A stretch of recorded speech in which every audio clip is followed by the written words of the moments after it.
Hello. Yeah, my goodness.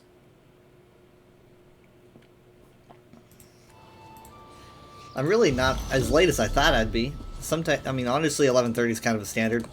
Yeah, 11:20, 11:30. It's kind of standard. Ah, man, it has been a week. I mean, it's weird. It doesn't really feel like it's been a long week, but I don't know if I can. it doesn't feel like it's been a short week.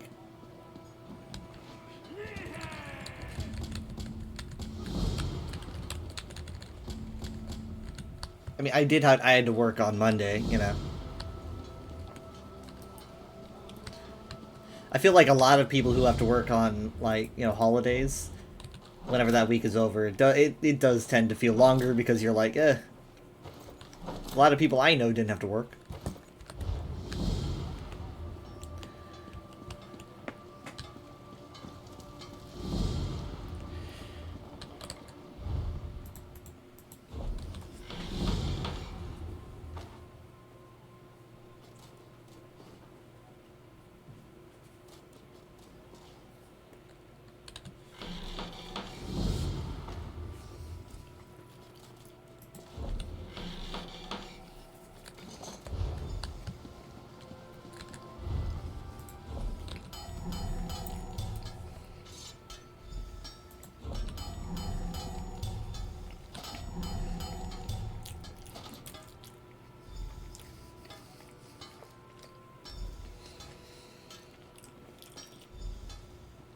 Can you sell a training dummy?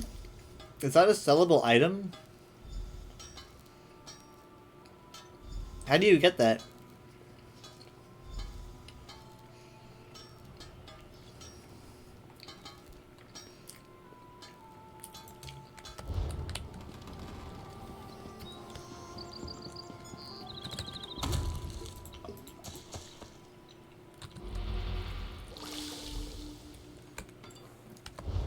Anyway, so, the past couple days, apparently ragweed has been, like, going nuts in the air, so I have had such a hard time, you know? Like, indoors I'm fine, but, like, outside, I'm sneezing like crazy and my head hurts. But the show must go on.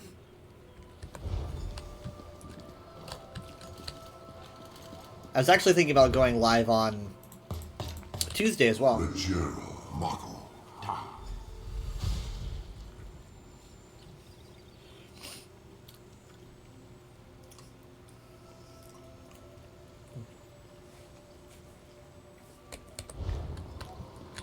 feel like if I go live on any hey, nice.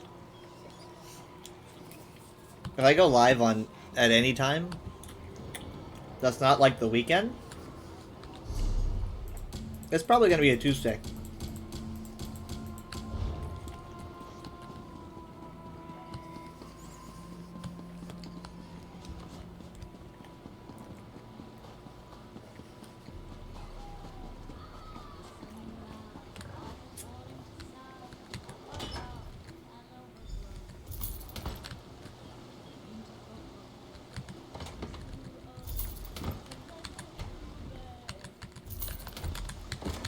I'd say it's like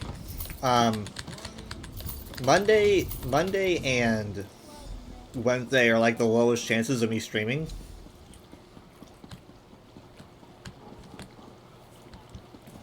Tuesday's the highest chance.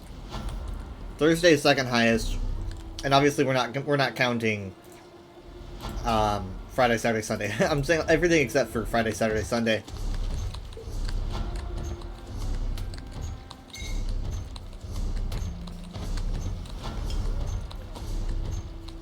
I got lemons. Oh my god. Oh my god. Still sick of it. Still sick of it. I should probably warn people about that before, like, Dad picks it up. But it's like, how else are you supposed to get the Imperial race? And it's not like he's making a bunch of alts, so I don't know if he'd care. A request from the Office of Divine Prosecution. Animal handling desire. Crap, I wish we got the trial one again.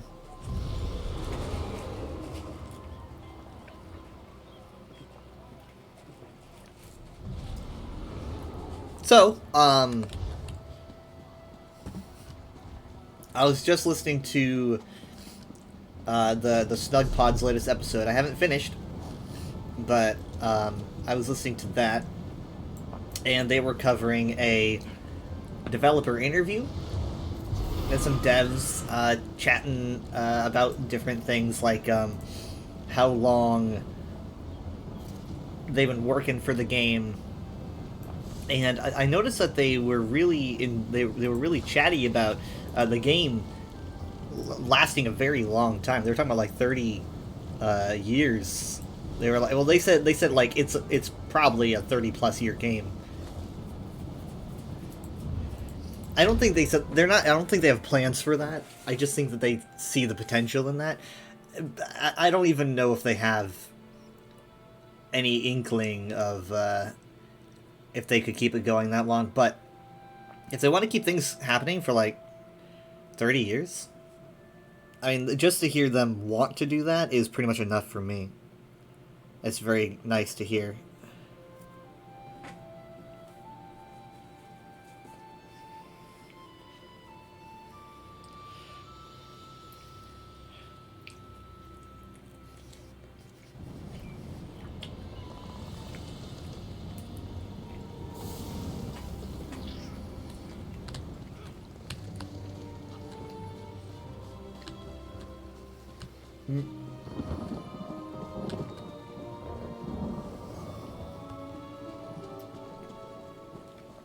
Especially after the message in December from Matt Fyror, that kind of scared me a bit. Granted, I didn't think the game was dying when I got that message. I just thought that, you know, they were changing how they were doing things, and I wasn't reading that out of desperation. I was just reading it as, you know, things sometimes change. Some people read it as a very frightening letter in terms of game longevity.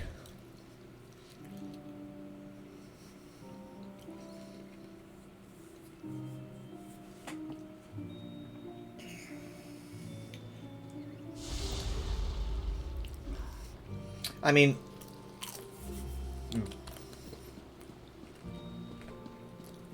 a big part of why I wasn't freaking out about game longevity was probably because I have a friend who's like very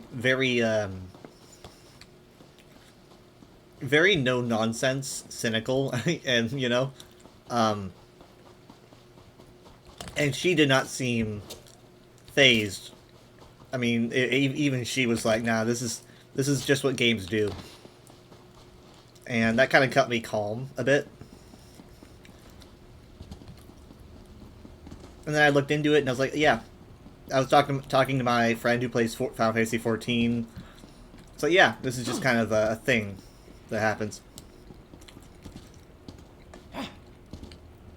Now, what I was worked up over was the potential of not getting an expansion a year, which is still probably, I mean, there's no confirmation that we're getting an expansion year. I don't think they've never said that. This season format, for example, could be like they could even have a 3-month format. And that 3-month format, for all we know, could just be about maybe 2 dungeons and a trial. I don't know.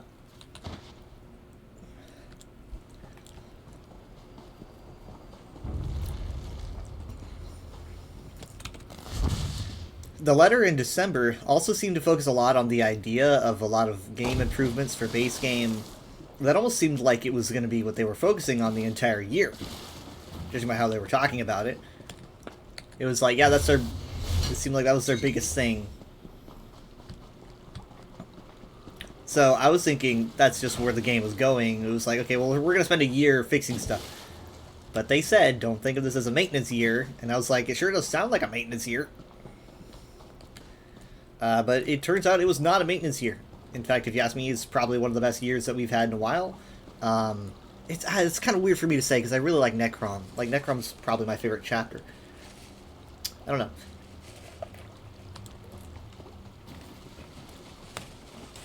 I guess I can at least say that I am very satisfied with this year, and I know that it's probably not going to be the case, but if every year they could do this format where, like, they release a zone in 2 parts, they have, and the zones are your classic trial, 6 world bosses, whatnot. If they did that every year, I mean, I'd be pleased. And I know I am probably in the minority, but I would be pleased.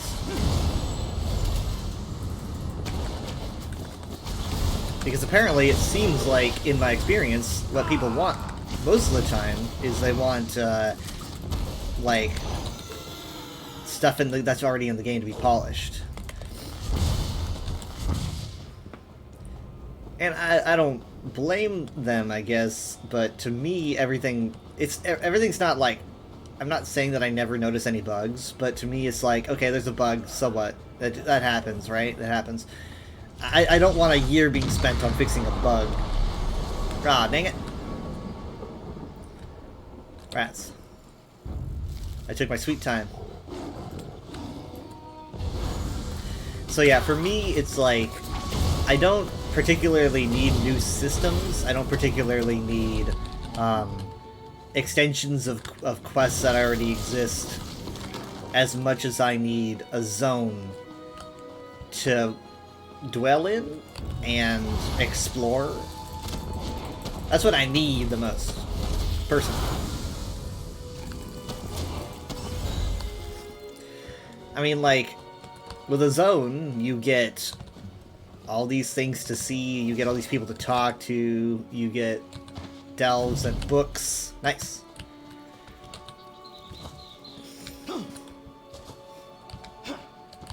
But I will say that if at some point they decide to do a season that's just like dropping like 3 trials, that wouldn't be the worst thing in the world, but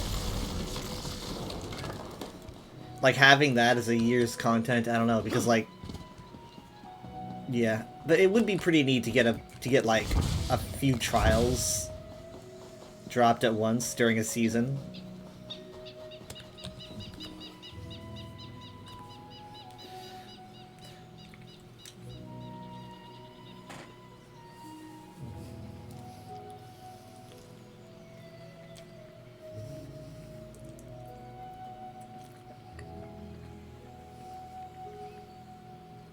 Now, like, part of me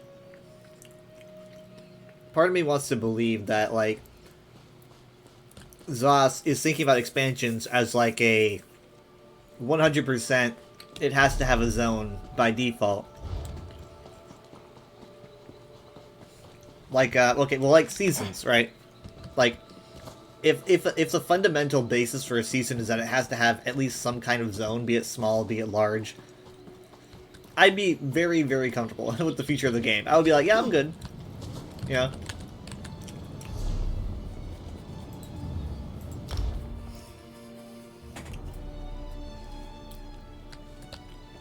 But they at least have shown me this year that with this season format, they can still pull off very good expansions.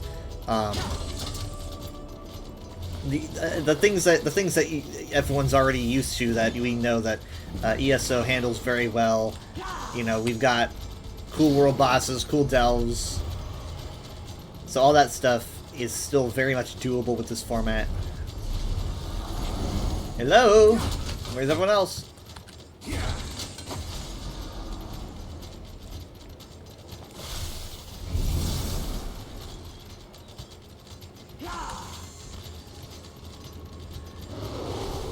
Okay, there's no way there's a bunch of people over here. I can't even find the thing. Here it is. There's no way, because people are gonna go for the closest. Stay away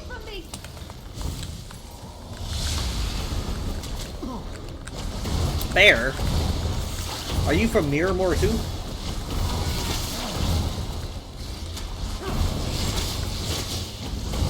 I have a lot of enemies on my bar. Wait, I guess that was probably just things that you were summoning? Thank you for saving me. I kinda hope that people get here.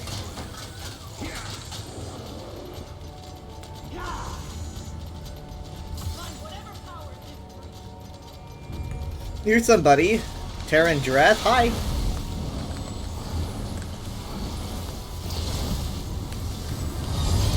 Crap, can I probably can't, like, summon...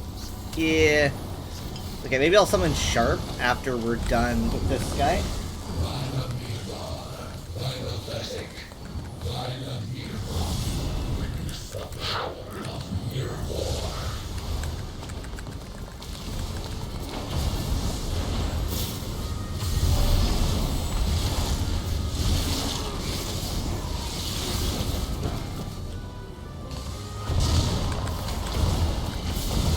There you go, dude.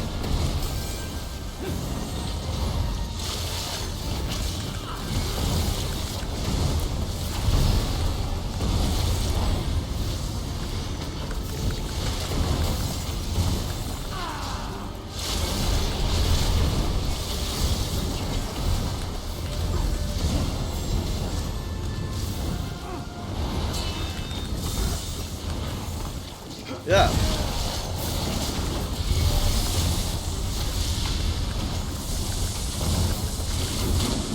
Ow, what the hell?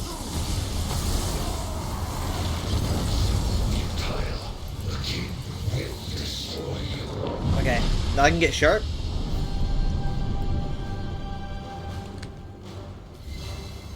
Well, I'm here.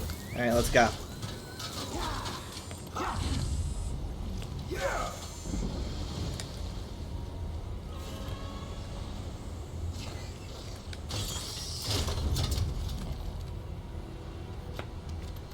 I'm here.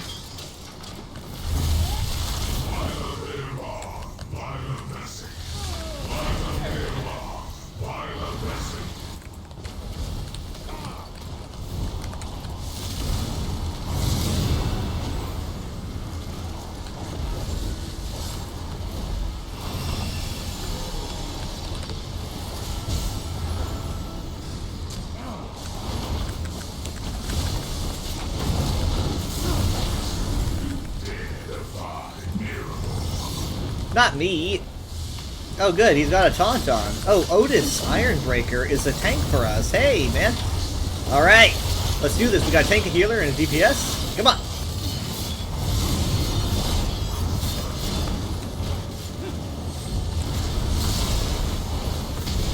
Yep.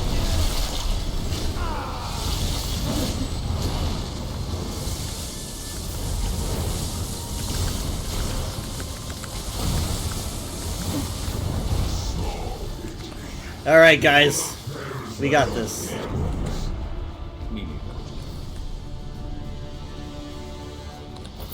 That's jingle of coins. Always a comfort.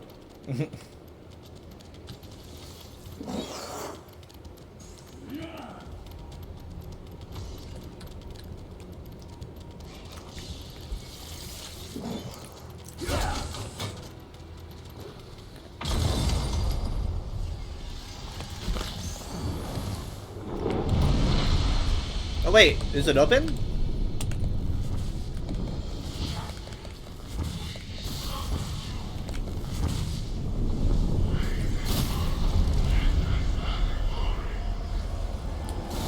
We haven't gotten our second DPS in the form of Nimanora. Little Bosmer with a bow.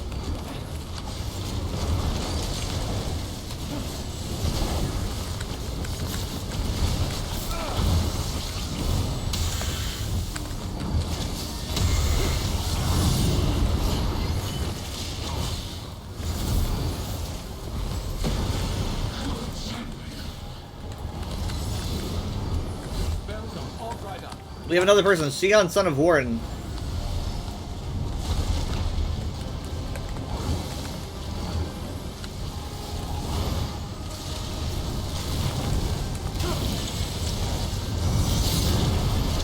If we were a group, I could use my reviving barrier, but we are not, so I will have to use my other thing.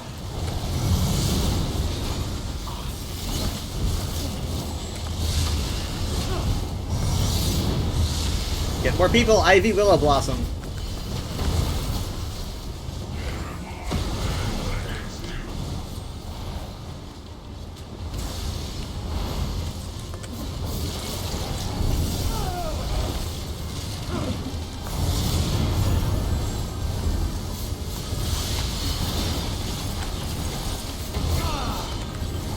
Be mindful. I know.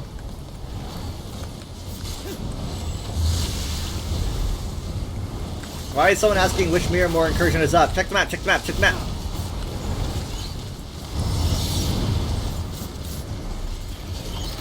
Cylorn, of course.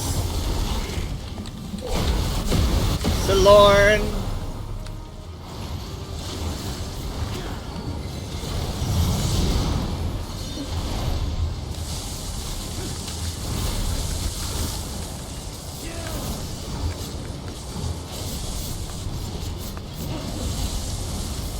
Don't worry guys, I'm watching you very closely.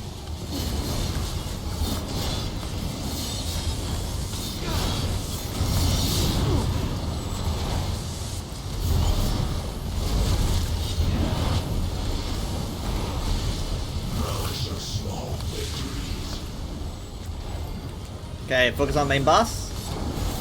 Krazak!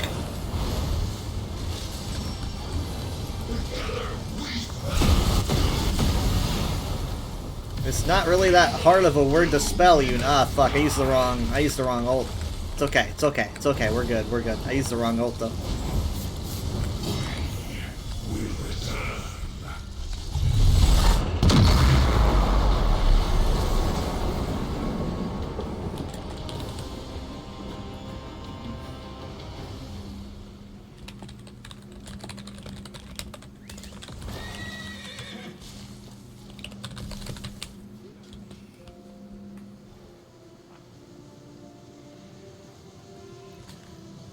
Alright.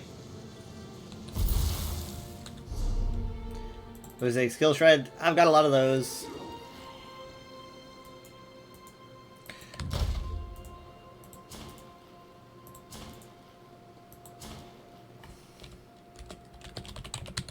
Okay.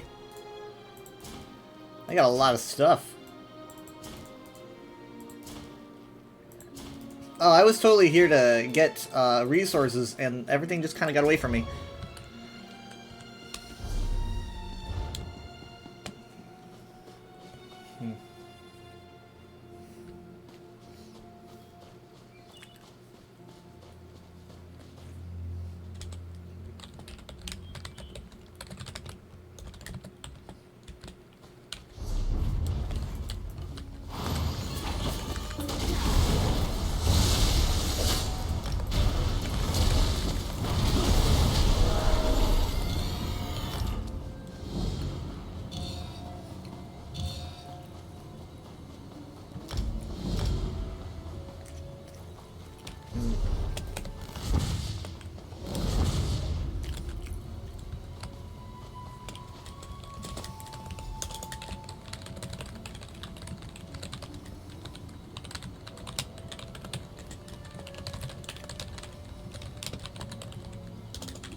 You could craft something nice with that.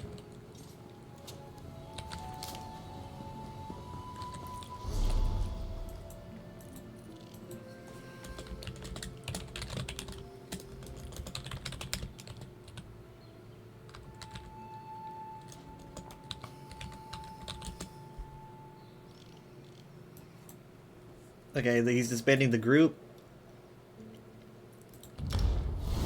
I'm going to Urherendir. Uh-oh. Must be sent a message to him, okay.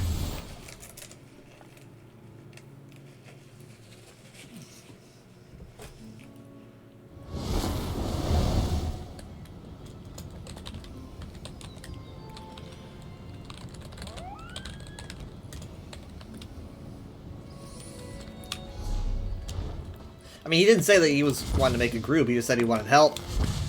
But okay.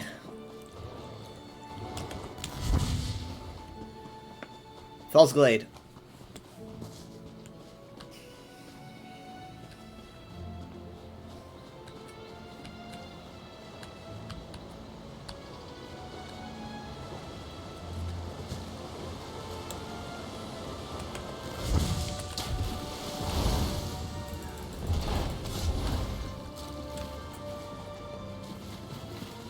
That's what I thought. Encounter my illusion.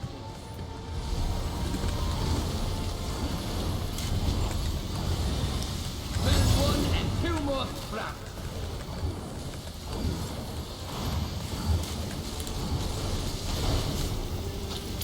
I'm gonna hug your mushrooms. On my mushrooms.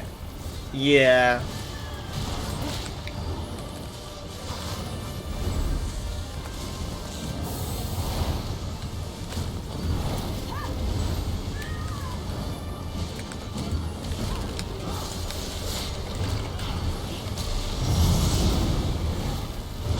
Feel the roots entangle you.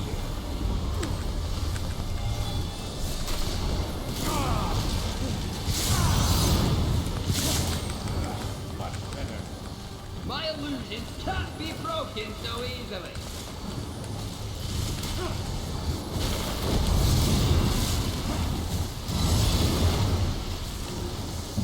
Here you go. No, I got it. I'm good. You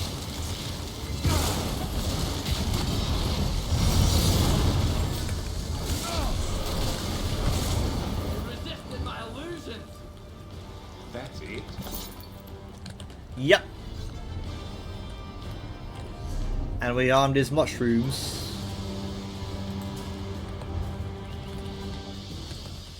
Well, I guess I'm heading to Recollection.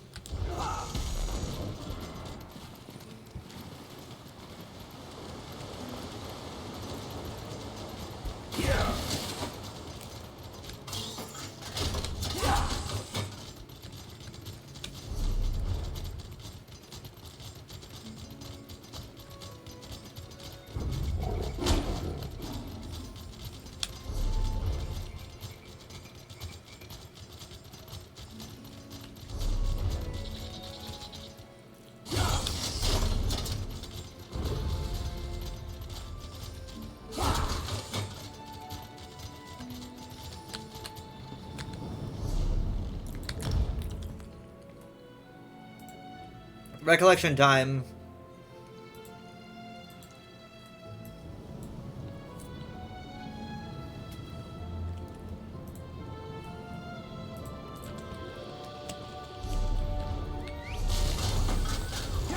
Let's ride.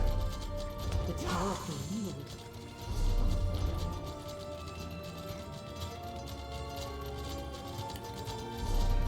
Alright, I already got this quest. Hi, Count. I'm here again. My fates realign.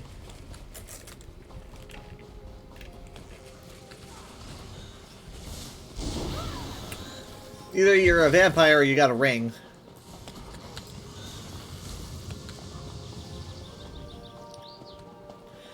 Let's not be too hasty to pull. This one can be rough. No, don't pull. They just... Why? Why'd you pull, bro? Why'd you pull? You literally got two people asking for your group.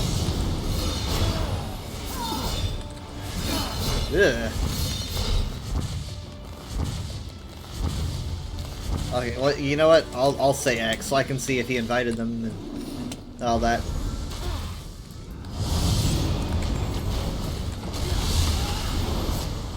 If you're in my group, I'll be able to reviving barrier you. Useful. Hold on to that. There we go, we're together again.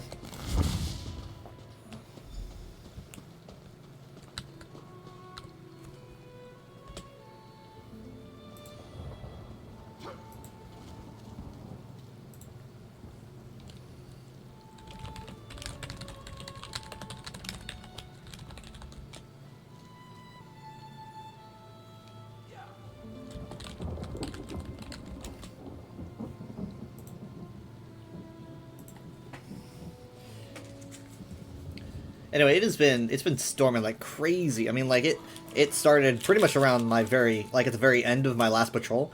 But like I had to get my dinner because I went to Sonic. Well, okay, I got my drink. We've been discovered. And I got a wrap. But either way, I had to get my dinner in that storm. And even doing just that was very hard. Imagine if I had to patrol in that. It was really good though. Ideal Friday night weather. Okay, see that is why you don't wear a ring. You guys are wearing Pale Order and it's driving me fucking bonkers.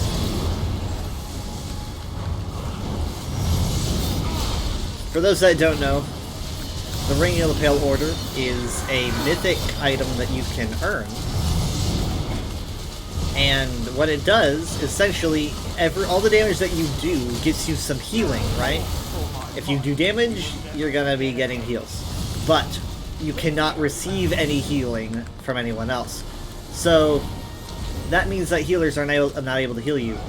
This used to be used a whole lot more back in 2020, and they made it a little bit less desirable for group content.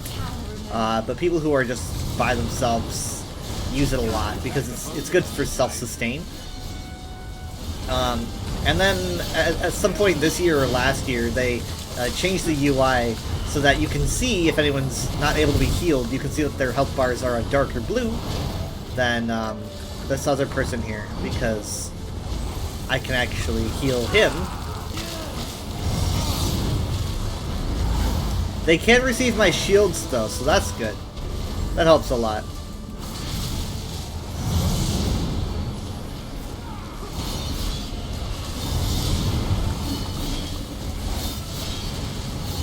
Focus on the target, everyone. Focus on the target, please.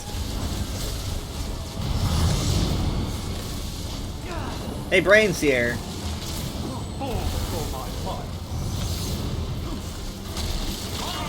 There we go. Oh wait, we had another one? I don't even know. Who's this guy?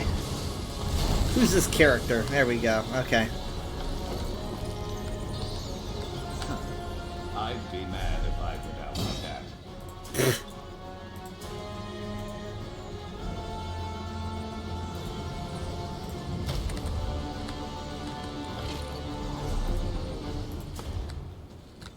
Okay. Fez. Where would I be without you, Fez?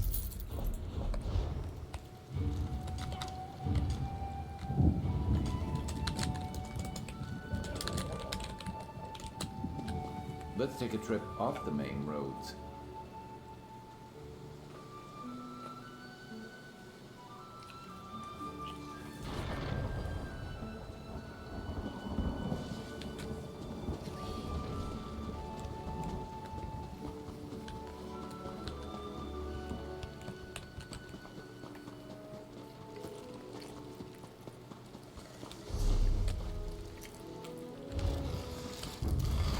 Okay, what was the,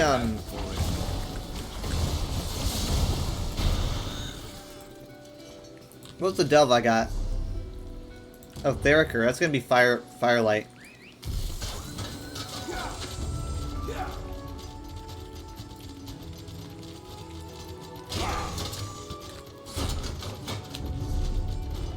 It is definitely weird for me to say that I might prefer, the half and half zone releases to the big zone releases. It feels very odd to say because, like, well, I wasn't like super anti half and half, because for me I was like, as long as I get a zone, but it wasn't preferable, right? But after this year, I'm starting to wonder if I prefer it, which sounds crazy. Looks like a quick little adventure. I'm game. Because, like, I feel like I'm able to make things like that last. Like, I can make half a DLC last.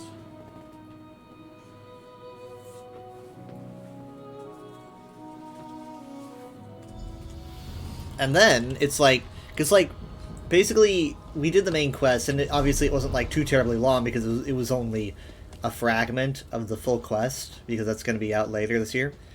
But even so, I felt like it was very well paced. I felt like we did a lot of things.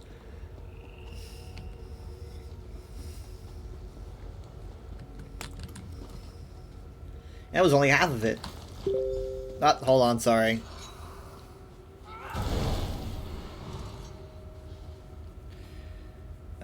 Sound mixer settings.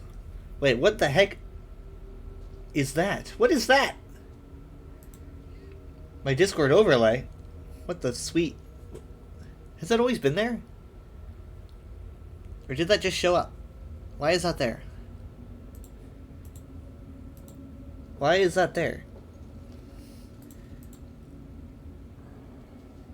Does the URL need to be updated? Has that been there the whole time?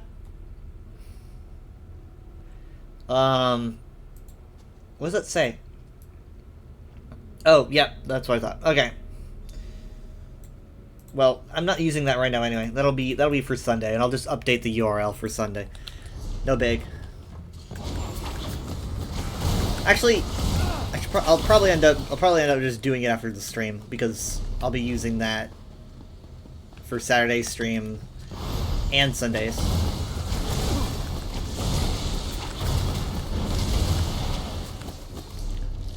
So what was I saying? Oh yeah, about the half and half releases. I might be a little bit like biased because of what this year had to offer me, right? Because Over so soon. the interesting thing about this year is that we've got a whole new location, you know, that was being built from like the ground up, and so there's a lot of questions about it, and so it's like, you know, I'm hearing about locations that I'm sitting here wondering, what's it going to look like? What's it going to look like?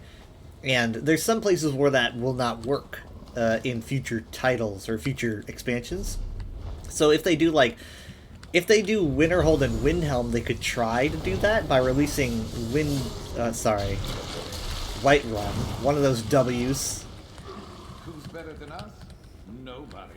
They could do Whiterun and Winterhold and then release Whiterun first, and then have Winterhold be like, everyone's looking forward to it, and then have that release at the end of the year.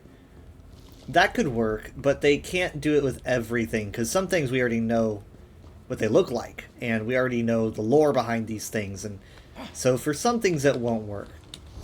But I think that maybe it will work in more cases than it won't. Because you can do, like, Western Morrowind, for example. You could have, like, Blacklight and maybe you could establish some cool lore and sites to visit that you could build up and release later on in the year. I guess it could work. With Elsewhere, you could release Central Elsewhere, so that would be a whole other year of Khajiit content. It would probably be the last year of Khajiit content, but it would be a year. I assume.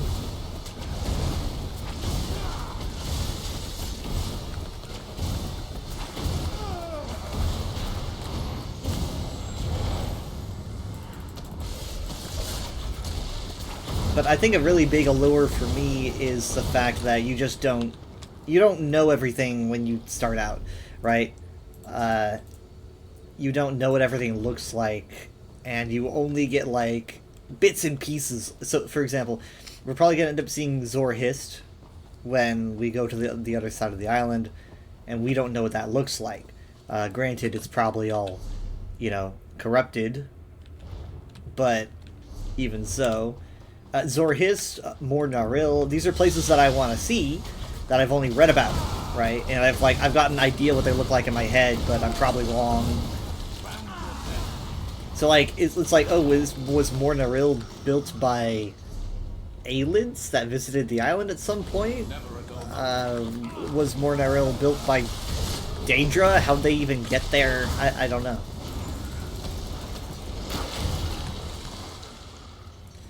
the name is Aeladune. It's an Elvish name, so it almost makes me wonder if... granted, it could have just been called something else for the Daedra, and then the Corellanias would visit and then give it a name. So I guess that's probably the case. But like, yeah, you could do this with other stuff, I guess. It could work with Morrowind, both Western and Eastern. It could work even with... It could even work with Skyrim, because, you know, Winterhold's a big... We gotta see it unless Todd has that on a list of things that no one's allowed to see. Which would be pretty sad. Been more prepared.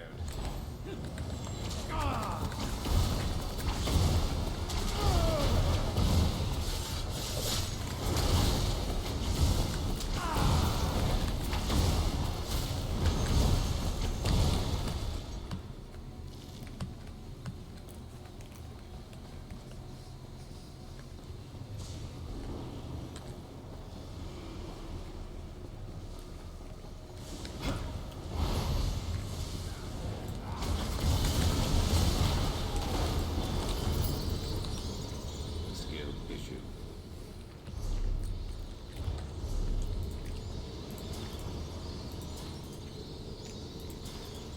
There are some things that are definitely considered, like, sacred in the Elder Scrolls. It's like, you're not gonna learn Expressly charged. what happened to the Dwemer.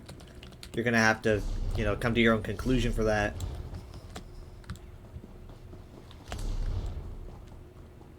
So I don't know if Winterhold is on that list. But I kind of hope it's not. Actually, I really hope it's not, because I think that would be incredible for ESO to be able to, like, bring in all the Skyrim players who, like, diss ESO. It would be like a second Greymore, you know? It would be so good. Skyrim's 50th anniversary. 50th anniversary. And I just said 50th anniversary. 15th anniversary. It's not quite that old yet. It's going to be next year. So, 15 years of Skyrim being celebrated with, like, a Skyrim season would be pretty nifty.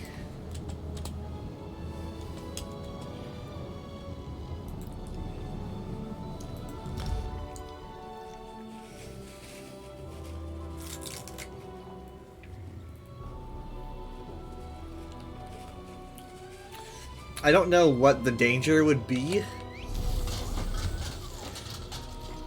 I don't know, like, what would you guys do if you had to come up with, like, a big bad for a Skyrim expansion? Don't say dragons. That's off limits. Because, like, you can't do vampires. It's already, Greyhost has already been done. Not gonna do dragons. Not gonna do necromancers. It's like, you know, we just did that. I think, like, if I think they should go, I think they should, like, dip their toes into the, like, internal politics again.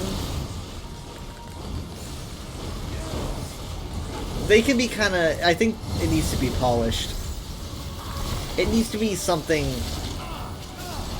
where it feels like a cool issue, but also you don't feel bad for beating them up.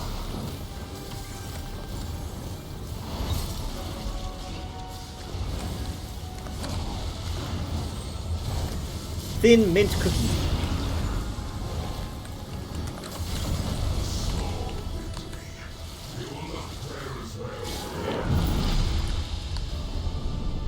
It's like if you had, like, for example, an enemy faction that was just evil because they were being lied to by their, like, head honcho, then you'd feel bad killing them forever. I think that like, they should pick a nuanced political issue, but you still feel really good for beating the crap out of them, you know? I feel like the Recollection were pretty good. The Recollection were good villains. My only complaint with the Recollection is that they...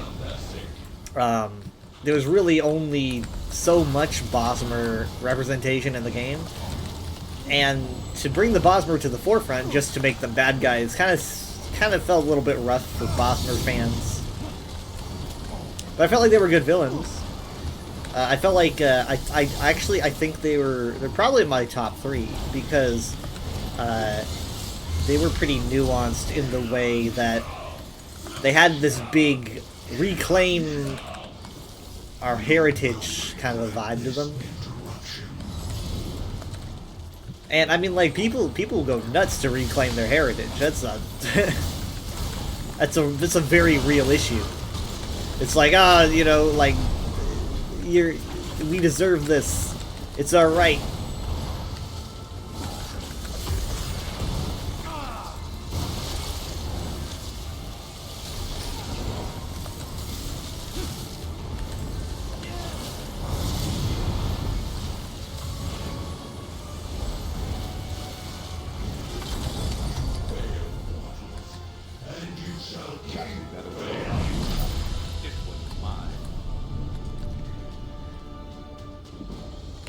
Also, the idea to tie them to the Aylids was pretty cool.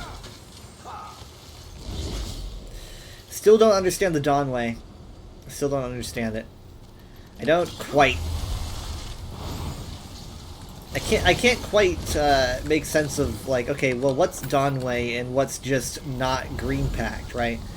Because that's all the Dawnway sounds like to me. It's just not Green Pact.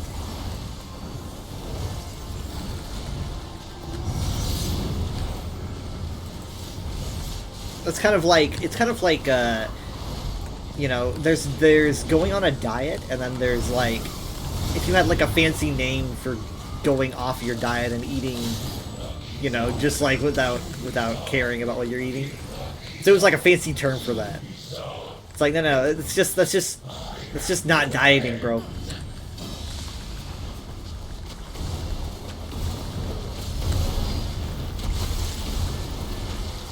But maybe I don't understand it.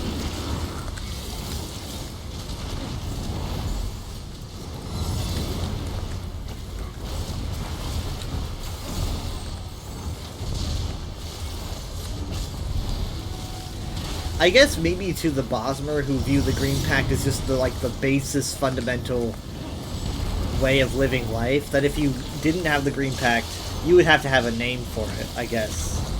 That would make sense.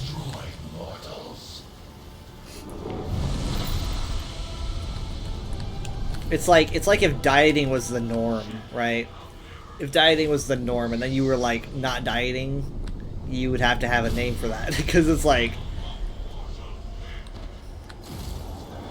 how we would have a word for diet. Wow. So purpley, but he reflected that really well.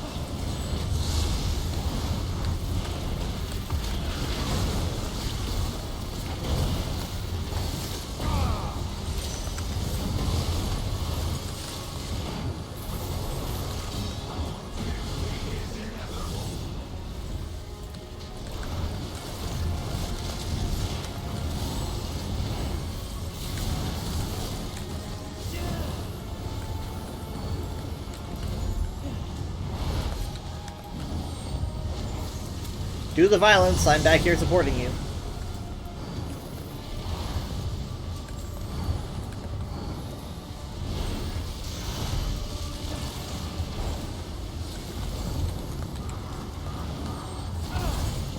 Sorry, I guess I was too far away from that.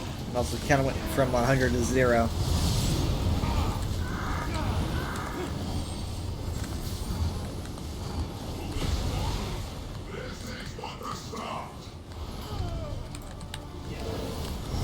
Anyone have a taunt by any chance? Thank you.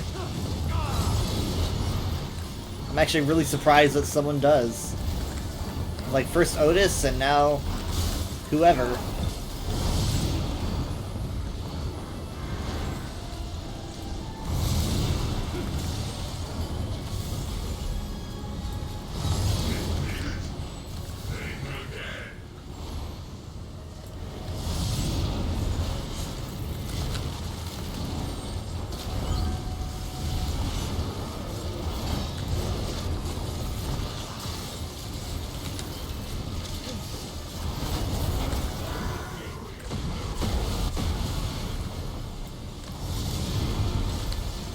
Okay, they're all here. Gang's all here.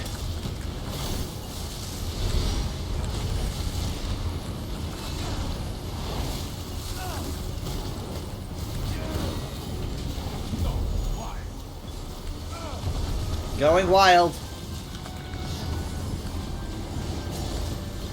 Luckily, that ultimate does not need a lot of charge.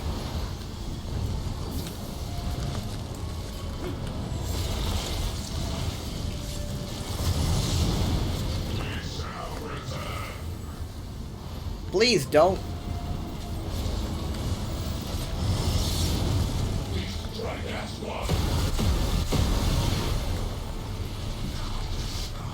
Okay, that's where it starts to hurt a lot.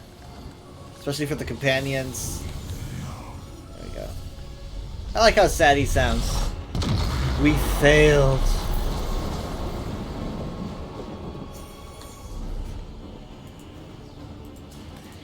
I got a lead from that.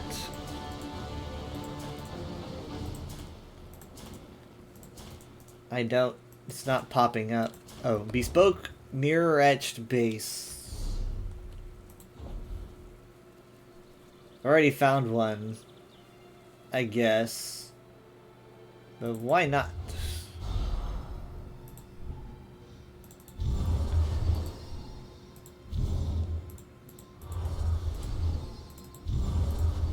Wow, that was crazy. That just went across the way.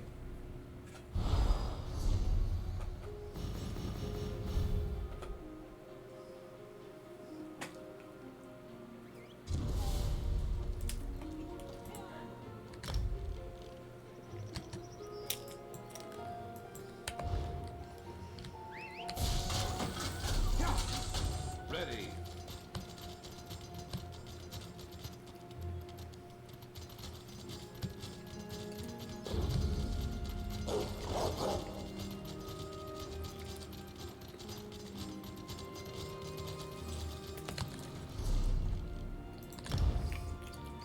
Crap. Go away. Shoot. Get out. Go. Hey. Go home. I'm sorry. I feel terrible. I'm sorry. Or at least they're alive.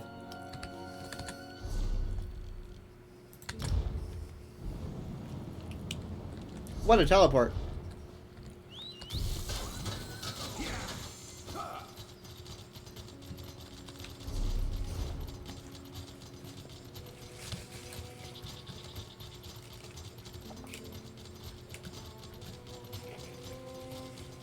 So yeah, we've got this new map compass distance meter now, which tells us exactly how close we are to different things.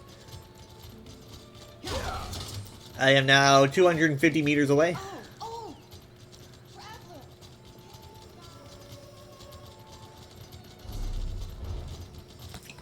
Okay.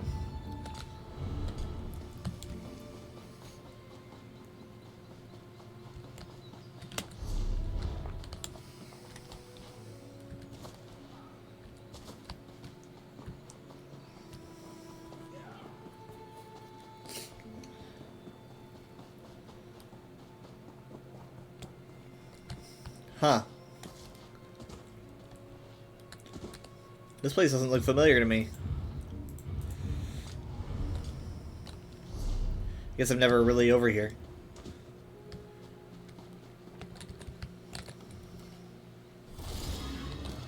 Good to get stocked up.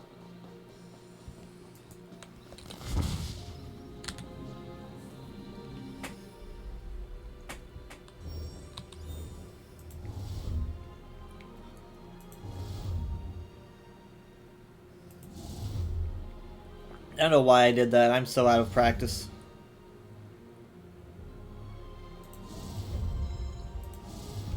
If you get collectible mythic leads multiple times and you scry them, can you buy those leads or whatever? I mean, if you get furnishings 3 times, you can buy those.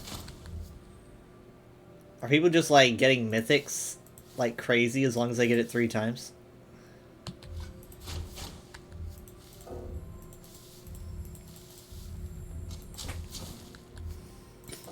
I am not a mythic hunter.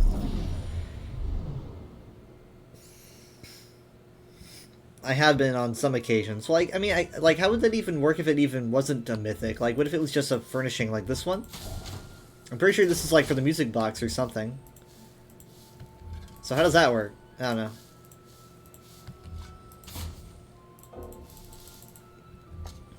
Nothing. Nothing. Okay, we spoke mirror-etched base. Looks like a time dial.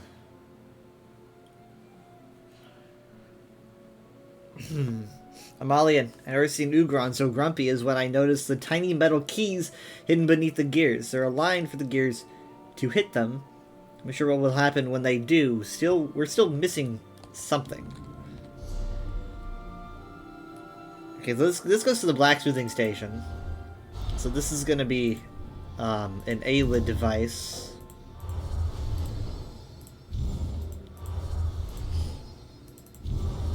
I do have my lore facts set, right? I think I did.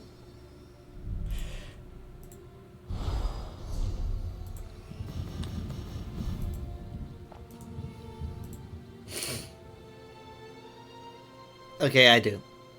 So, interestingly enough, I actually wrote that for... Oh, hey, what the heck? It's right here, bro. What? Somewhere in here. I wrote this lore fact for Tuesday, because I was like, maybe I'll stream on Tuesday, but then I decided, I'll just save it for Friday. So that's been sitting there since Tuesday. This thing was right behind me. Watch, I'm gonna blow it.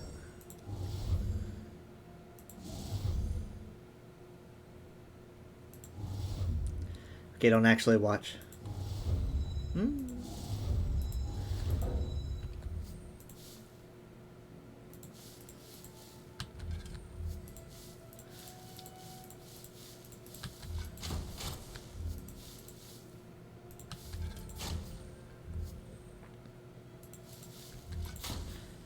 Okay, so let's see, what are we looking at here? Okay, it's a chest, and it's gonna be pointed this direction. It's like, whatever. Nothing over there.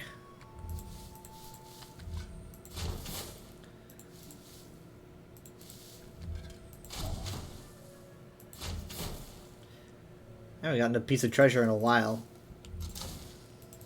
Nope.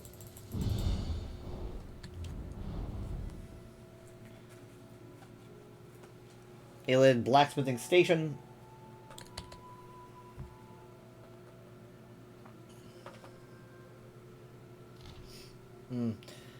Regis Buca, you know, it's not uncommon for cracks like these to form on smithing stands that have been exposed to the enormous heat and pressure of sustained use. It's a sign of a successful smith and enviable craftsmanship. Apparently the aliens couldn't keep this thing from cracking. I think I fully have one of these. I'm pretty sure. It's like the second one piece that I searched. I've at least seen it.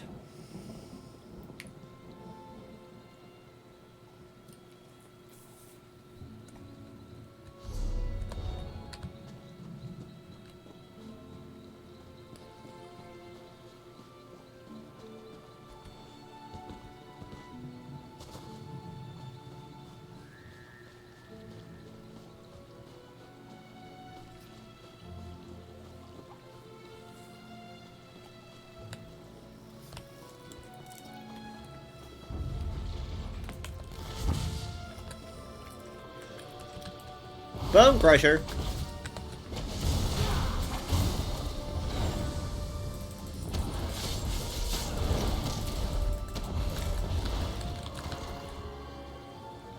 Ow. It's always worth stocking up. Alright, so let's go turn these in.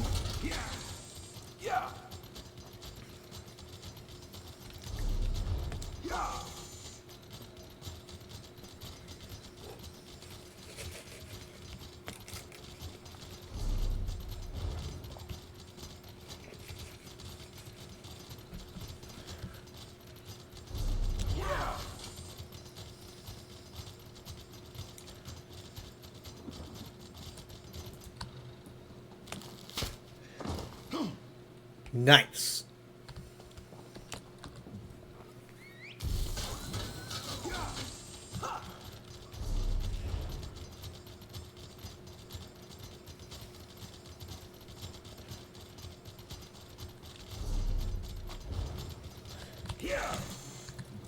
Okay, Skingrad.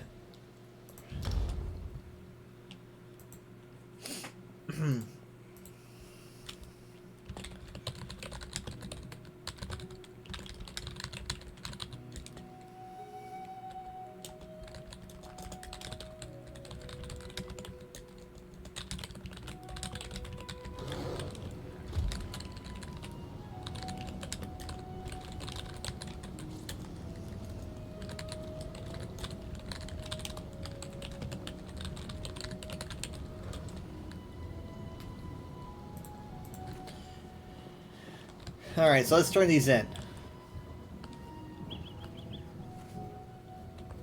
Okay. Okay.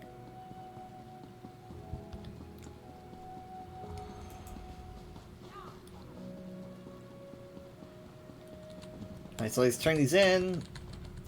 You mean what? Thank you for your... All of my tasks. Nice. Okay,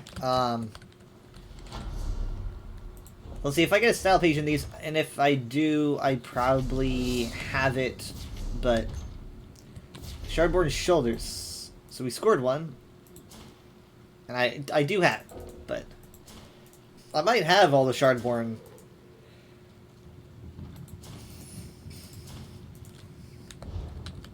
Still worth holding on to, of course.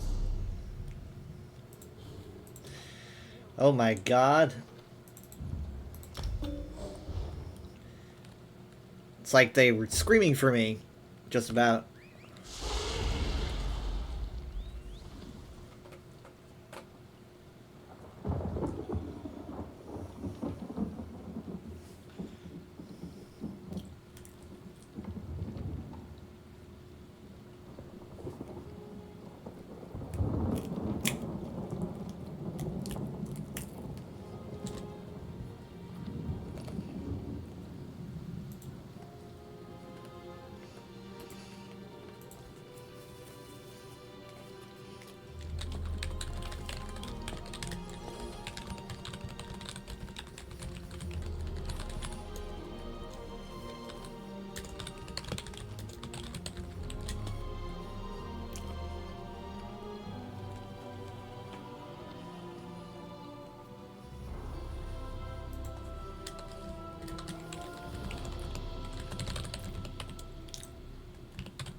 They needed an extra tank, didn't they? I mean, you don't...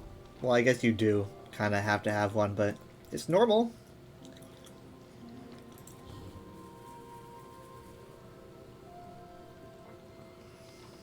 Tank's already in there. I mean, might as well just kind of travel to the lead, who's also in there.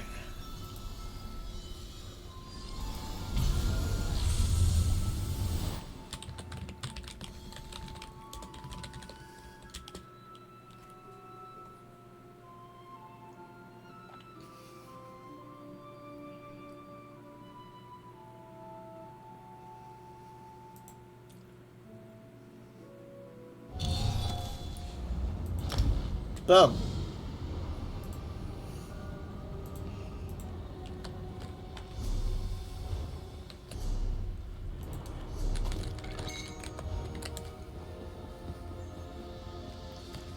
My soldiers of sand and steel will strip your flesh.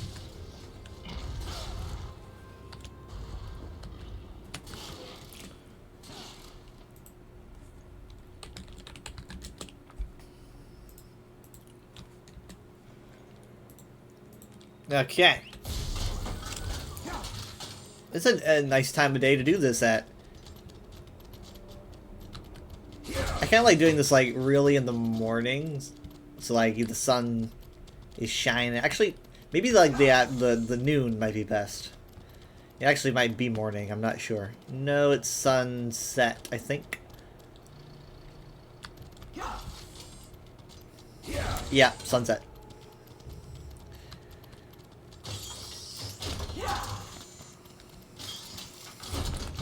Oh my god, almost overshot, almost overshot. Why did it choose my sharp to go with me?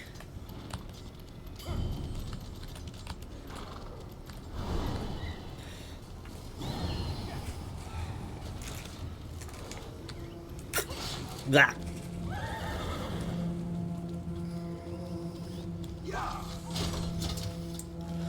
I got like one of those really big drinks from Sonic. Honestly, that's all I really get now. Like for Friday nights, I used to get a large drink, and then I realized that their largest size, their RT44, which is named the Route 44, it is actually like way better. It is only like 40 cents more.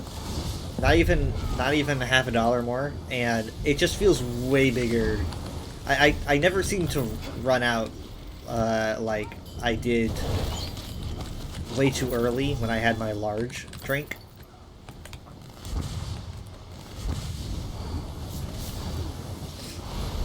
I guess the lore is that the RT44 is named, I think it's like 44 ounces, and it's named after the route that had the first Sonic on it.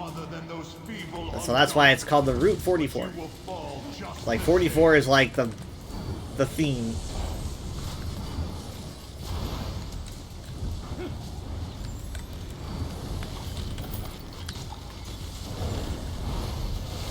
I'm gonna call upstairs.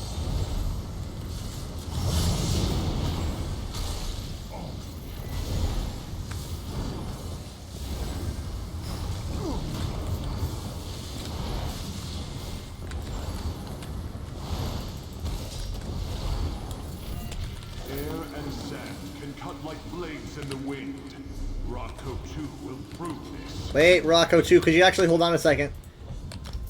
Okay, thanks, man. Well, it's a normal trial, don't worry. Like, no one's gonna be taking that much damage from the first boss. Until, like, he reaches his... When he reaches, like, very low percent, he begins to spin wildly. Oh my god. Man, what the hell? There we go. We do crazy damage.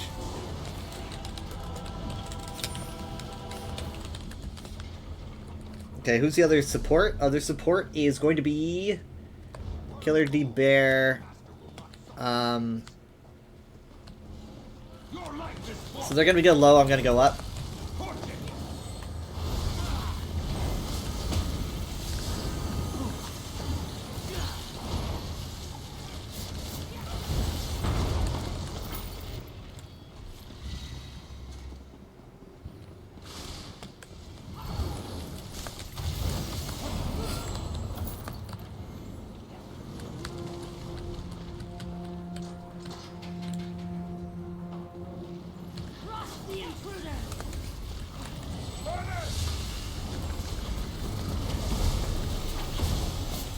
It's so funny that I used to like view trials as something that I was like really scared to get into, and now I'm just like doing them casually. I mean, at this point, I'm not doing like veteran trials casually, unless it's like a Craglorn trial.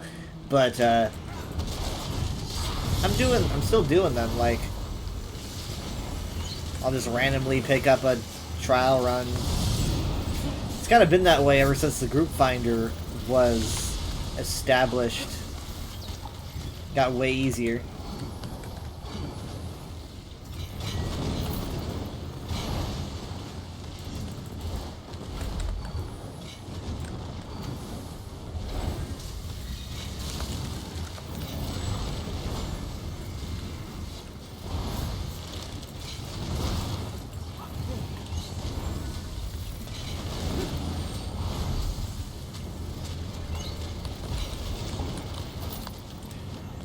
Destroy, destroy! These things are weak.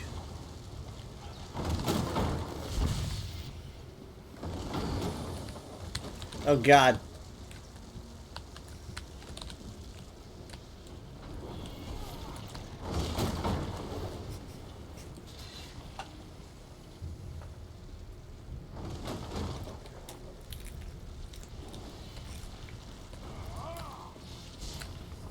The master demands your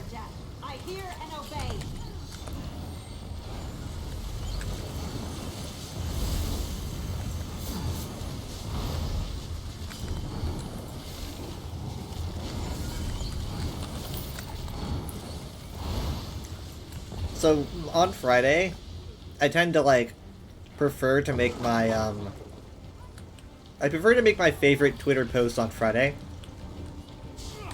Like, you know, ending the week, if I have like one that I feel might do well, or at least I'm proud of it, I think it's funny or whatever, I will generally save it for a Friday.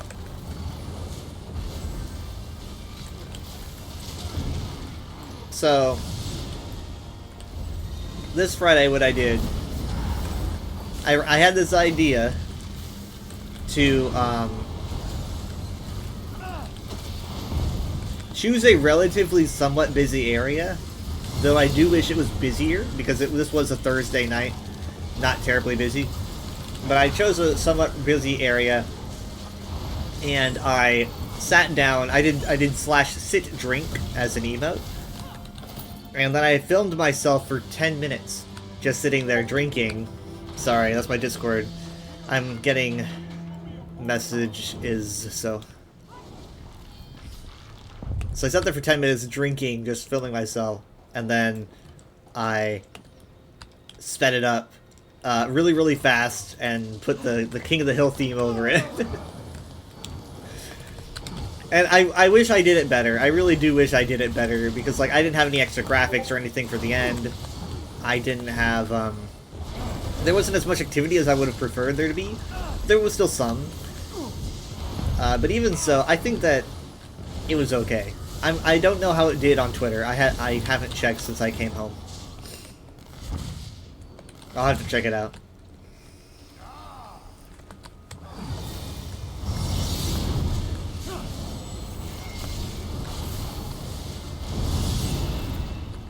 It's at least, the idea was at least a good one, I think.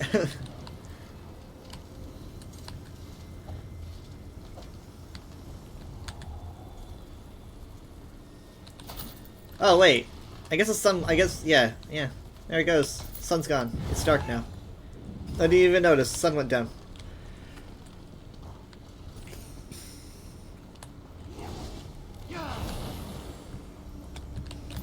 I think like a full day in ESO is 8 hours? I could be wrong about that. It sounds familiar to me, though. It's a pretty long time.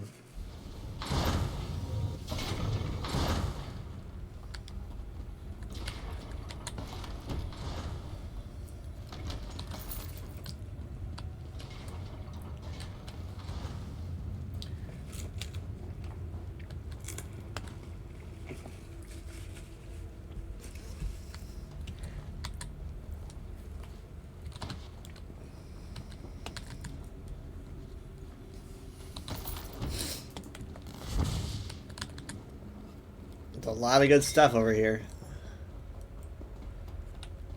What are they doing over there? I'm kidding. I know there's a chest spawn.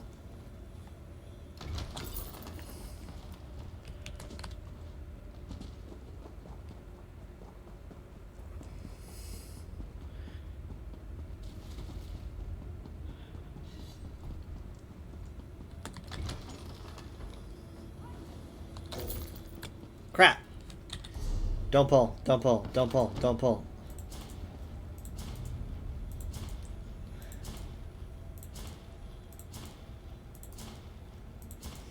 I need that Marcus junk hotkey and fast. They pulled.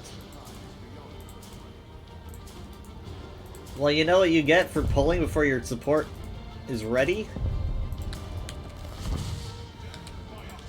You get some delayed heals, I guess. How do you do a ready check or something?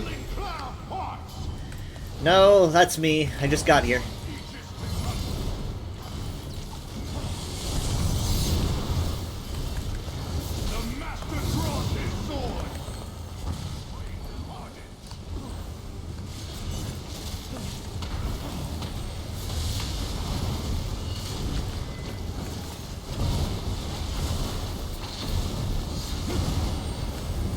We do a lot of damage, holy shit. Here we go! We're getting this shit high. Like, this soon. I have never, I mean, I guess it's probably subclassing. That's just making these people bonkers.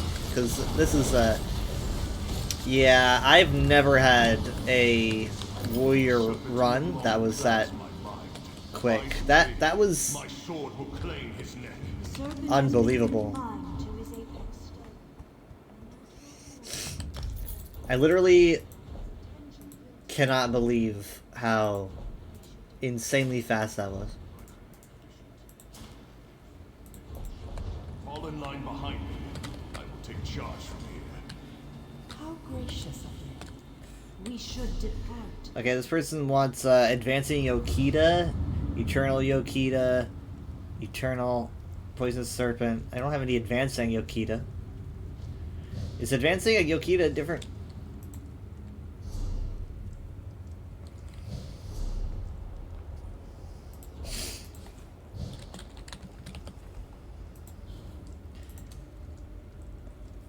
Okay, Berserking, no? Oh yeah, Berserking is advancing. Okay. Well.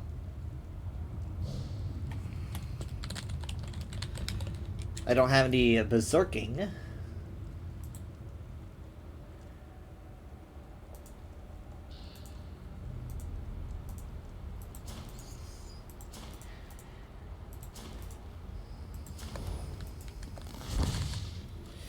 I would love to try a vet with that group. Is subclassing like putting people on steroids? Serpent, Magicka. Oh my god.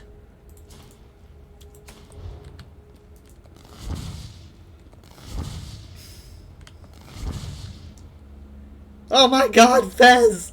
Fez! Oh. Oh wait, no, there you are. This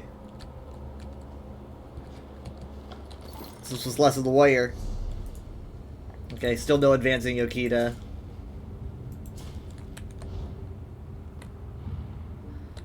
Alright, if I get any advancing Yokita from this, yeah, I did get an advancing Yokita, but here's the thing though, is that you can't trade what you get as a quest reward. I don't know if advancing Yokita is just a higher drop rate for as a quest reward, but yeah, you cannot trade these, so.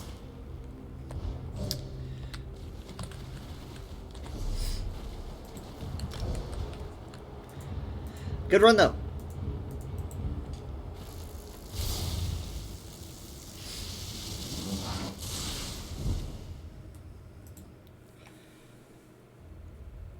What? No way is that the Weather Dragon Horde? It is. It's me.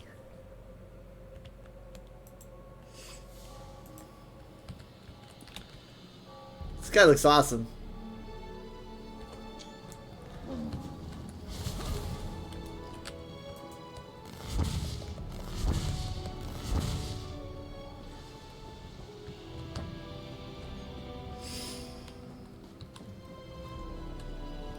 Okay, so let's see here.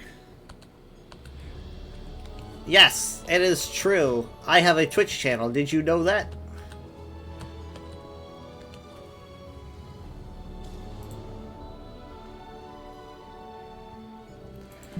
Oh, I don't know why it made that sound.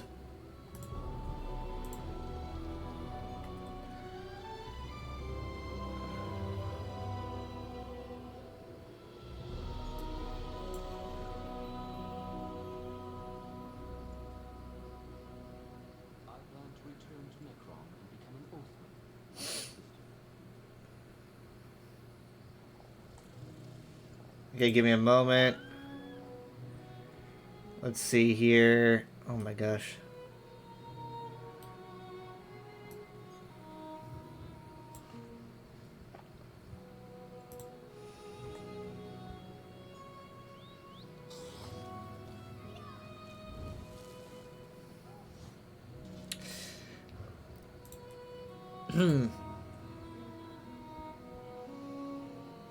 Oh, the post didn't do that great. Post didn't do that great. Videos generally don't, but it did not do great. It did like literally only Slightly better on Blue Sky. Actually, like if you ratio how good things are on Blue Sky compared to Twitter, I think it did way better on Blue Sky. You consider like the ratio.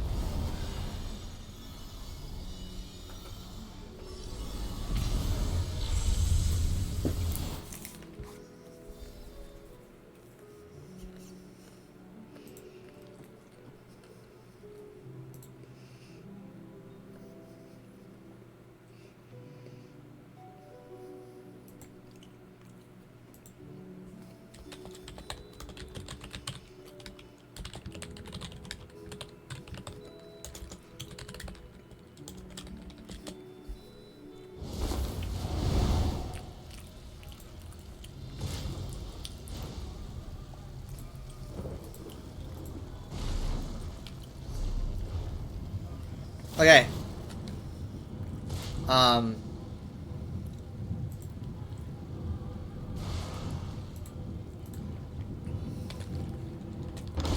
See, it's one. I'm gonna do some Overwatch. I don't really know how much, though. I mean, I've got the UESP stream later today at around probably like 5 p.m. Central. And I've got the, I've got my own stream after that at around 8 p.m. Central, maybe 9.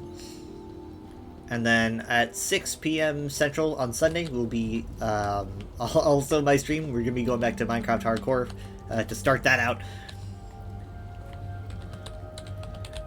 So because I have the UESP, I don't really know how long I'm going to go.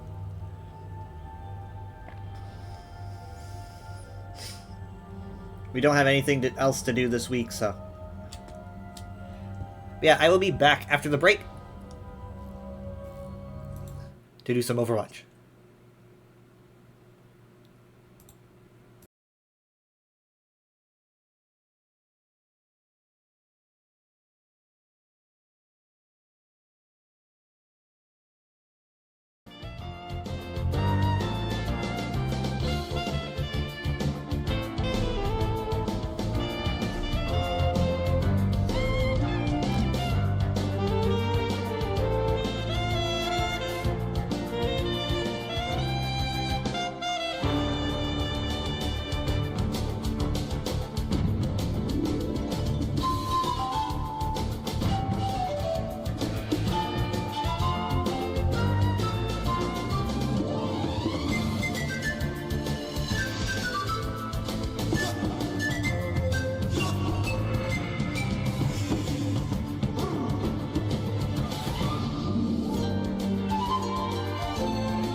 I return.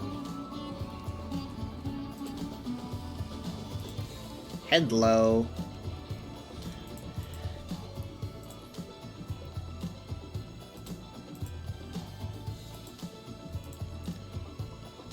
This is a music mix that Jared shared with me today.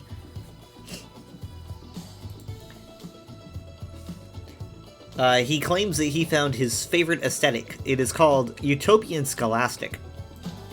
And I think you'd like this aesthetic, Leaf. Maybe. It's very like 1990s, early 2000s education. So like we're talking like old-timey dinosaur books and stuff. That kind of vibe. Like going to like a natural history museum in like 1996.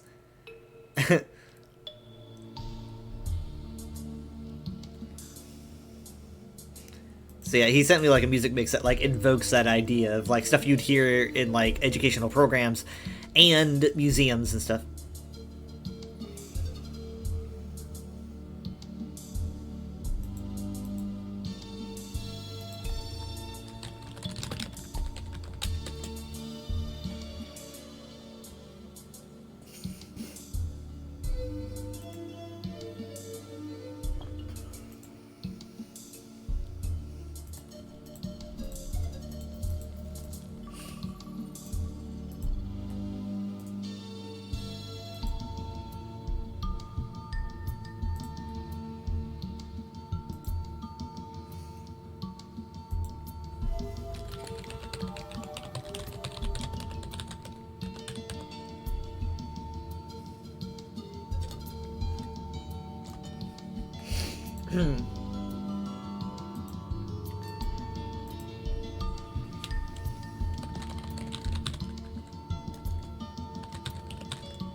I'm gonna go Atlas, actually. I'm probably the only one. It's okay to vote Atlas, people.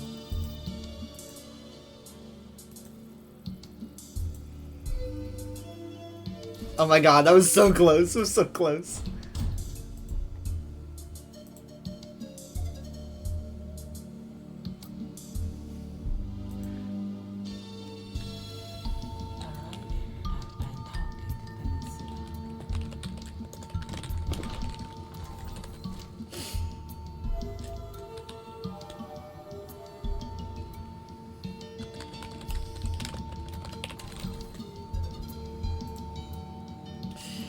Okay, let's see. I don't know how much healing I would be getting as Farah.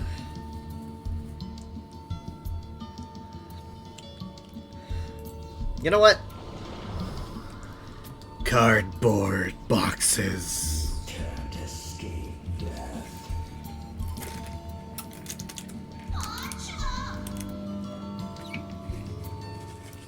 Nintendo Labo.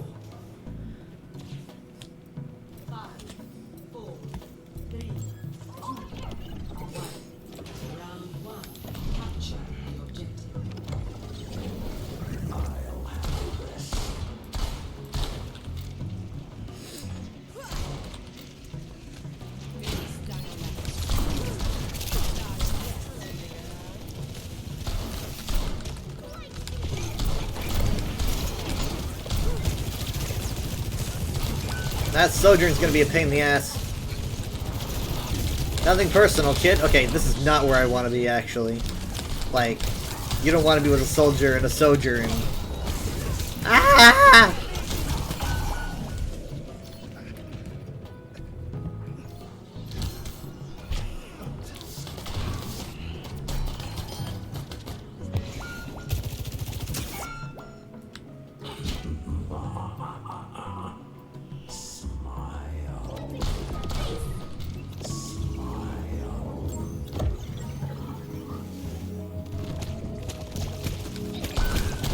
think you can just throw water at us?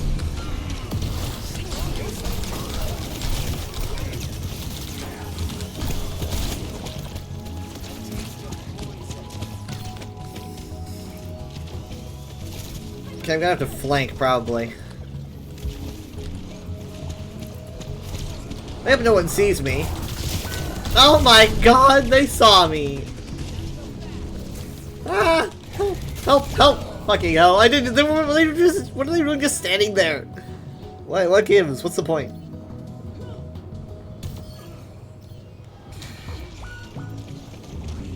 Okay. What do we do in this situation here? Son of a bitch.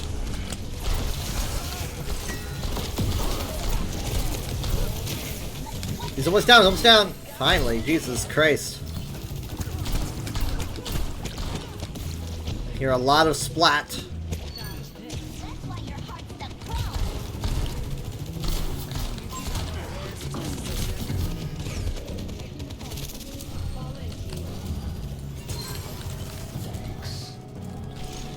Thank you for the heals.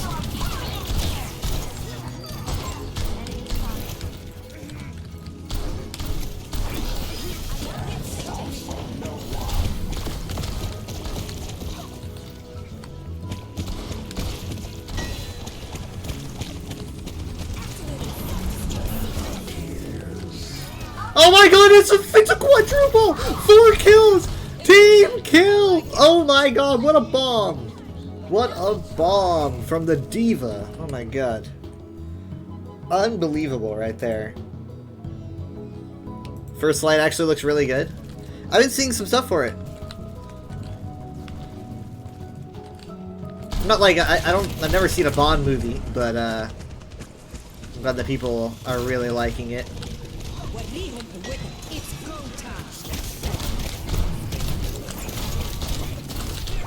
I was going to, I was going to Death Blossom, but I just didn't.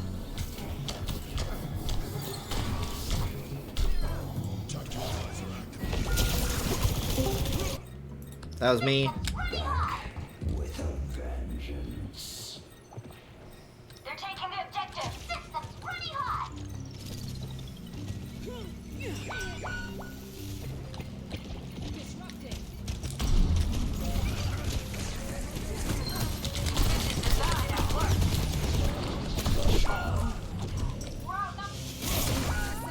Fuck me. This ends now. Fuck. I had my Death Blossom, never got to use it. I just couldn't get close enough. I should have taken a different way. Based on the novels, rather than the movies? Stick together. Let me take the hit. Wait, were they novels first? Tending to the earth keeps the girl busy.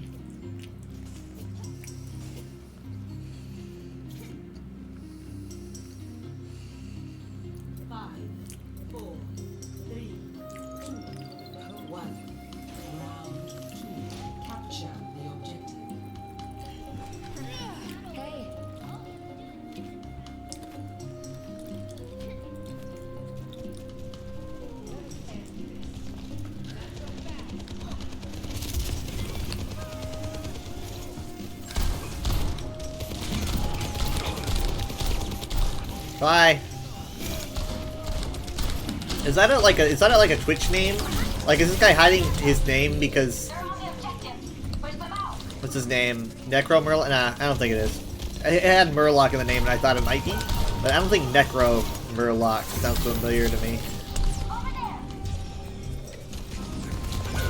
Dang! What a shot! Like right as soon as I came out.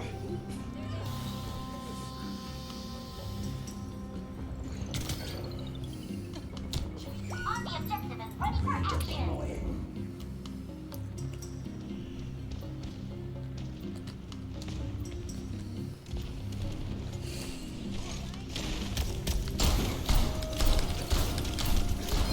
Diabolical plans canceled. Kiriko has just canceled Doomfist. You are canceled, doofus. Oh, was that gonna be a bomb? I literally have like 2 shots.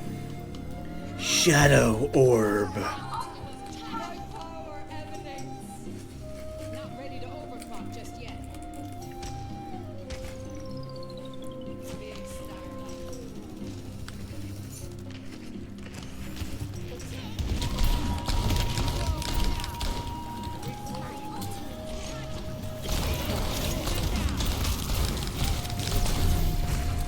Thank you.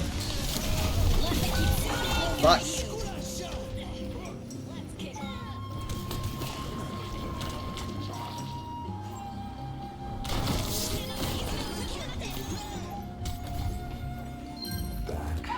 I'm on my game now. My ultimate is charging. My ultimate is charging. I did not know there were Bond novels. Oh, that was close.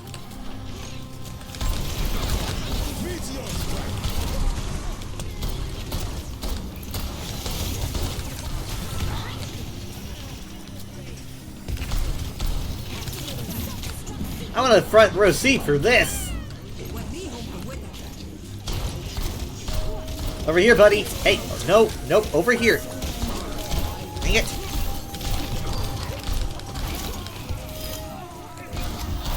Okay, I'm gonna hold on to Blossom. If the Moira is a strong contender for play, I don't really know if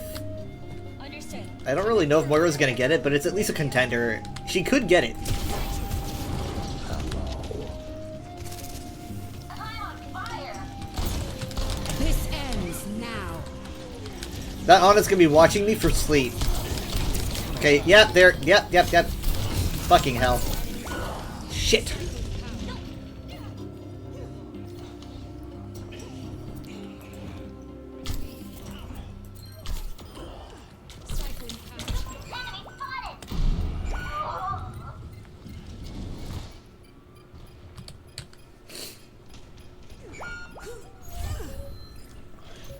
Oh my god, no, not again. It's happening again. Come on! No! Fucking shit! Oh god, it's the second time that happened. I was just so close to touching with my Death Blossom, I just didn't make it. It's just, like, second time, same match. Fuck! What are the odds? Okay, well, the Diva did get it.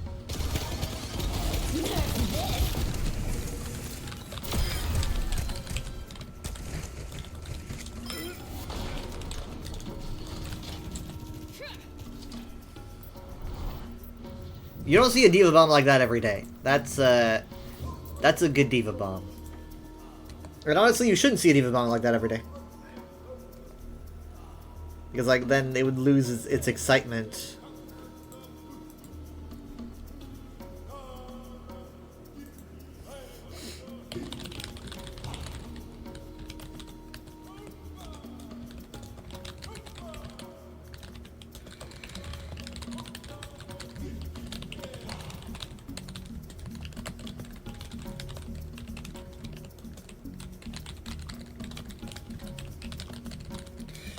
Kind of sounds like Age of Empires a little bit. Giving me that vibe. Wait, what? What happened? I thought I invited you. Quack. Thought I invited you. And then you like sent me an invite. Did, but I don't know if I clicked it or Oh. not. I thought I did.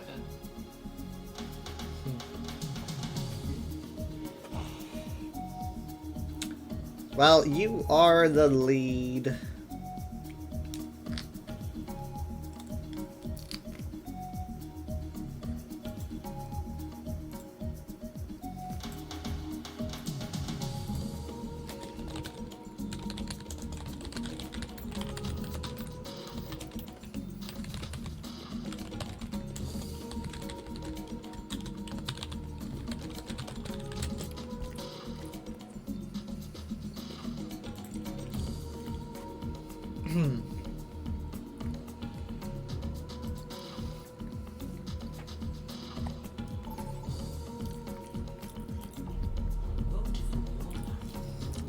I'm gonna go.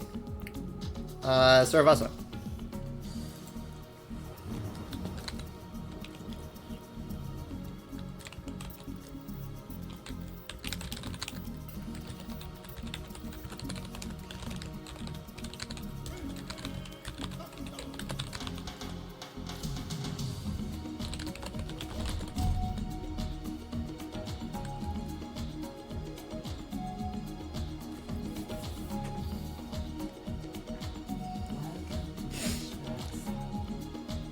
What are reviews for Silk Song like? What's going on? Because like it released but like when I saw people making posts about it being released, and like I knew it was going to be released at some point, but I didn't know it was literally, because people kept saying Silk Song tomorrow. I'm like, ha, funny meme, and then I start seeing everyone making Silk Song tomorrow jokes, and I'm like, okay, funny meme.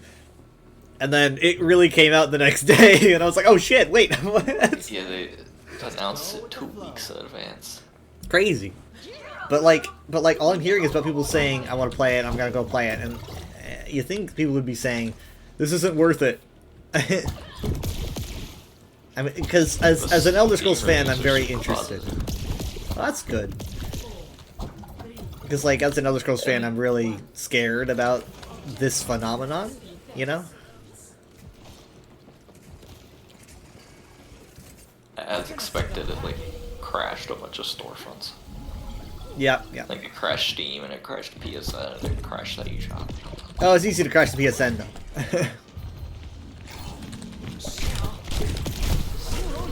But it seems super positive, dude. It seems like most people aren't talking about it because they're playing it.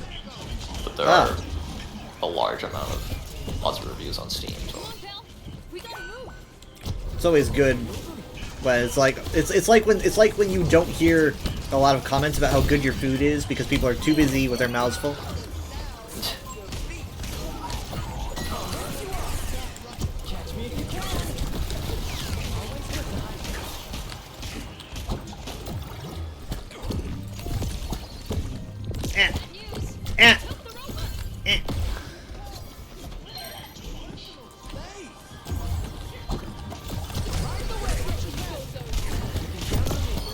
Nice, he went after me and regretted it. I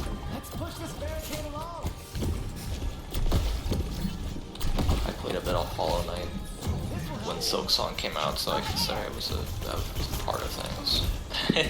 Oh, you I'm playing the current hip up-to-date game. I'm with you guys. I'm surprised you didn't like play any of it in case like they were putting Smash or something.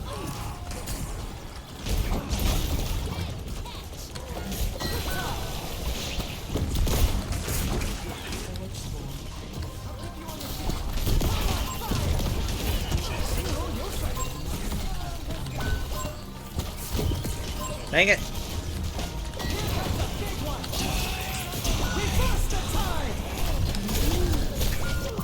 Nice.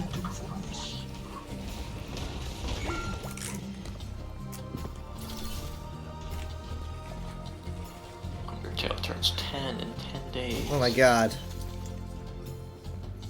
I'll get them this time. It's crazy. There's barricades moving.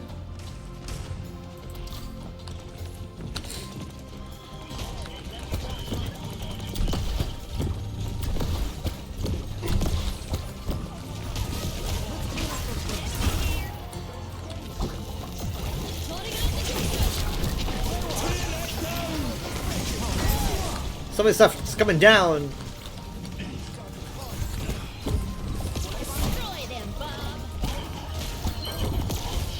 Bloodthirsty Reaper.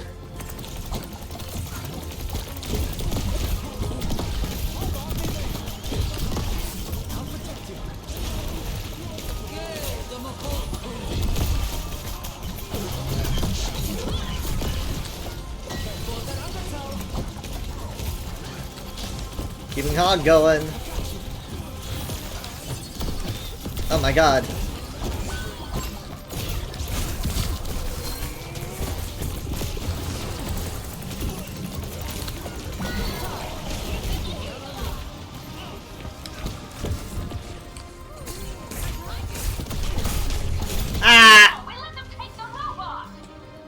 We're pretty far in the lead. Nothing bad could happen.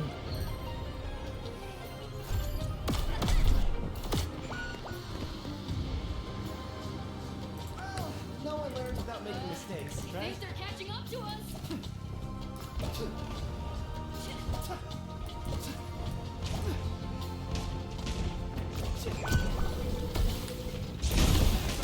Oh god! Oh, I don't want to go in there. Nope, nope, nope. I don't want to go in there. Okay, we're about to lose the lead.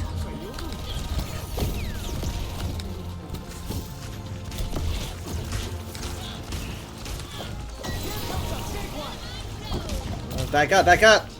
Come on, I only have so much resource. Come on. We lost the lead. Let's Ugh. quick. Okay, I've got a title.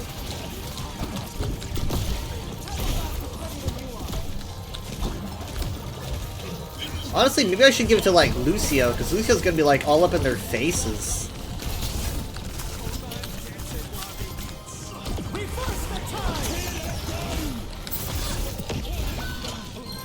I can't see! There we go. Go for weave, go for weave. Dang it.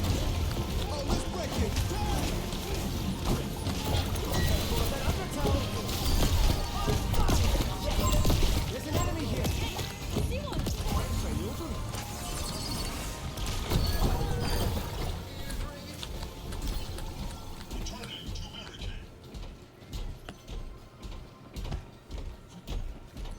Enemy forward swarm.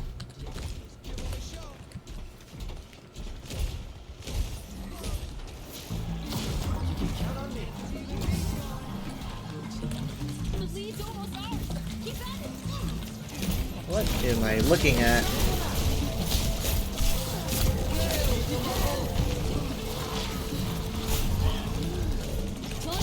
Death Blossom? Dang it.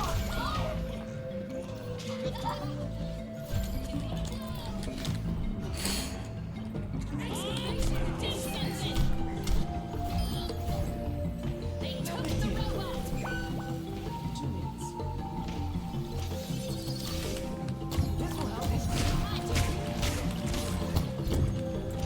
I'm getting pretty good at that.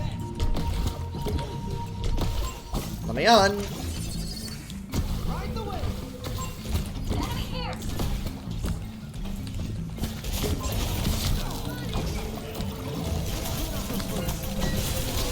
Okay, I'm gonna keep Hog alive because he's been hacked. Should have seen that coming.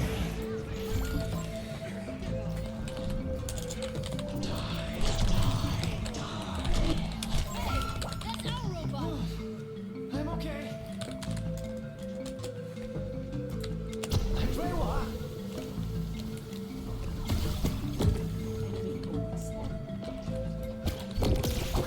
They're pushing their barricade. Almost got title again. Should not be over here. Crap. I should have given it to you. Oh, that's what it's for.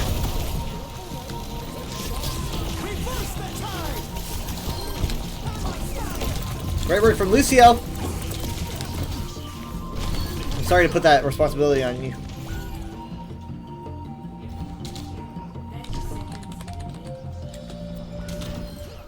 Dang. Oh no, they didn't. Stop that robot. Try to keep up. Enemy spotted. Saw your baddie. A lot of baddies. I just realized that one of our enemies, has Daedric in her name. Dang it!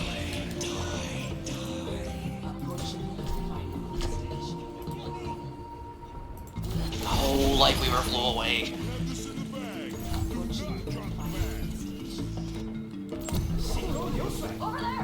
I'm coming up. Moving as fast as my legs will take me.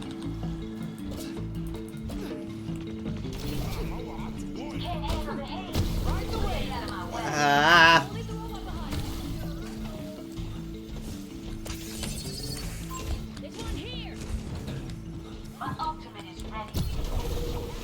Reaper behind, Reaper behind. Destroy them. Reaper low. Reaper down. I'm gonna get killed by the Sombra on the back. Overtime.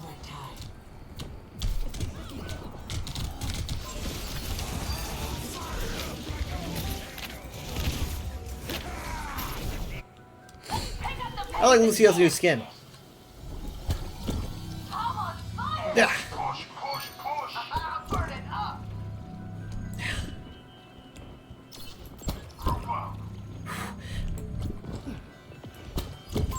Enemy here.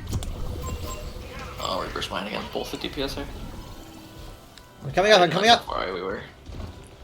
I didn't realize how much we had to push it. Don't think about that.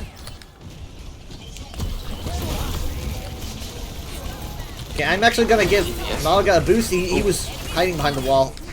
I'm going inside the cage match for heals, or for protection. Has there been a Death Blossom? Because that's probably gonna be soon.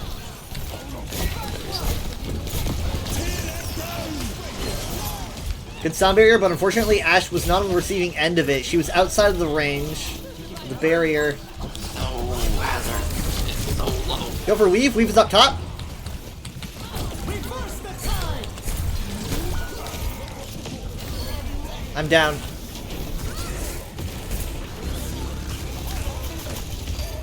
Ooh, This could be it. This could be it. There's Reaper though. He's annoying, and he probably has Blossom now, maybe. 心如流水. Oh, he's gone. No, they're gonna contest again though. We can't get there fast enough. And they're Tracer now because they're scared. I'm here. I'm here. I almost have ult. It's gonna be down to the wire. Hey, I got a Chivo. Death Blossom could potentially be any second. Great boot from the Lucio. Oh, he's dead. Who's left? Tracer. Tracer's on the left. She's gonna contest it line up. Right, good, great push, great push. Oh my god. Huge, what a win! my god. What a comeback! What the heck? How? Like, oof. Oh my god. I thought there was like no way. Awful all the time. I mean, like the boot from the Lucio to push the Blossom right away from everybody was on point. And then you pushing the Tracer like off point. Like we couldn't kill her. You're just gonna like push.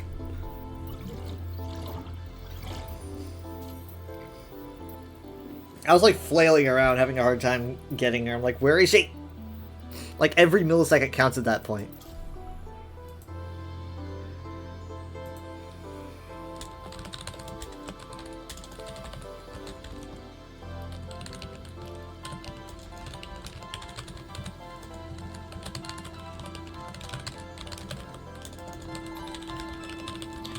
If I were to watch Indiana Jones with the Dial of Destiny, because I still haven't seen it, do you think it's worth it to rewatch the first war? I feel like I remember them enough. I don't know if there's anything that... That's 4 whole movies. I don't know if that's worth... I did watch all 8 Star Wars movies before I watched 9, though. But I don't know if I care as much about Indiana Jones as I do Star Wars. I watched Crusade before Dial. Because it was the only one that I hadn't seen. That's the only one that I'm unsure of if I haven't seen. Wait, no. I watched. I don't actually know if I've seen it. I think I watched Crusade and then Skull. Yeah, I've seen Skull. When did you watch Skull? Honestly, not like super long after it came out, I don't think. Probably like within a year or 2 after it came out. Jared Wow. watched it. I literally took like 15 years to see Skull. Because when You didn't see it till before Dial? when Crystal Skull came out, I remember I didn't know this was an emote. When Crystal Skull came out, I know that like our pastor at the time was a really big Indiana Jones fan. He started out his sermon with saying that he had never been more disappointed in his life. He was he was like, I had never been more disappointed in my life, and I was like, oh, that's really sad. And I never ended up watching Crystal Skull. Now I had played Lego Indiana Jones. I didn't really remember much about that. I do remember him specifically bringing up the ending. I don't remember recall what he that. said about the ending. I don't recall that. I do because that was before I watched it, but not like super long before. That would have been like 2008. And I remember him specifically bringing up the alien. Yeah. Now, but he was talking about the alien. He was talking about he was so disappointed because there were aliens and it was dumb. Yeah, well, it's like no shit because he's a pastor, and a lot of people who like probably like Indiana Jones because they think it like vindicates or validates their religion, when in reality that's not what Indiana Jones is about. Indiana Jones is not about a guy discovering the glory of God or whatever. That's not what it is.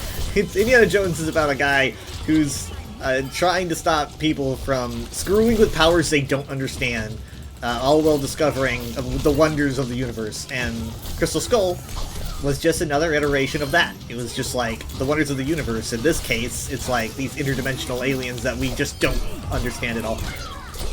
The alien really aspect of Crystal Skull was very cool. I stand by that. I haven't seen it since like around 2008. Maybe I should watch it. But like I don't know how relevant those are. Shia LaBeouf doesn't show up in Dial. Actually, I don't know. He doesn't. I can tell you that much. I don't even remember who he is in that movie. He's not his son. Yeah, he is. Right? He is? Yeah. Dang. But yeah, that weirdly happens with a lot of franchises that decide to use any remotely Christian, like iconography. There's a weird, not small section of people that like consider Zelda, like Christian. And Nintendo's like, this is why we tried to take a distance from religion. Yeah, because like the older ones, he had a cross on his shield, and they were like, it's for the, I don't know, they try to twist it to like anything. Like we get nothing. We need something. Yeah. We need some kind of Christian media. So they probably just see, I don't know, Crusade and the Ark of the Covenant, and they're like, oh. Exactly. And they get really attached to it. And they think that's what it's about. And that's not what Indiana Jones is about. And if you ask me, every single Indiana Jones film has nailed what Indiana Jones is about. But to varying degrees of like, execution. But I think that every film at least gets the tone right. Dial. I'm not gonna say Dial's my favorite. I liked it better than Crystal Skull.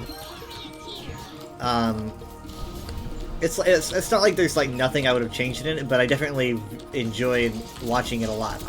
I like the movie, and I even got a T-shirt with the logo on it. I did enjoy it, and honestly, it was the only Indiana Jones film I've seen in theaters, and I really enjoyed the experience. And there wasn't a guy who booed at the end, like with Rise of Skywalker. Or Infinity War. No one booed it. Oh wait, or did they? That was a joke. They did, but it was a joke. They were going like, "Woo, bad ending." Yeah. But I don't think they were being like, I don't think they genuinely thought. That was someone trying to cope with their emotions right there. That was a grown man who was trying not to cry. That's what that's. Speaking of which, if you still, I haven't seen MC movies in a while, but like, if you still haven't seen Thunderbolts, which I haven't. No, yeah, I haven't. But I don't know if you know anything about it, or if you're gonna how you're gonna watch it. But I would not look at the Disney Plus listing. Interesting. Why? Before you watch it, because it spoils the. You don't know about like the ad campaign for the movie. What's the listing? Like a description? Like what it calls the movie. Like straight up what it is listed as. Really? Do you know the like advertising campaign? Of that movie? I know the advertising campaign, but you gotta understand this is very hard for me to try to grasp what you mean. As in basically, there's no asterisk. On Disney Plus. Oh shit! I didn't even know. Oh, we were way over. Wow. We were way back here. I did not know that. I'm sorry, Farah. Yeah, so basically at some point they took the asterisk and they're like, here's the actual name of the movie, and so Disney Plus is just like, here's. How am I gonna see You it know. then? How's that?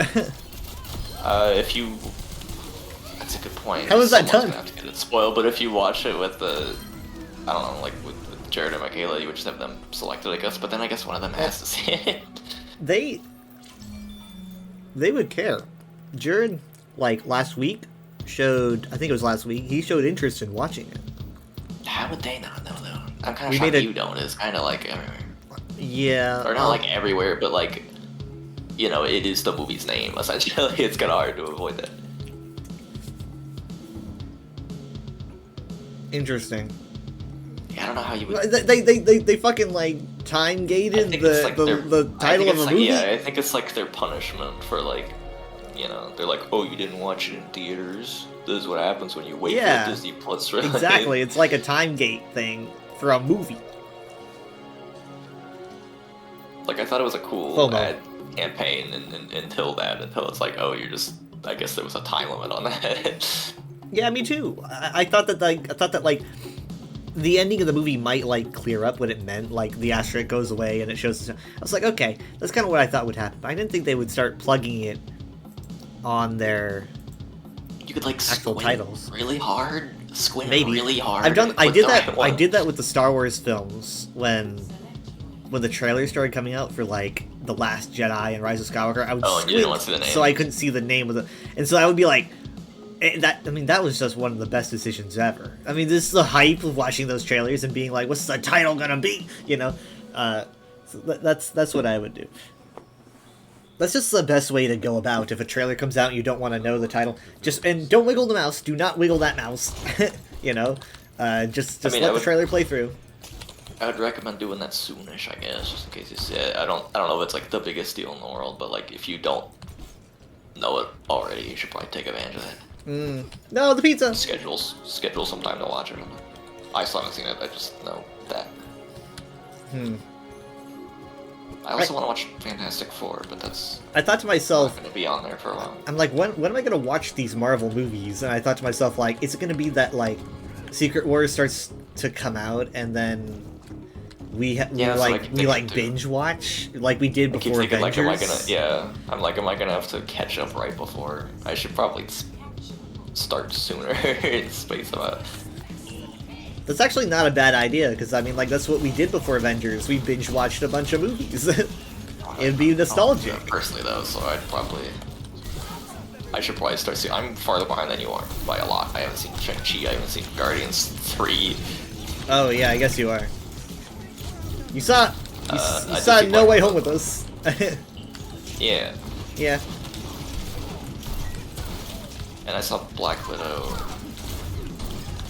And I saw Ant-Man 3. I don't think you did. No, I didn't.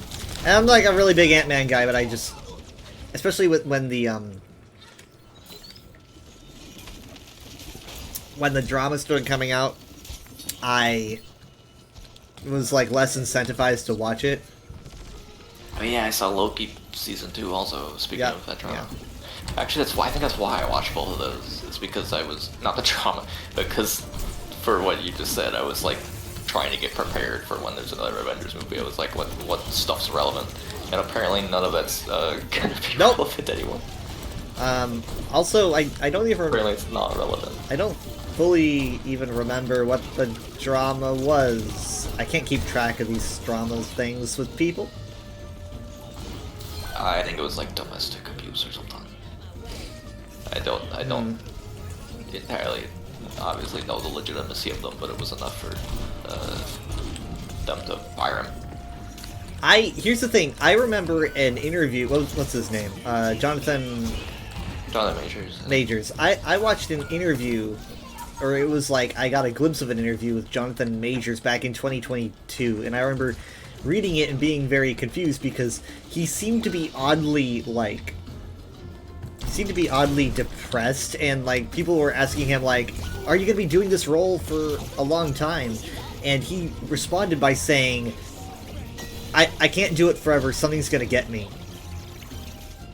He said that. He said something. He That said is something's weird. gonna get me, and I'm like, why? What a fucking Something weird is thing. going to And happen. it's just, that's the thing though. It stuck with me because I was thinking, why are you saying that? That's such a weird thing for you to say. You knew.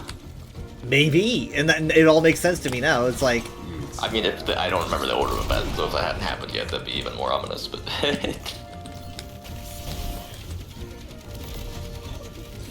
sorry, what? I said I don't remember the order of events, so if like the actual abuse hadn't happened yet, that would be. Even Yeah, more oh ominous. yeah, I don't know, but I'm But pretty sure. it not may have already probably did. happened and not come to light until. Well, this was pretty soon, around that time, I think. I remember it sticking out to me because I was thinking, you're Marvel's big guy, man. You're like the new you're the new Thanos. I killed you. I think I killed you. You killed me. I think he directly deflected one of my water orbs right into you. Rip. Although I'm partially glad it was you because I looked over and I was about to say, whoever that is going to be so bad at me. And I was like, oh, it was you. It's probably. I not. am mad at you. It's I'm probably furious.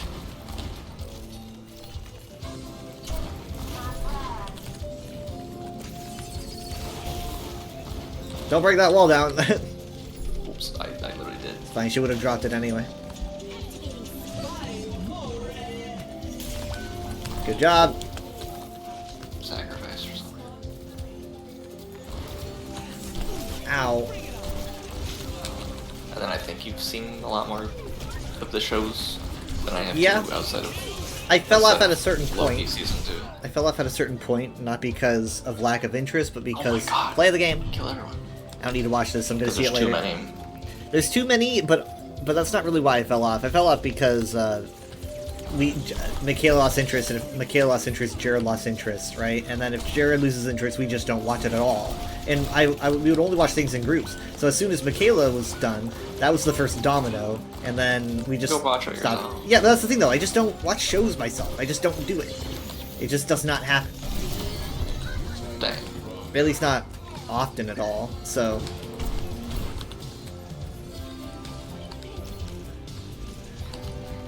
I remember watching Hawkeye. That was very fun. I was a big fan of Hawkeye, the show, and also the character. But I really like the show. I keep forgetting what shows even exist because there's too many. Like there's a Daredevil show now. That's just fully out. Like I think it ended a while ago. Yeah. I can't keep track of all those. I don't want to be the guy to say that the MCU is washed because I feel like a lot of the cultural strength of the MCU did fall, and it is gone. I don't know if it's gone forever, but it is gone. But I think that the people who are there for the MCU are still enjoying it. Like,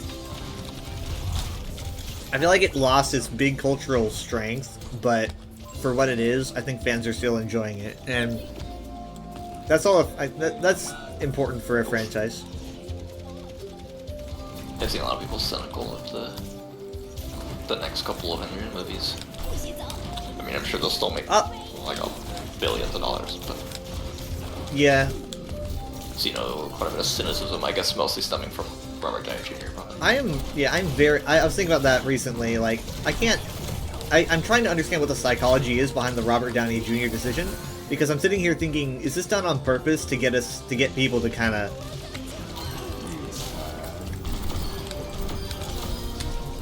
Ooh, Look at me go!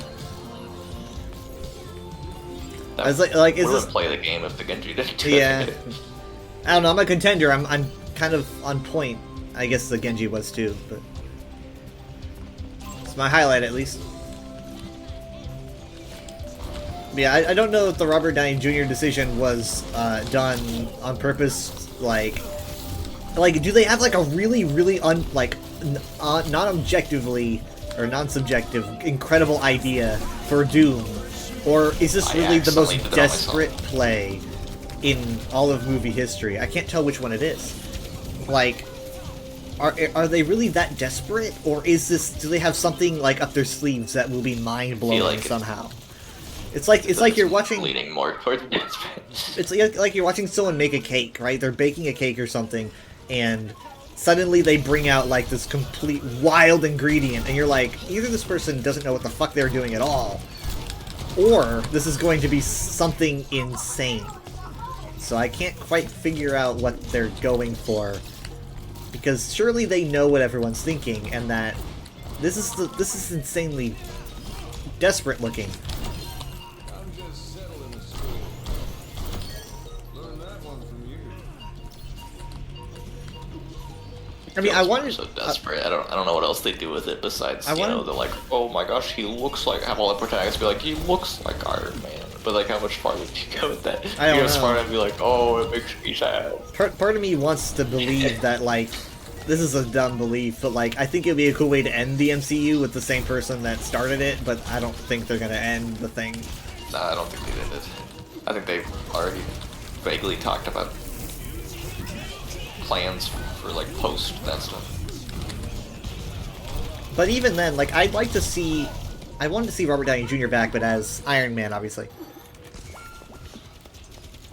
Right? As some, like, parallel universe Iron Man, maybe some different iteration. Maybe we will, right? It's like, that's still possible, but especially with him already being in the movie confirmed. But I don't know. I Oh, just there's can't already- understand. There's already more cynical theories about like Robert Downey Jr. Iron Man versus Robert Downey Jr. Doctor Doom. That's in the not too final fight. cynical. I mean, I think that seems not obvious, but I think it seems likely.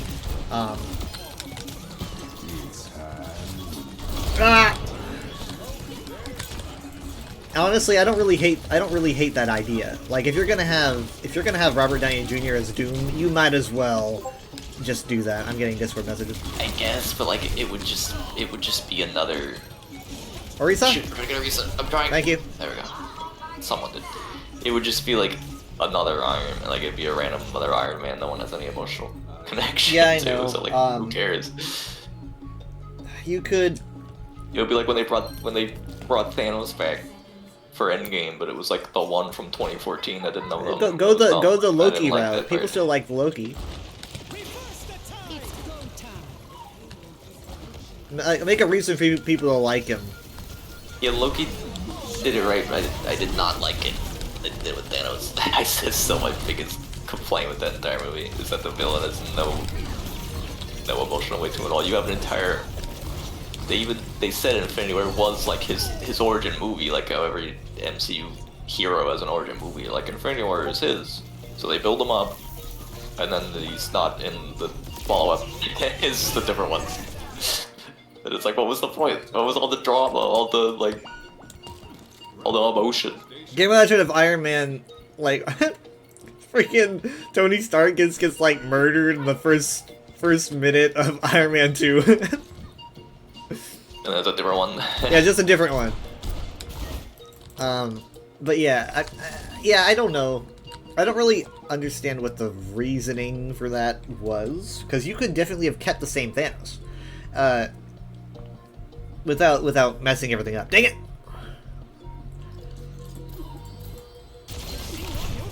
Now, my biggest complaint with Endgame, even though I do think is a very, very obviously a very good movie, and definitely one of the that's fucking crazy. Wow, that was just irresponsible.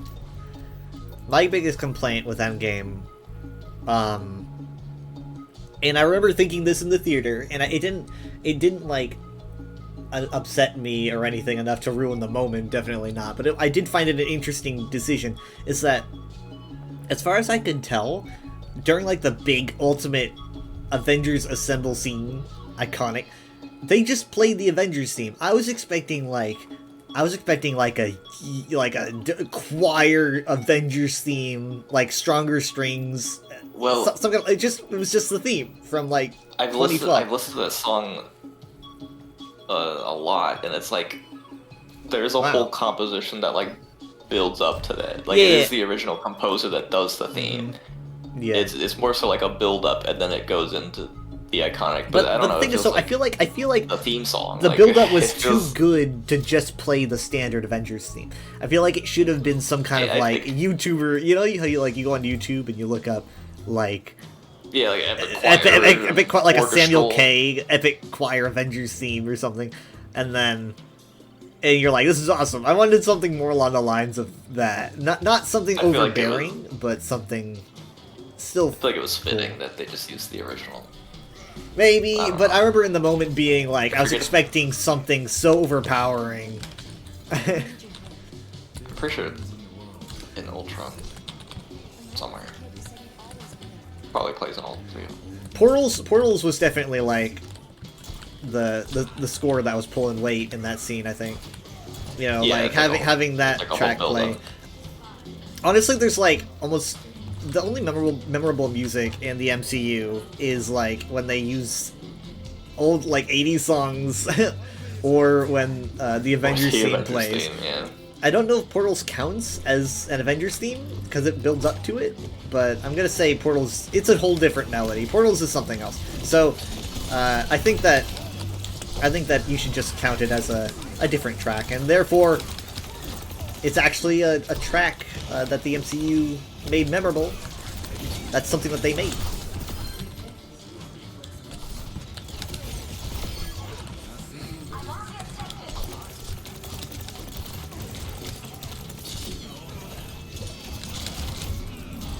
Uh-oh.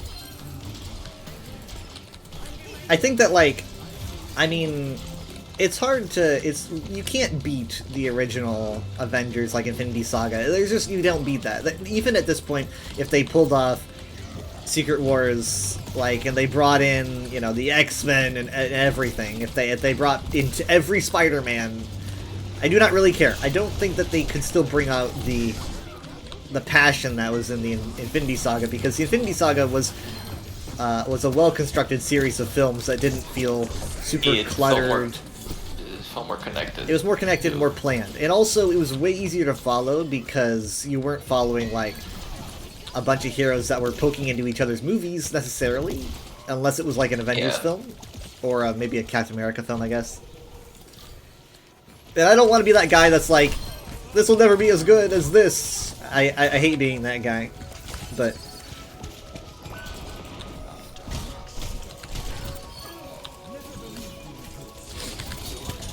it's just really crazy what they pulled off, and it was definitely our era's Star Wars, that's for sure.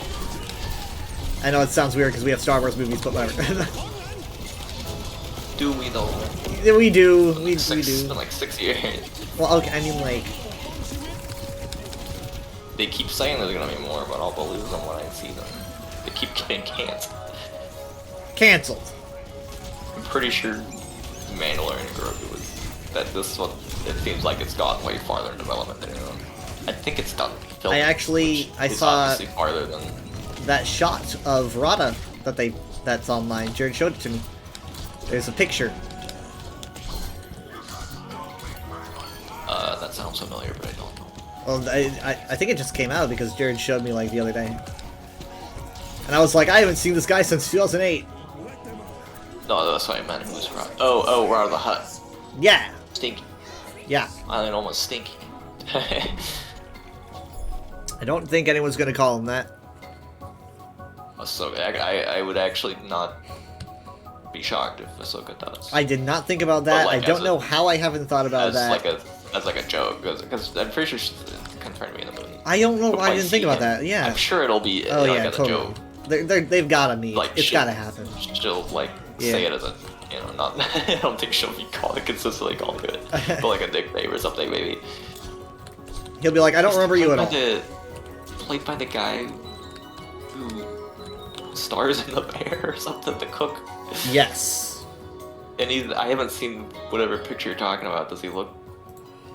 What does he look like? Because they described him as some kind of You can only I only got a shot from the back. It's like, how can a Hutt be muscular? So I couldn't see if he has abs. I can only see him from the back. A slug. Yeah, I don't. But here's the shot is in a gladiatorial arena, so he is arena fighting. I think that's pretty cool. I don't really know how they're gonna pull it off. I think it's cool.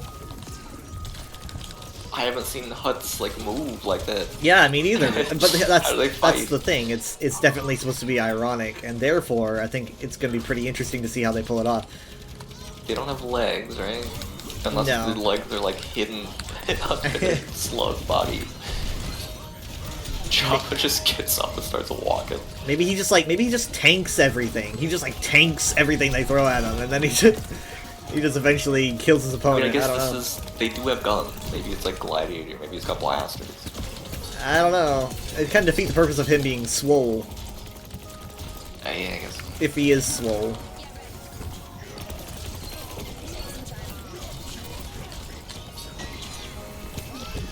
But yeah, so that movie's not getting canceled probably. No, that movie can't get canceled. It's got Mando in It's it. so, yeah, that too.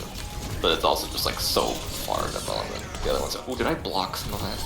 Nice. No, I think it went to.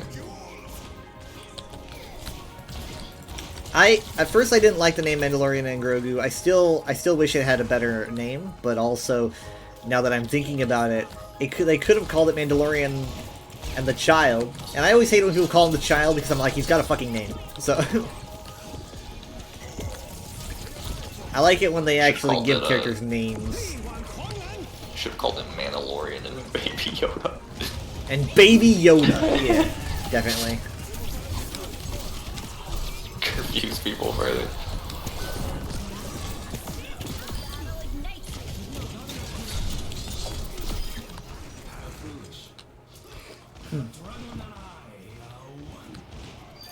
Baby Yoda. Have you seen like every season of The Mandalorian so far? Yeah, the only live action Star Wars thing I haven't seen is for some reason, there's no reason in particular, I just haven't got around to finishing Skeleton Crew. I only got like Oh yeah. halfway through or something. It's one of the better ones. Just honestly forgot. Nice. My god. I just like forgot to finish it. I'm at 21 to 1. Dang. Oh, I didn't die. Ah man. Got 15 I to only 0. got 15 kills though, but I didn't die. That's definitely gonna be the shatter down the lane. 1 in 10. Oh, it's I not a gotta shatter. Install. Holy moly. Holy moly. Don't you just hate it when someone hits you with a holy moly? He did get 1 in 10. That's good enough. You know, they referenced Valorant in the new season of King of the Hill. What? There, honestly, like I saw the image. I'm assuming it was an actual quote, I think, because I didn't actually watch the clip, but it's this guy talking to another guy, and Hank's just like in the middle listening to them, and he says like he's like I can get you rare Valorant skins for $250, and Hank's just kind of like, $250 for skins is not bad. How much does the meat cost? Just have to say. I think it was animal skins. Yeah, he doesn't know, like, he probably just thinks that Valorant's like a company that sells animal skins and meats, and he's like, how much is the meat then?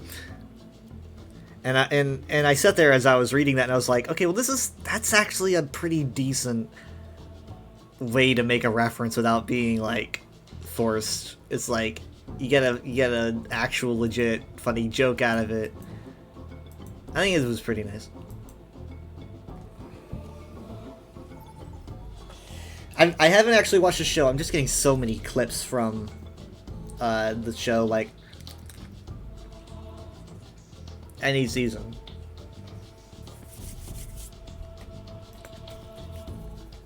And I'm like, I want to watch this show. There's 14 seasons of this. Yeah. I think the original run was like 1997 to like 2010 or something. That's pretty good. It's been like 15 years or something since they've had episodes. Prepare your defenses. Select your hero.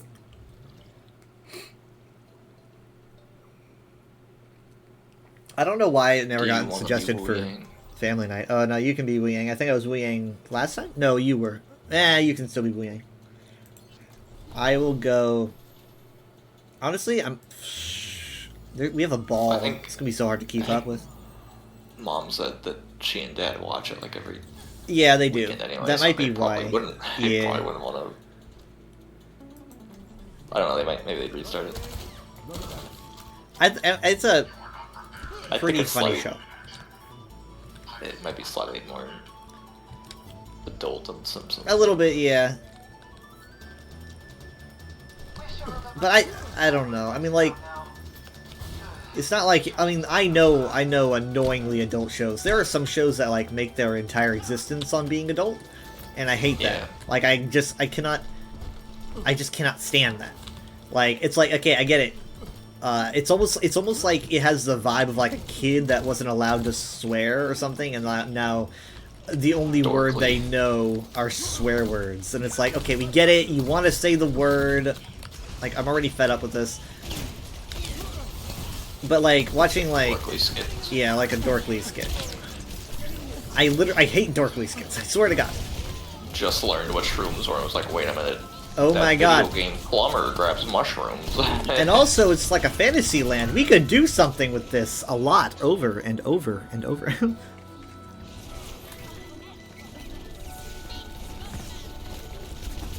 But the thing I like about watching King of the Hill is that it's very grounded, while also being bizarre at times without really losing its groundedness.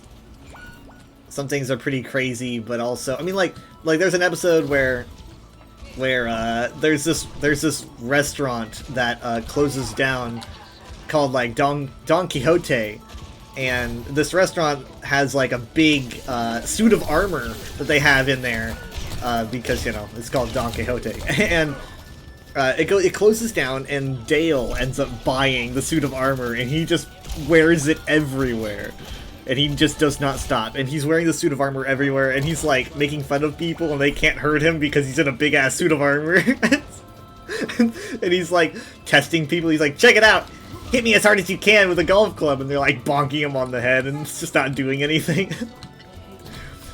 And it's like that's still something that could happen, but it's just hilariously bizarre.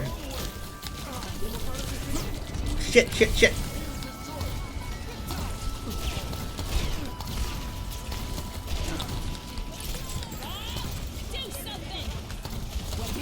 And also, even though it's about like being in the South, it's not a hyper-conservative show, which I feel like a lot of people probably would have taken it as such.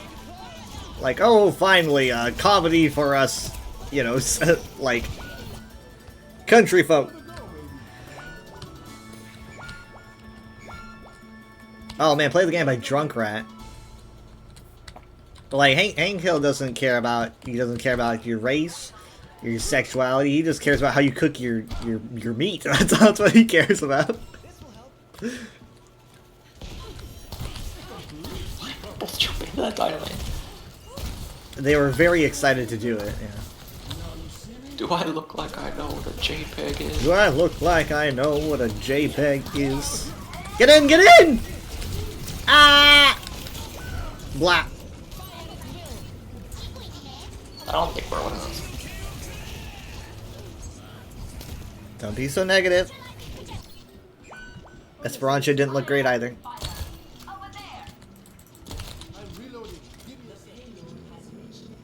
No, we're gonna lose. I don't know how to describe this clip because it's so specific. But you say you've seen a lot of clips, so do you know the clip where Bobby and I don't remember her name. Is her name Suzanne or whatever? Luann, I believe. Luann. Bobby and Luann are like trying to surprise Hank and Peggy with like, I don't know, they're trying to surprise them, so they keep entering rooms and like the sounds that Bobby makes are the sounds that it's like, what is this sound that you are making? It's so weird. He's like, surprise. He's like, blurg. It's like blurg. It's like, what was that? How about I try that again? I'm on fire. What number? Bob, do something! But yeah, more shows should have continuations. Like, it's not King of the Hill something something. It's not a redo. It's just straight up Yeah, it's just season 14 or whatever. It's like, that's just no bullshit. That's what we're doing. The 14th season. More shows, more series need to do that.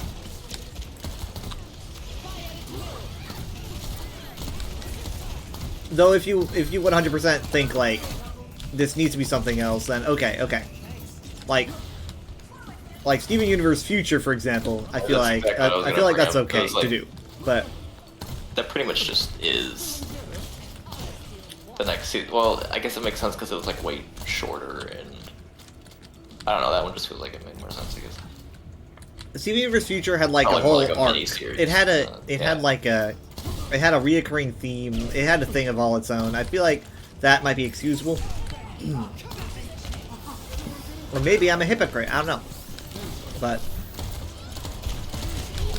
oh, I do not want to mess with this Ash. I don't know. It feels wrong to like even consider that as like if that was just added as like season. I think 6 is what it would have been. It just feels wrong to me. Did it have any like new animators or? Because I feel like it looked a lot more polished to me. It may have had a higher budget after the movie. Because the movie definitely had a higher budget.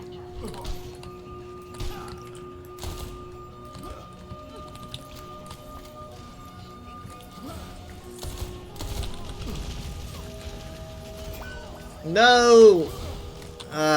You got sniped with those missiles. Yeah. I'm surprised our Widow has only died 3 times.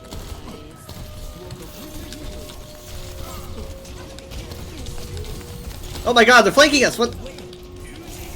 I'm flanking them, it's not right. A lot of them are, yeah, a lot of them are low. It's a good time to use it. Bap is down. It's not over till it's over. Heck. Stay in there. Ah, no! Where'd you go? Go! Just teleported back. No! Ah, my god! This sucks! That sucks so fucking bad! Oh, I just got here. I was jumping too high. Oh man, no. I was like, I wish I just stayed with the Zarya. I wish she stood down there with me. No. That's so I ruined the whole match. Fuck. You did. I thought the Zarya teleported away. If I could have just landed on that platform, I just kept freaking out trying to land on the platform because I was taking so much damage from the Bob. I could have made up for... I mean, I couldn't have changed what Zarya did, but I could have changed what I did. I didn't do it right.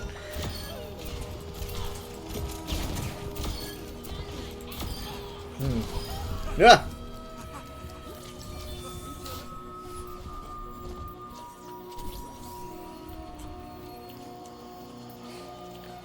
They got rid of, like, one of my favorite items at Sonic.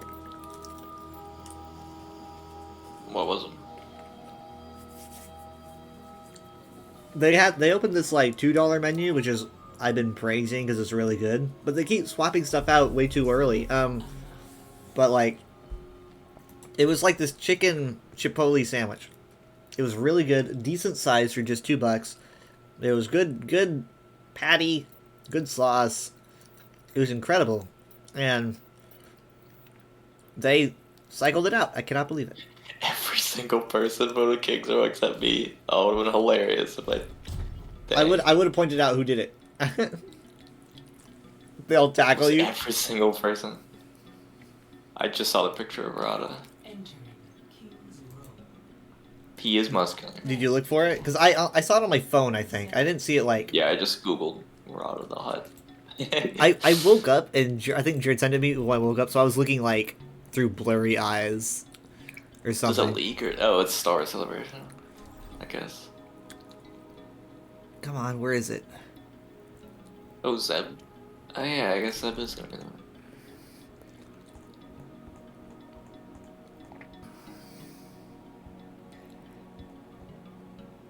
Oh yeah, here it is. Yeah, he's muscular. You just can't really see. It's hard to tell on a hut. His arms, it looks like he's got muscles. Yeah. I thought they had really, really like short arms. He's got pretty... Nah. My sister gave me an ear. Maybe. Well, I don't know. Maybe he's got abnormally long arms. Sometimes. Just those moments. You use them when It's me, Ron the Hutt from the 2008 Clone Wars movie. Did Zero the Hutt die? Yes.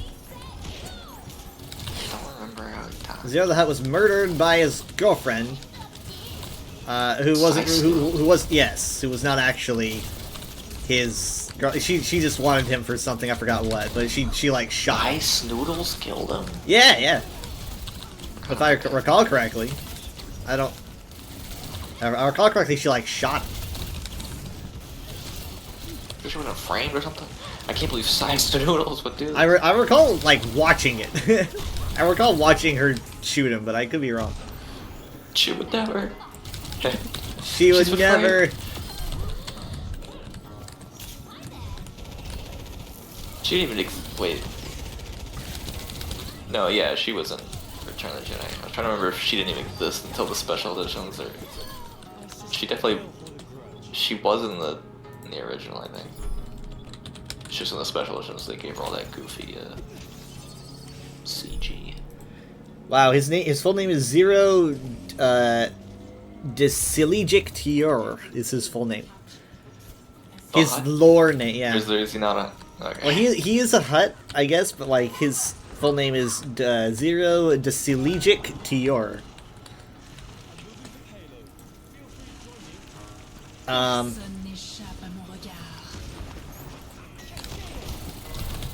Let's see. He was ultimately murdered in 21 BBY by the Palowic singer Cy Snoodles. No.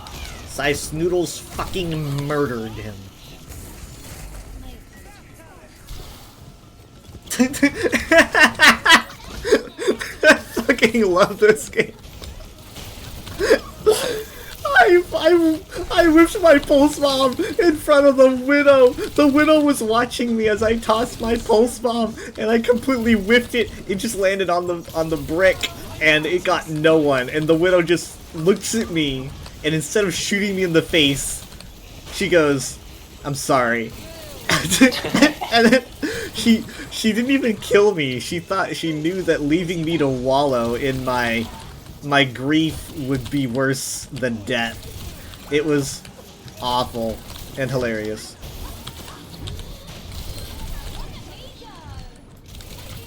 Ah, dang it! Sir Maj has been chasing me across the map. She chased me so far. Okay, so Jabba hired her to murder Zero. To retrieve High Council records, or Hutt Council records. So that it was Jabba the whole time. Honestly, I'm surprised the guy lived as long as he did. But both of my counters in a single team. Shouldn't you like switch that? Oh man, this sucks. Everyone counters, man. You guys change. You change. I mean, this guy is quick, I guess. I'm gonna give it a go. I'm gonna give it a go. Come on, come on, come on. They're gonna use Infrasight, and I'm gonna get so mad. No pulse. I never hit my pulses.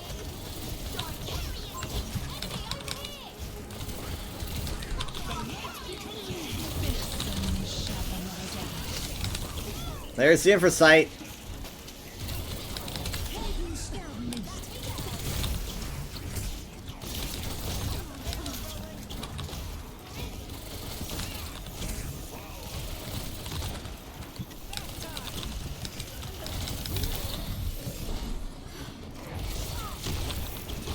Yeah, there are a couple Hutts introduced in The Mandalorian. They didn't, or in the Book of Boba Fett. It's hard to tell the difference sometimes. And they didn't really do much with them. Kind of wondering if they are going to bring them back for this stuff. What a wall! What a wall! Oh yeah, that would have got a lot of people if it was a wall. That's unfortunate. Ah! She finally decided I had to be put down as soon as I got a kill. Zero has an unidentified brother. His parents are Mama and Papa. That would have put a dent in anyone's hell. Like, what, that's it? Like, Briccolini? What? Oh, this is not good if we're using that way back. Okay. That's annoying.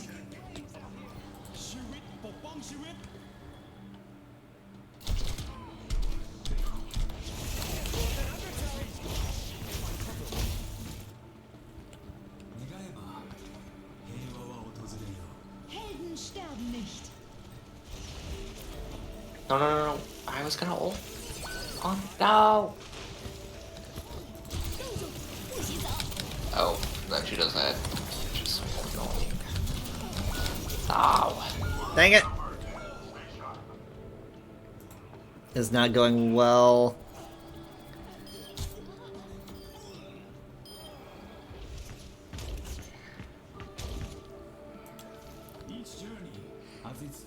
Did you see any of the survey skins they showed recently?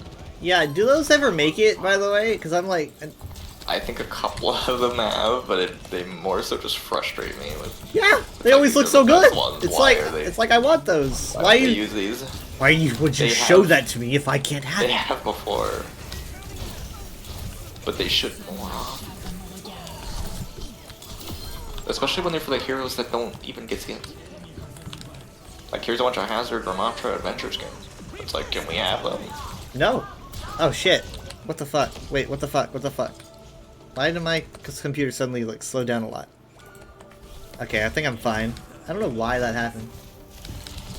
Hype Man started spectating. I think something Hype us up, closed. Hype Man.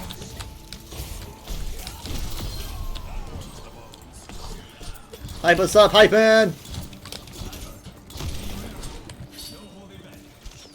Ah, I should have held on to that.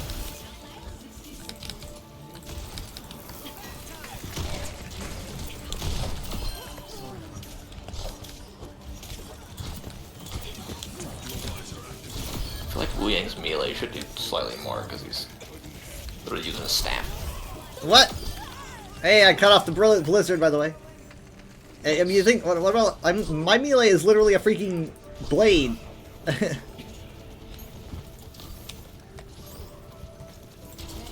Get him. Get him! Okay, can you guys push so I can get into, like, a good place?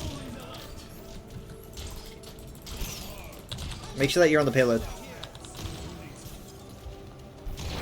Okay, they know I'm here. Hi! Hi!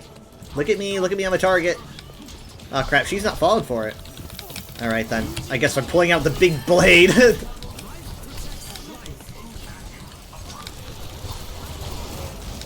Lantry. Kill the sexy robot! Didn't want to have to do it, but I did. Okay, yeah, we're running on fumes here, so... Oh, she took out the map. Interesting. Maybe she was trying to go Reset or through, swap. maybe go through here? Something? I don't know.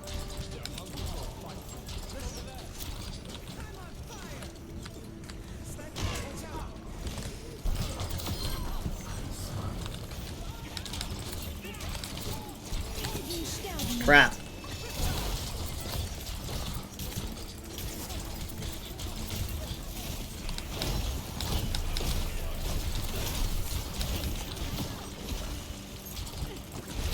It's a good place to put the shield. Ooh. Nice! I don't know if I should. Well, I mean, she died before we could really... before it could combust. Still So. can't. I still don't have grasp on that one. Okay, what direction are they coming we out? won. What direction? I think we won. I thought they were just about to touch. 23-4 and 21-5. Pretty good. I mean, like, we really got things moving. Schmovin'. as the kids say. Jesus Christ. It's like everyone's worst fear if you're in an alley with Ramatra.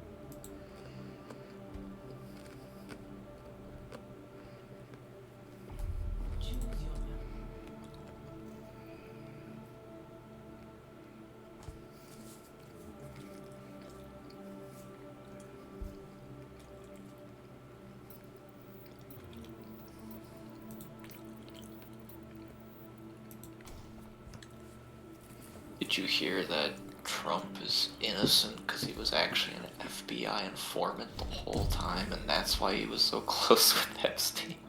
Yeah, I think that's some pretty cool lore. Pretty strategic of them to wait this long to say it. They were holding on to that. They're like, you know what? We're gonna drop the bombshell. He was actually working with us. It's like those scenes from like comedies where like the character is taking an unreasonably long time to think of an excuse, and then for some reason the character like believes them. It's like, because I was an informant. I was working for the FBI the whole time. You were? Yes, yeah, that's what I was doing. And I was like, oh, okay. Like, the only reaction I've seen from this is like, oh shit, what he did was bad. Oh yeah, my if god. You're gonna lie that blatantly. Like this is like, honest, I cannot even express how bad this is. Like, literally, in my opinion, there should be riots in the streets. The only reason there's not is because people have to work. Like, this should be like apocalyptic, honestly. I didn't know I had this spray. There's a lot to write about. What the fuck? Oh, somebody jumped. Freya! I feel like there's like so many things to write about that people can't. Well, that's what I told Mom. It's too many things. It's like, what do we even prioritize here? It's too much to write about. Yeah, I said that's why they do all these things. By the way, that's the exact reason why they do all these things, is to make so you can't focus on a single one. That's just a fascist tactic. It's classic, and they even make a reference to it in Andor because it's classic fascism. Don't give people time to breathe. Yeah. Or realize the last thing that happened because there's already a new one.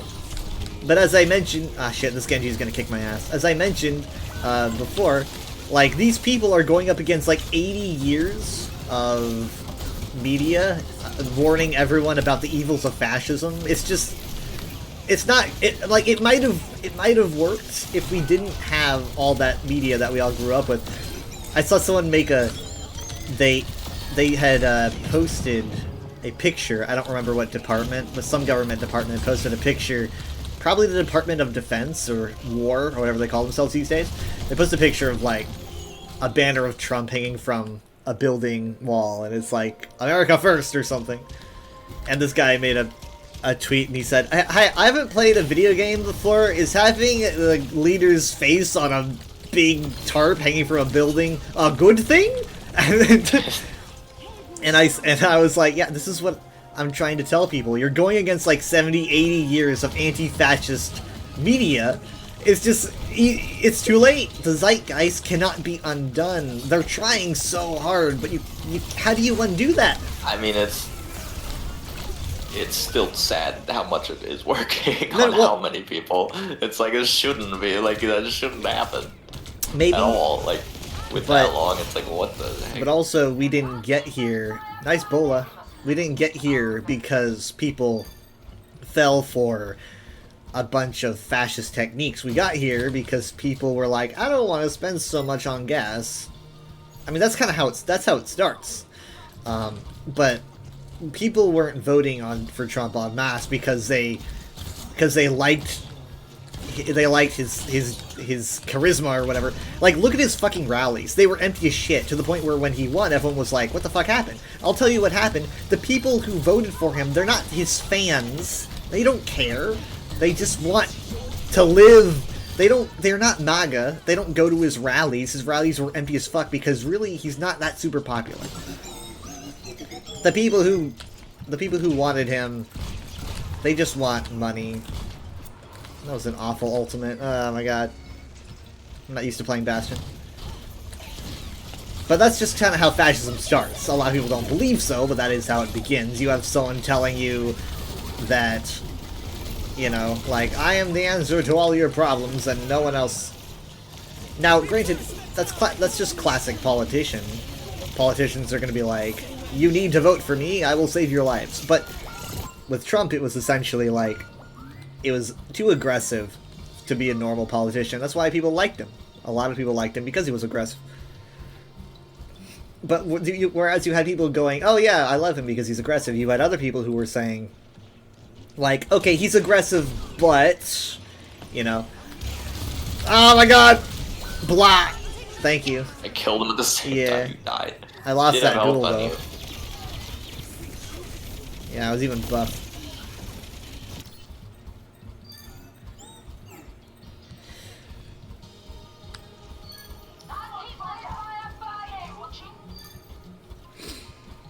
I mean, if things were going great for America, like if the economy was great or whatever, then Trump would have said, "Hey, I'm running for president again." Everyone would have went, "You again? Fuck off!"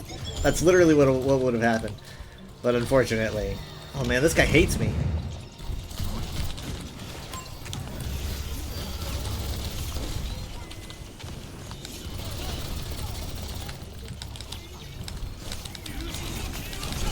Oh no.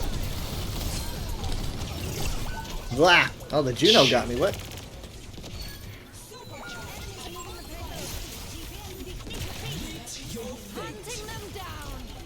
I had to re-look this up because I don't know if it actually happened. I saw it right when I woke up and was in a groggy, hazy state. But something about Mr. Beast in Tron.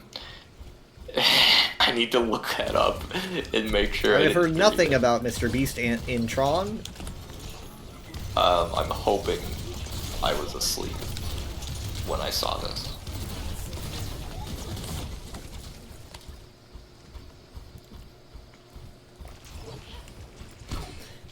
So like the algorithm or whatever brings like programs to life. It also like works on YouTube videos. And so suddenly we have a Mr. Beast that was created from like YouTube AI, and then a real Mr. Beast.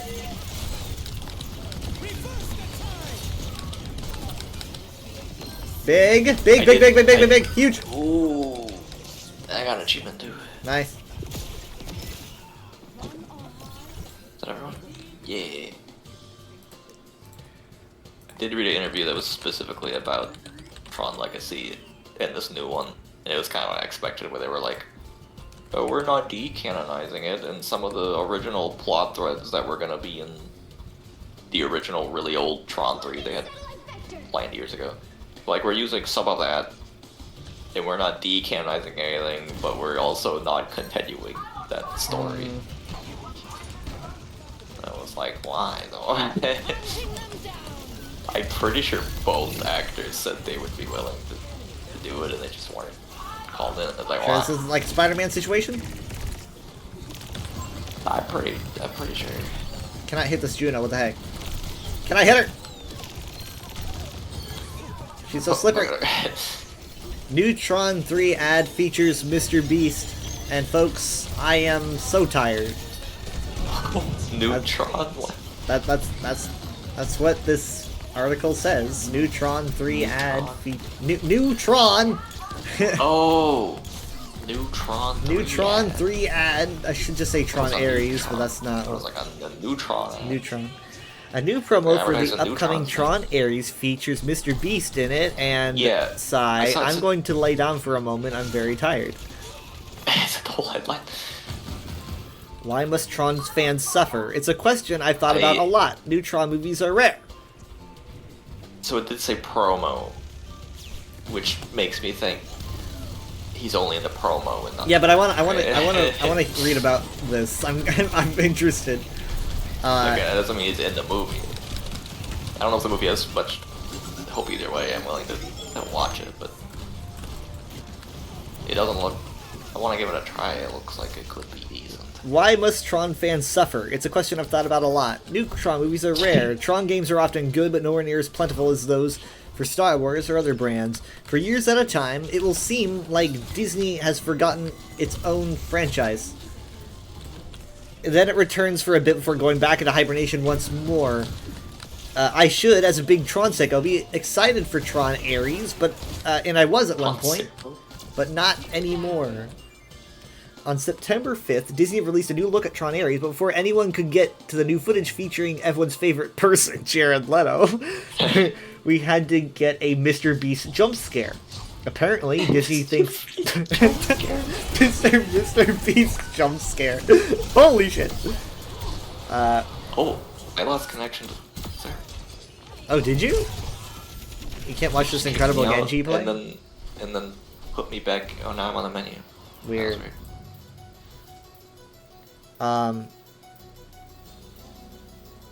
Wow, okay. Let's see. Mr. Beast jump scare. Apparently, Disney thinks popular charity streamer and candy bar mogul Mr. Beast saying, "Let's do this" in the most monotone and robotic way possible will help bring in the youth and make Tron Ares a big hit. Instead, my timeline and most of the reactions to the ad show people giving up on the movie before it even arrives in theaters. And despite Mr. Beast not actually being in the movie, can you blame them? You don't know yet. You don't know yet, man. They probably would have said. The movie stars Jared Leto, which alone is a terrible marketing point. He's a so-so actor who's been accused of sexual misconduct allegations, which he denies, and overall just seems like a big creep. And then you have the plot of Tron Ares, which seems to be built around the idea of digital beings from the grid being brought into the real world. Nah, it's neat to see a light cycle slice a police car in half, but leaving the grid seems like a mistake. Now the movie is being promoted by Mr. Beast. It almost seems like Disney is trying to pull a producer's-like stunt here, and I'm sure nobody watches Tron Ares. I guess one good thing to come out of Tron Ares is the existence of some new Nine Inch Nails music. That's cool. I like that. Even if the music sucks, even if the movie sucks, at least it helped Disney push to remaster Tron Legacy in 4K and got us all some new Nine Inch Nails songs. So not a total loss. Wait, they did what? I don't know what he's talking about, but that is what it says. Maybe they did something on Disney Plus and put it in 4K. The sad thing is, I'll still be there day one. That's October 10th, by the way. Oh shit, that's so soon. What the fuck? To see Tron Ares, watching theaters, but... because I love Tron and I want more of it. Let's do this indeed, Mr. Beast. Indeed. That is a Kotaku article written by Zach Zweisen. Why? What does he have to do with Tron? Why is he there? Well, hey, it got people talking about it. I literally learned new things about Tron Ares, and they're apparently remastering Legacy because they did this.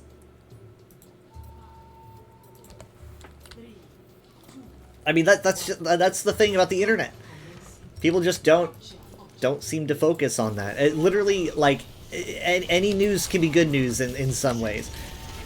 Like the guy says, like, he'll still be there, and it got people talking about it. It's something that might seem like a terrible decision is sometimes done by these suits just to get people chatting, and that's just how it is. Like, monetary stuff depends on making cringe decisions. Cringe decisions. Decisions? I don't know. But that's just part of advertising, honestly. I mean, look at fucking Super Bowl commercials. Like, sometimes it's like, some of them are just like annoying, but a lot of times they just don't leave your mind because it was weird and it was annoying. There may have been a lot of like 90s marketing was like that too. 90s marketing, yeah, it was kind of like that. If we make it the craziest thing possible, you'll remember. Crazy angles. I mean, and that just goes for that's just classic attention grabbing, and that's why you see so much of it on Twitter as well when it comes to people making posts They will literally, did I mention that post about the hippopotamus, right? I think I mentioned that on Sunday. I don't remember any post. I don't know if I was. It might have been with my friend. So there is this post about like which one is the most deadly. I've seen the post. Right, and you saw like you didn't talk to me about it, but I have seen that post. Right, and you I flagged it as an engagement bait. I was like, that's they already know the answer. Yeah, well, I mean the post. I'm not really talking about the post itself as much as I'm talking about a reply to the post, a quote retweet from everyone's favorite poster, Kira's got the Danny Phantom avatar. Can't forget That's the one them. Yeah, that's the tweet that I saw. I thought they did something like. They said, like, what's the hippo gonna do? do? Like, yeah, like they already know, obviously. Exactly. Like, everyone knows. That is precisely what I'm. So many people are just, and they're just like, "Are you crazy?" And they're just like, "Dude, you must be so stupid." It's like, God, I know you're stupid. Yeah. You're not. It's fucking bait. I cannot believe how many people fall for bait. It's like, how long have you been on the internet? Are you new here?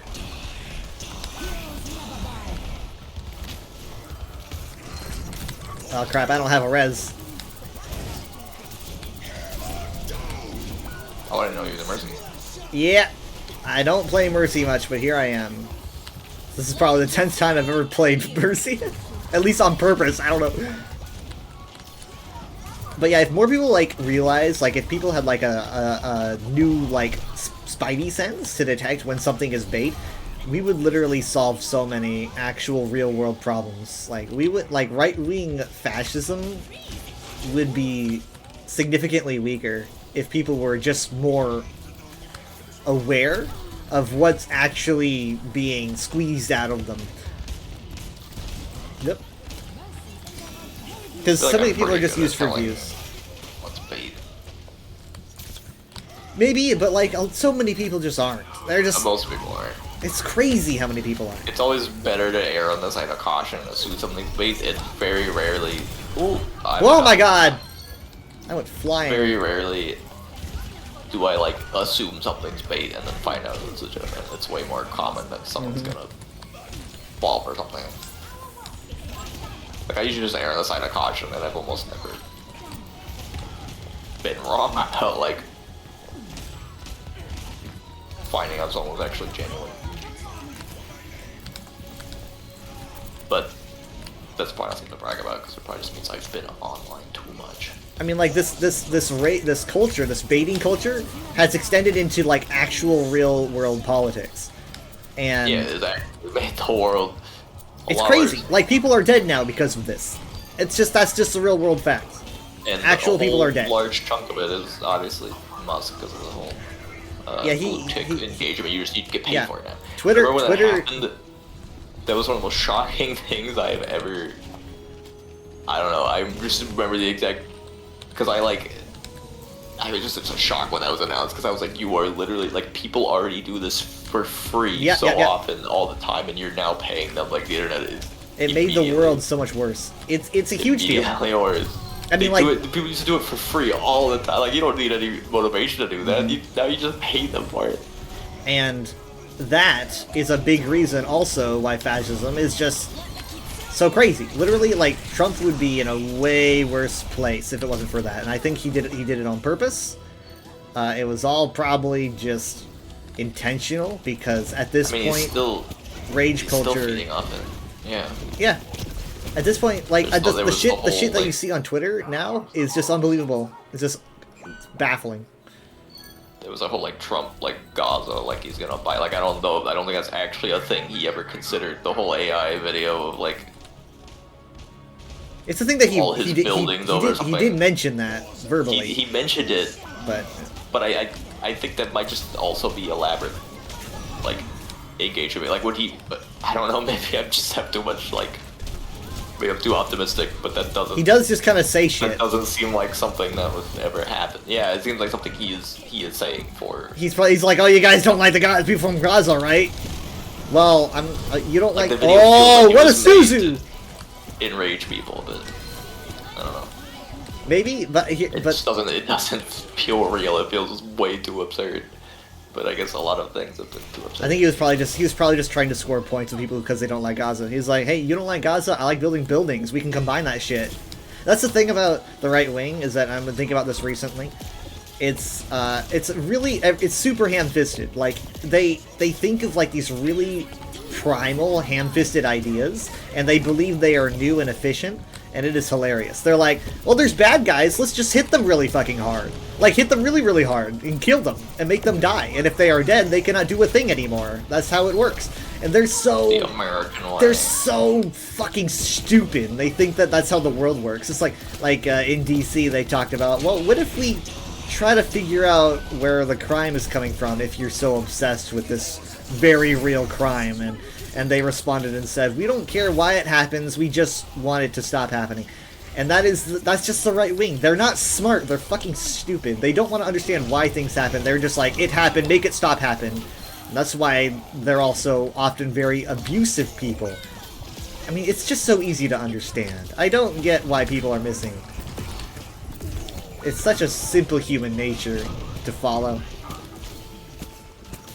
I mean, it's like, oh, why are so many of these people like actual abusers? It's because they didn't mature past a certain age. They are broken. Essentially, they mask being childlike and primitive as something to be. They mask it as like an important way of life. Masculinity is apparently being incredibly stupid, but that's a cool thing. But instead they call it high IQ.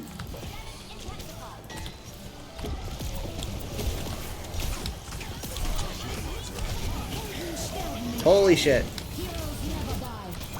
Ugh.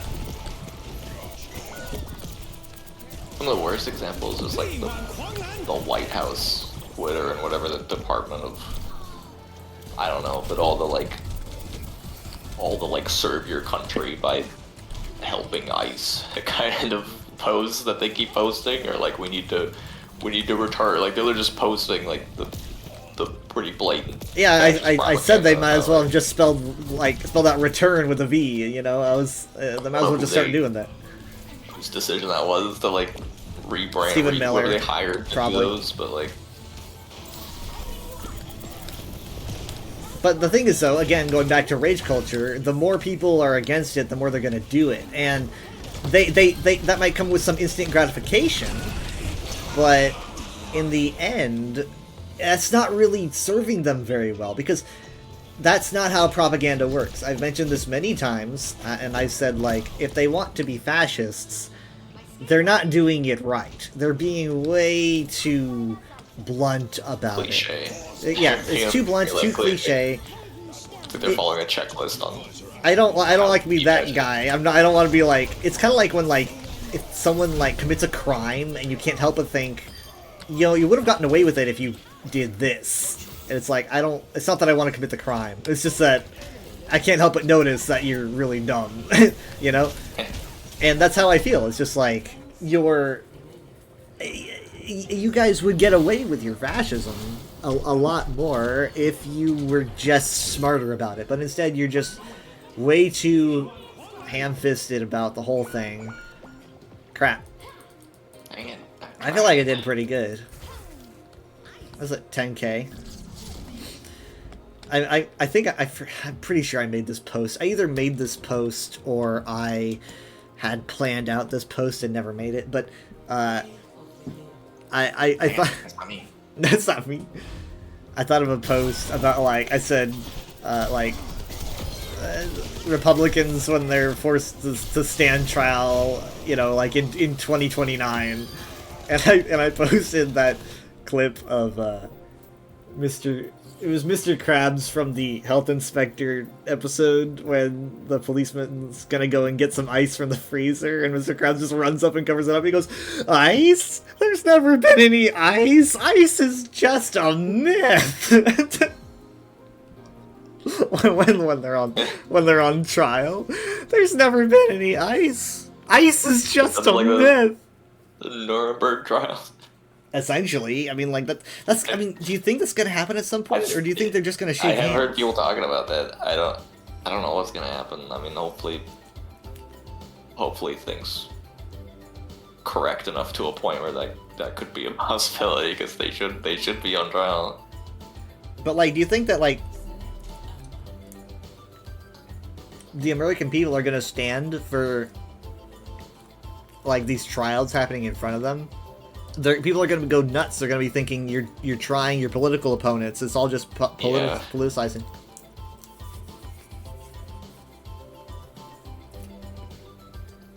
Now, in my opinion, this is one of the biggest news stories that failed to, I think, breach the surface. And I hate saying that because at a certain point, it tends to sound like a conspiracy, but you know me, I don't really get into news stories unless they actually are credible. I want video, right? And this was a video. And not only was this a video, but this was a video that is confirmed to be real by the White House itself. But let me get it. I think I've used this skin before. I'm a vampire, man. Okay. Department of Justice. So do you know what the Department of Justice has been wanting to do? This is not a conspiracy. This is something that they said they want to do. The Department of Justice said they want to release the Epstein files through themselves.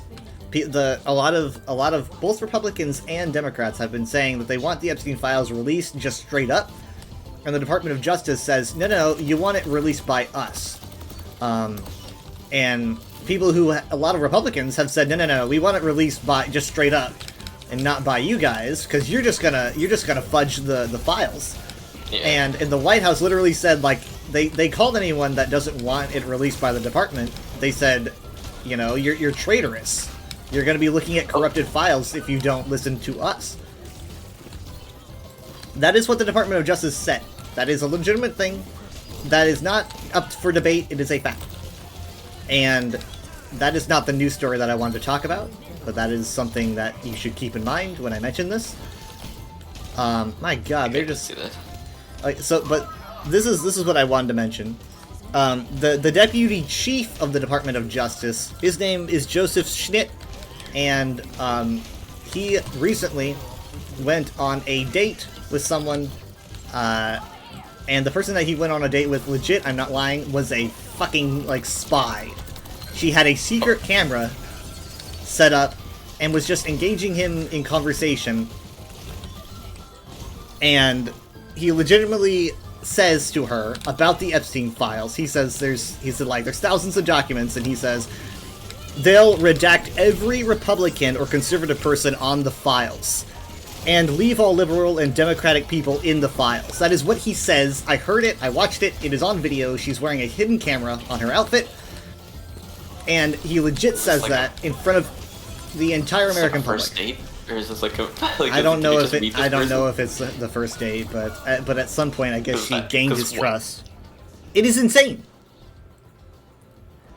That I mean, we all in general, but it's also just insane you would just say that on a like that's real. Do they just? They're morons. At such a high position. They're so overconfident, and he's trying to impress a girl. I guess I don't know. Like if she put herself out to be like a hyper pro Trumpy, then why wouldn't he say it? You know. She's one of them. Why wouldn't he say that? I mean, to be honest, there's a good reason why, but they're dumb. They're overconfident. Oh God, that is my tree blossomed against the blossom, but much too late. I should buy a Switch. So, we literally have the Department of Justice basically saying, yeah, that's what we're gonna do. At the exact same time as the Department of Justice openly telling everybody, not a conspiracy, openly telling everybody that they want to release the files. I could have duplicated Tracer there and touched the point. It wouldn't have mattered. I mean, like, well, I was taking way too much damage at that point. That would have been so clutch.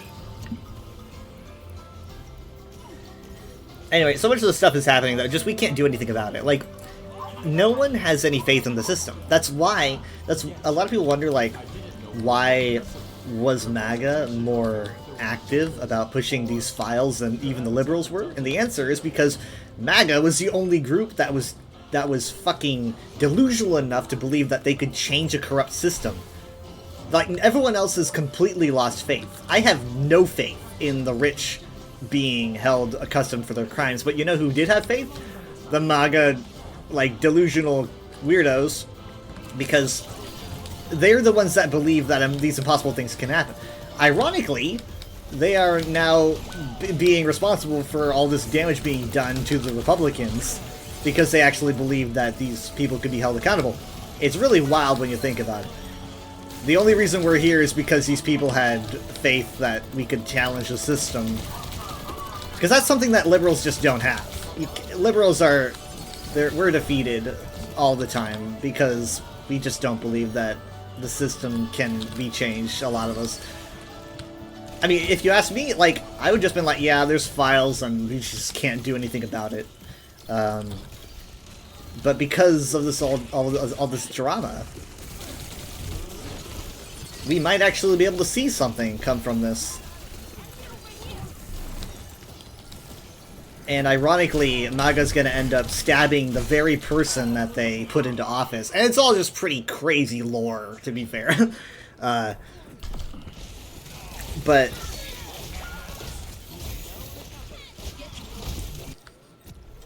they're really the only ones that can keep this going. I feel like a lot of MAGA are just done thinking about it. Because I've been visiting the Trump Reddit on occasion to try to see what they're thinking about all this drama, and they've stopped.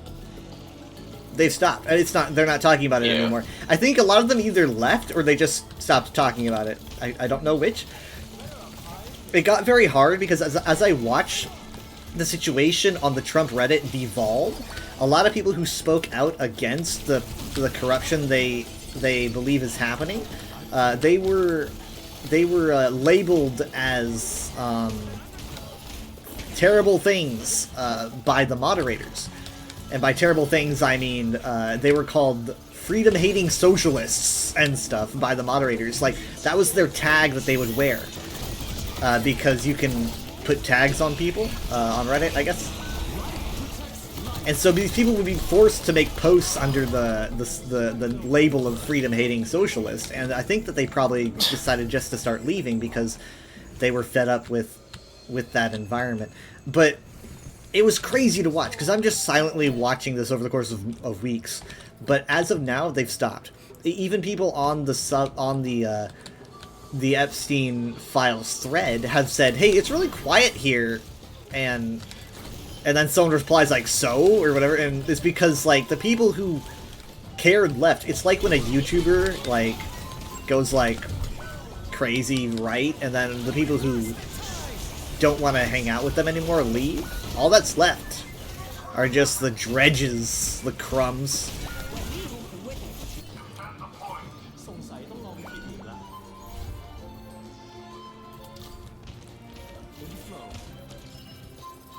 This was not a great match. No. Thank you for touching, soldier. I have ult. Anyone else? Ah! I can't believe that pulse actually got me. Yeah, this ult's not gonna do anything, but Yeet! Just eat it! I'm not even gonna be able to touch the plant. Oh, so close, so close, so close. I'll emote on them. No, I died. Emote on them. Dang, that was rough.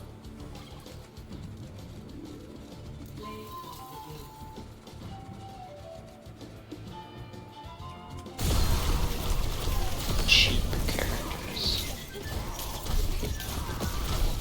Sad.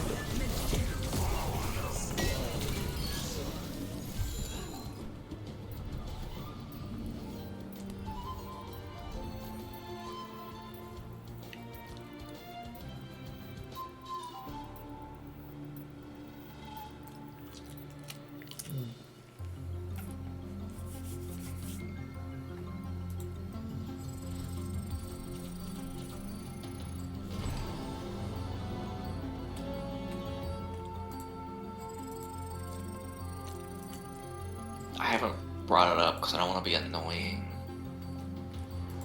But I do kind of. I don't want you to get like stuck in Deltarune and not ever continue because of this. But I also don't want to hand you my file. I mean, I might have to. I get it. But I talk to people and they're just like, no, you can do it. And I'm like, what the fuck? Well, eventually, yeah. If you pour hours into I don't it, understand how anyone can do it. It just doesn't seem possible to me. I mean, you've progressively gotten farther, so I have, I guess. the more you try it. I don't have It's just anything that really to do this weekend, so I might. A long time. It's the thing. Like when they're saying you can do it, they might not mean soon. They just mean with enough time and effort. Like yeah. That's true of a lot of. There was the Kingdom Hearts 3 secret boss. In total, I think I streamed all my attempts, so I have a way to like calculate exactly how long it took me, and it was like 13 hours on this one boss. I guess I don't generally play games that are like a challenge that you get stuck on. Yeah. It's not generally the kind of game that I play. I mean, like, even if I do, like, a trial or something in ESO, it's like, that trial, it's not like I'm gonna be, like, going back to that boss in that trial constantly. It's like, if I fail that trial, I'm failing it in that one session. So I guess it's just not something I'm used to. If I'm playing an Elder Scrolls game, and I get stuck, which I don't think I can't recall when that has happened, but, like, in that case, I would just, run a save. I could just come back to that save. I guess I do that in Deltarune, but like...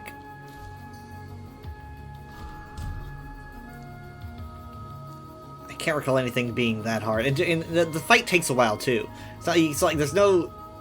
I don't even think you can pause the thing. In Deltarune? I mean, you could just sit there. Yeah, you can't pause it like mid-attack or anything, though. No.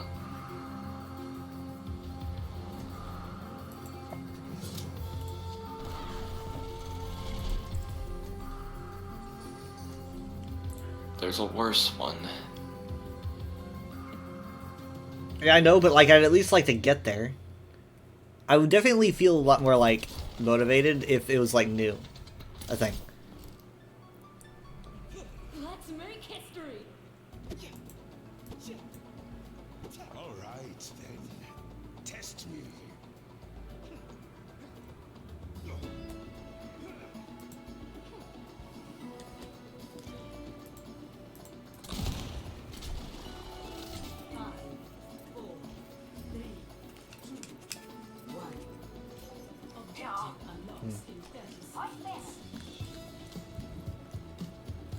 But the new stuff's real good. I want you to see it. I just don't want you to get stuck somewhere for too long.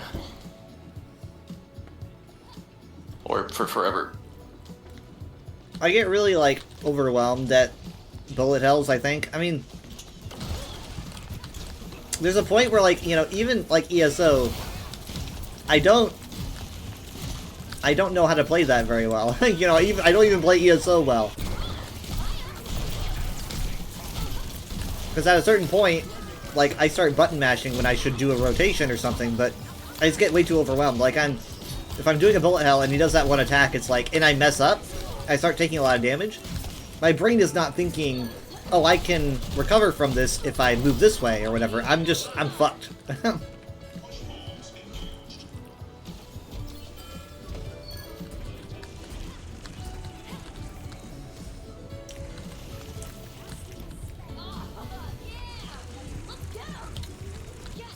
Venture Wojak, Venture Wojak.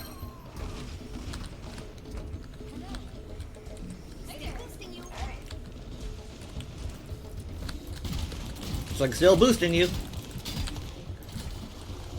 I'm gonna get headshot from the Hanzo.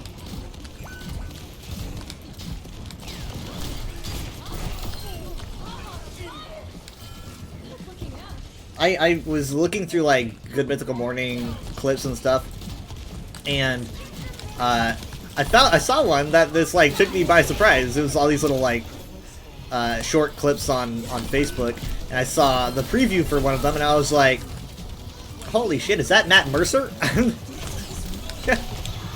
It was like an old one. I was. Was it newer? Apparently, they started doing a D&D thing on Mythical called Roll for Mythicality, and they're on season 3, and apparently season 3 involves Critical Role. Dang. Cross. Yeah. It's crazy. I can't believe I hadn't heard of this. I guess it's because I'm pretty behind on Mythical content. I'm still catching up. But yeah, so because I'm like, that's Matt Mercer. They're doing Critical Role, so.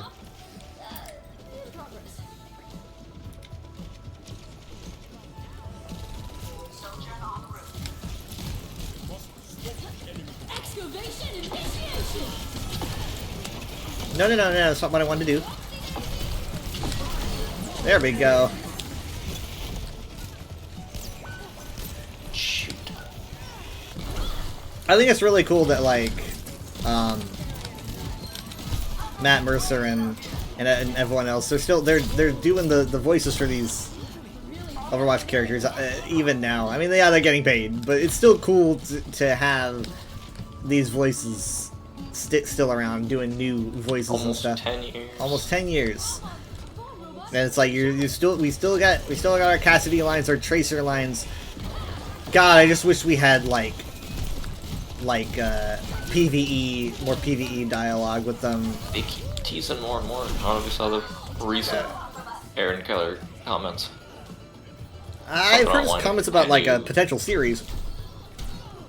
He said something recently about wanting to continue where they left off with PvE. I don't know if that means still with PvE or just the story. And then recently said something like they want to start next year off with a bang. And that's something that's coming in the next few months. I was like, don't give me hope. Just tell me what it is. 10,000 skins to Kiriko. Something big is coming. 10,000 skins. I mean, like Aaron might want to expand the Overwatch lore and stuff, but that's not the question. The question is, what do the suits want? Well, he said, I mean, teasing an announcement of something. This robot rules. I forget if it was explicitly said if it was related to the other thing he said, but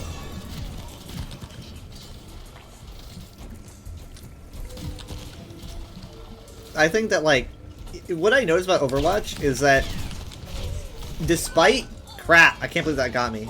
Despite lack of so much lore, at least like comprehensive episodic lore that works like a linear story that you could follow, despite the lack of all that, like, people really love these characters, like, insane, like, so much. Like, I'll find art and comics and stuff from fans of these Overwatch characters, like even like very, very new ones, and they will have, you know, like 16,000 likes or something on Twitter, and I'm like, that's pretty good. These people are really passionate about these characters and their personalities and all that. I'm just like, for a game that doesn't utilize them to their highest potential at all, that's really, really nice. That shows that people really like these characters and want to see them more.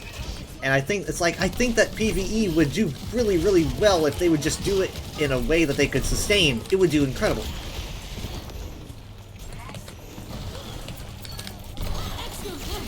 Ah, shit. ooh. Fuck. I still got to use it. Can she not hack me out of it? Does the hack not cancel? I guess not. I was totally hacked.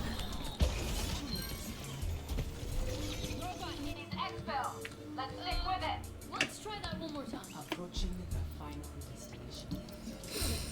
I know that Connor McLeod, who voices Hazard, has been a big influence on the devs, or at least it sounds like he has, in terms of like letting them know how much people like the lore of the characters and want to see them in like a series or something.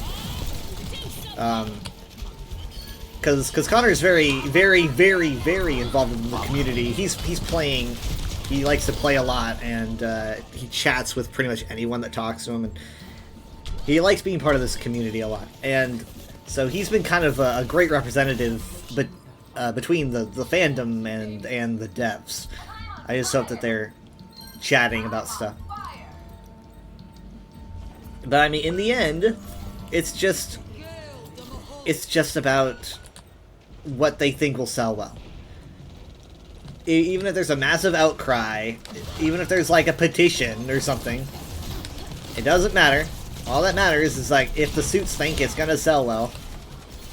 Because if it doesn't, if it's not gonna improve their game in any way, then why do it? I'm so fucking dead. Thank you. I'm sorry. Oh man, I'm so sorry. Oh my god, how did we give you that? I don't know. Thank you, Moira. Oh wait, that's not. What the heck? I heard enemy down, and I was like, who's asleep? Oh, Kiriko was asleep. Yeah, but for some reason I was like, oh, it's an enemy, so I drilled right into Kiriko.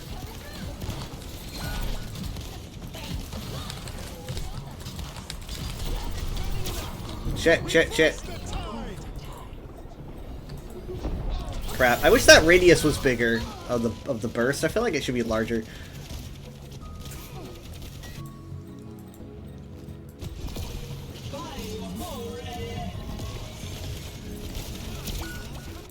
Dang.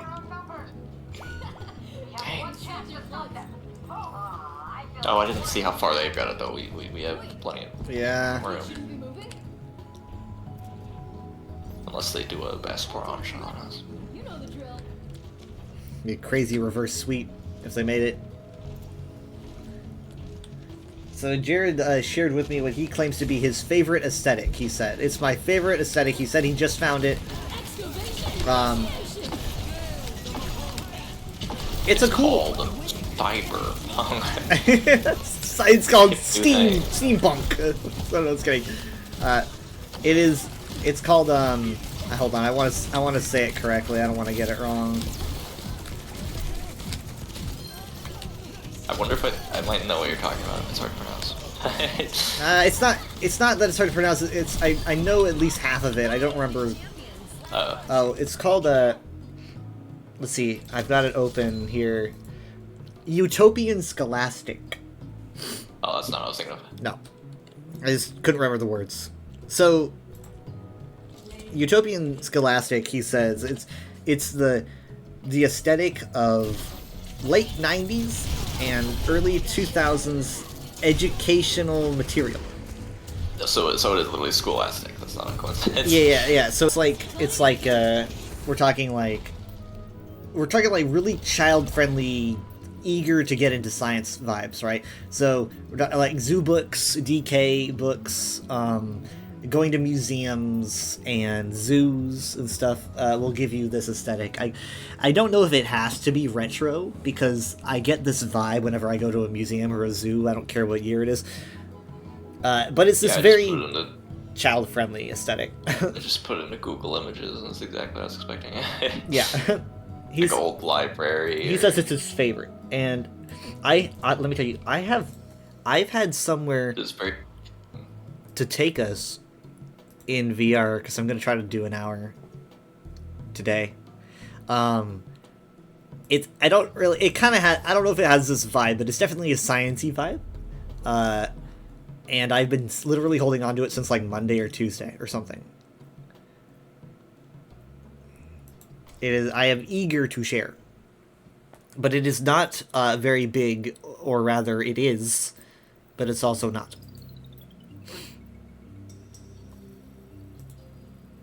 But Jared's going to love it. I think it definitely has this vibe to an extent. So it's so funny that he should bring it up.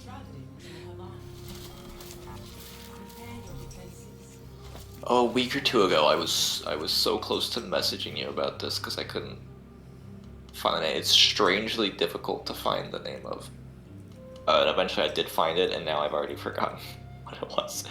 But the the old '90s creative writing game with the pen. Yeah, Adventures in Writing.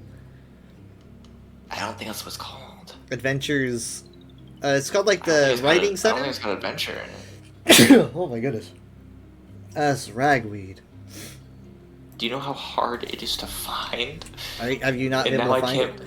And now I can't find it again. I did eventually find it, but now I can't again.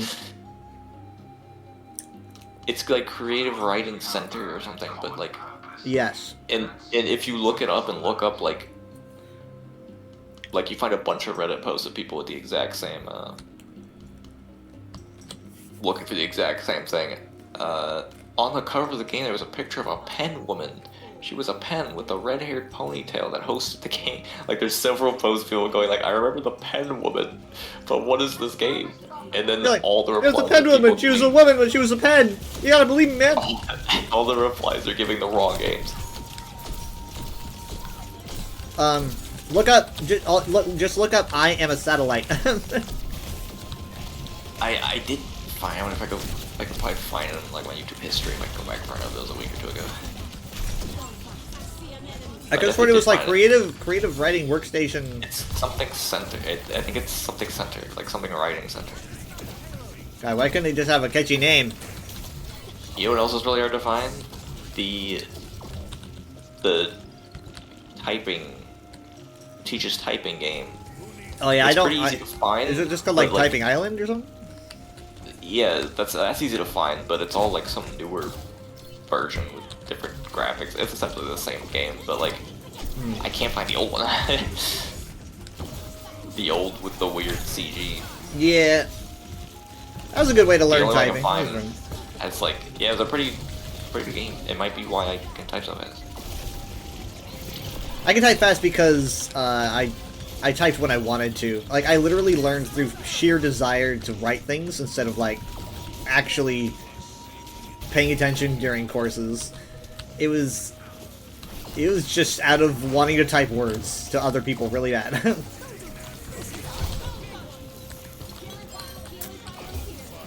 I've got you. No, Paul Blart.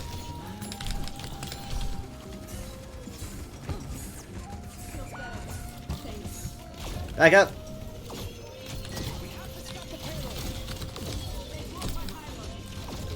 I mean, my brain keeps wanting to say Adventures in Typing, but I don't even remember how I eventually found it. There was something I did that made me find it. It was a specific thing that I did that I was like, oh, that's how I'll find it, and then I found it. come on, Ram. Come on, Ram. Oh, fucking hell. Did I look up like Abandoned or Area Archive or something? Abandonware. I don't think it was Scholastic.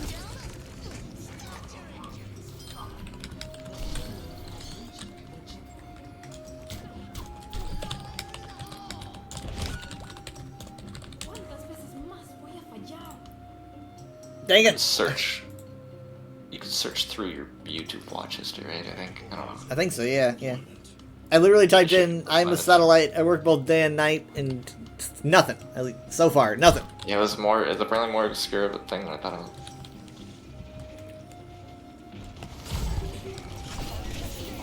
It is weird how similar people's experiences are with those kind of games, though. If you go in the YouTube comments of, like, so many of those old games, Magic School Bus explores the human body, like specifically the soundtrack, all the comments are like, this unsettled me so much as a kid. Yeah, it's like they wanted to freak out kids.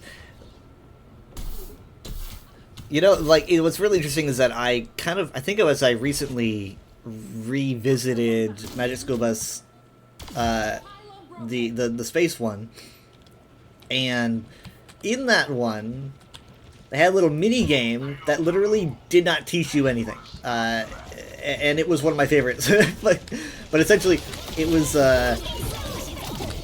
was called Music of the Spheres, and it was so strange. That blows. But essentially, Music of the Spheres was like you would literally just get like you would be staring at an orb. Oh yeah, I watched that again recently. Yeah. Yeah, you could like click on each different corner, 4 corners of the orb, like it was cut like a pizza. Yeah. And and you can change the colors of this completely drugged, like 70s looking orb that just looks like it's from some 70s album cover, and then it would play different music, and it like plays like drum and bass and shit. That probably was my first actual exploration into drum and bass and stuff. And you can make your own like music with it, and it was very, very cool. And I did not learn anything except what drum and bass was, or jungle, I guess. It's the ultimate writing and creativity center. Well, we got there. I had to look through my. It was my pretty watch ultimate stream. for the time. Apparently not as popular as a lot of the other ones I grew up with because it was hard to find. It's a true power that only the most special know about, even if they forget its name.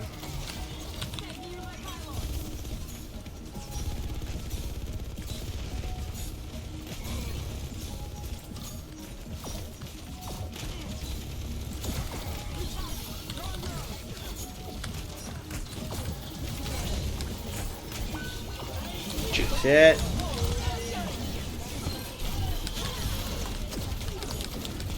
No!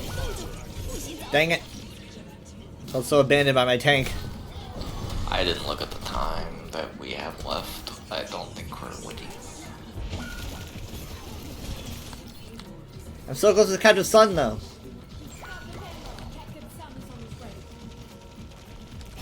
As if it matters. Here we go! What if my waves, like, extinguish the sun? Die, Risa! Die! Die! Ah! The Suzu! Around the Captain Sun. That went better than I thought at the end.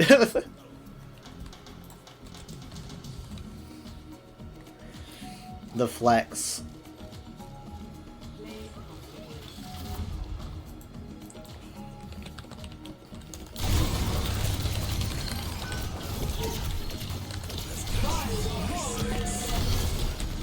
Surprised there's no, like, I don't know if they even exist as a group anymore. I think they got bought out. But I'm surprised there's like Humongous Entertainment, like, remakes. Like a Zoom style. I don't really know who owns them now, but apparently they're still, you know, they're still selling this stuff. I think they got bought out and just kind of resell their older stuff. I was telling Craze about your Pajama Sam 3 speedrun record. You would think not many people would speedrun it, so it'd be easy to get, like, you know, pretty high up there, but there's a lot of speedruns, and I don't even know if I'm in the top 10. I think I'm like 16 or something. Hold on, let me... I'm 15. I'm number 15 well, on the 15's pretty good. leaderboard. I mean, there's a lot of people speedrunning. These things are fast. The world record's 34 seconds. 34 seconds, what are you at? Not that. Not that. A minute and 5 seconds, so like almost twice as long. Okay, hold on. I'm gonna, like... The world records for these are crazy because they just don't look like anything. It doesn't even look like they're playing the game. They're going too fast.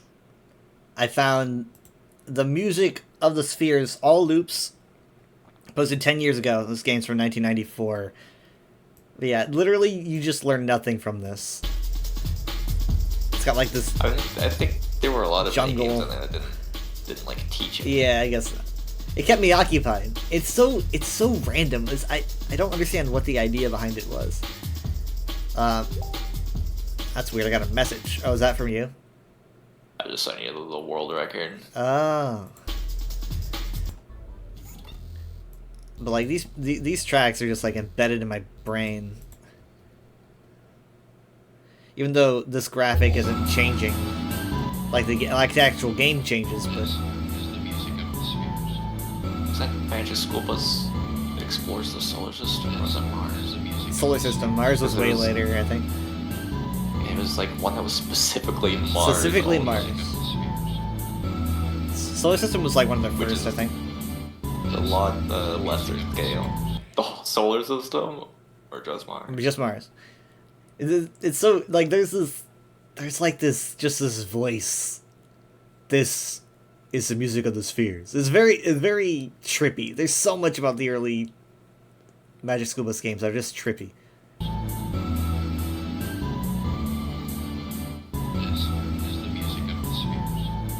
As a kid, you're like, what the fuck is going on? I'm just ingesting it with my eyes.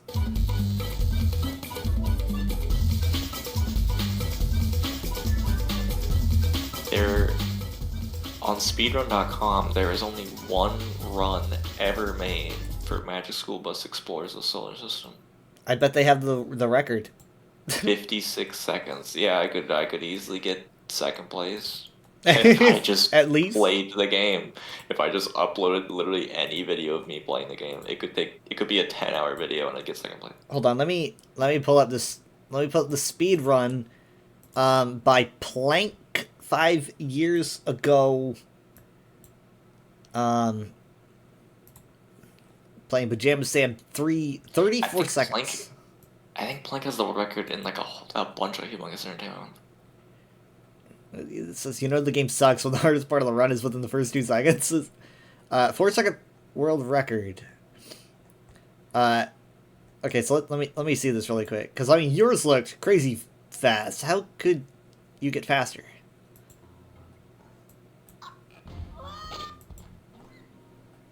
It is pretty. Oh my god.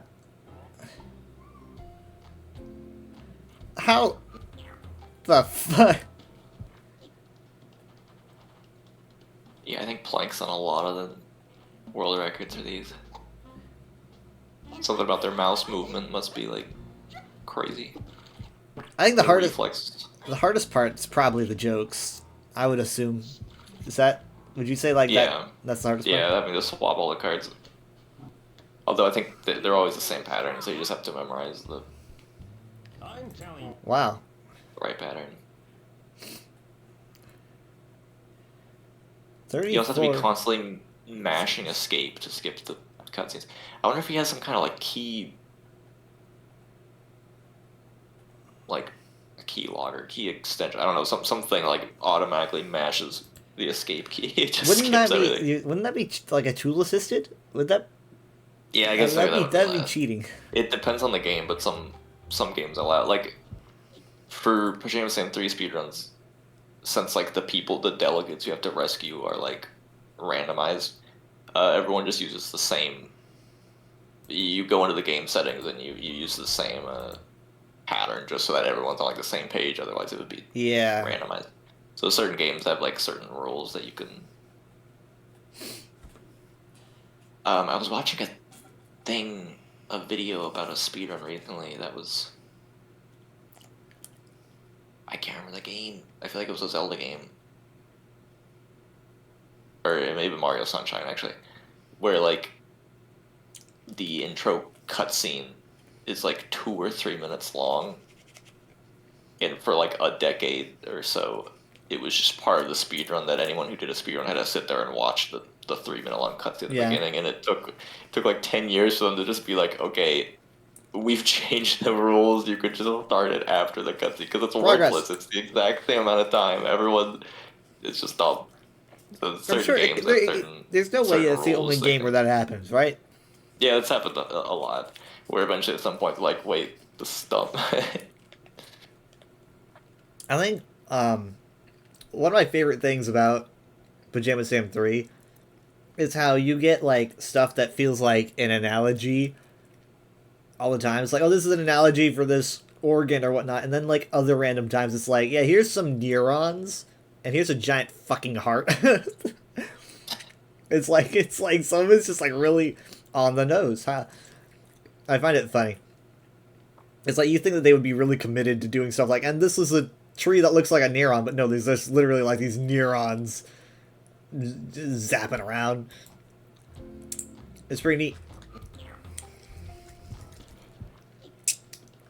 neat. Ironically, I don't recall playing the second one a lot. I actually go back. I might just like buy them and go back. I do, kinda. I do remember playing it. Like I could probably like if you showed me a room in it, I would be like, yeah, I remember that room. But I did not play it as much as 1 and 3. I played 3 probably the most. I recall 3 being like the go-to, but I definitely started. I think I played them in order, which is I have no idea how I would remember that. There was a giant bundle of just every Humongous Entertainment game ever made for extremely cheap on like Humble Bundle that I got once, because they are a little pricey. Let me check. Hold on. Let me see. Like Pajama Sam 2 on Steam, I'm looking at $7 Oh, wow. for, Yeah. for a game that like even if you're not speedrunning, these games are like an hour long, or less than an hour long. For $7 is a little. I don't know how often they go on sale, but they definitely go way cheaper. Crap. I accidentally opened my virtual desktop streamer. That's not what I wanted. I want to open Steam, and it was like, oh, virtual desktop streamer? No. These things are insanely pricey on a Switch. Like you can get these on Switch. How many kids But, you like, think let are me- grown up let with me- those? Let me see. Pajama Sam 3 on Switch. It's $15 for a game that's like not even an hour long. I mean, you could replay it to see the other delegates you could rescue, but like $15 is it's on sale for $9 right now. What a steal! I don't know. I feel like it's, Okay, so the first but on little Steam overpriced. they're all $7 each. yeah, not on sale. 1996, overwhelmingly positive. Can you imagine like if you're wanting to play Pajama Sam, No Need to Hide when it's dark outside, and you're like, oh shit, I didn't know they had an update. You're like sitting through like a 2 gig update of Pajama Sam, No Need to Hide when it's dark outside. Patch notes. Steam says, is this game relevant to you? This game doesn't look like other things you've played in the past. You don't know me, Steam. I grew up with this game. That's weird. I would think it would categorize like Zoombinis as Maybe. point and click. That's weird.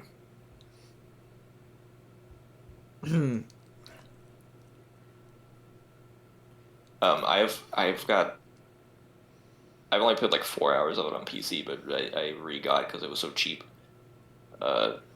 KOTOR on Switch. KOTOR. And the Switch eShop recommends me. It was like in the suggested thing. It recommends Knights of the Old Republic because it was similar to a game I had played called Knights of the Old Republic. It's kind of the same. Why is it recommending me? Like, why is he recommending a game I already owned? Much less, it said the reason was it's like it's similar to these games you've played. The same game. Like, imagine if you could buy it again, and they're like, we don't know why you would do that, but you did.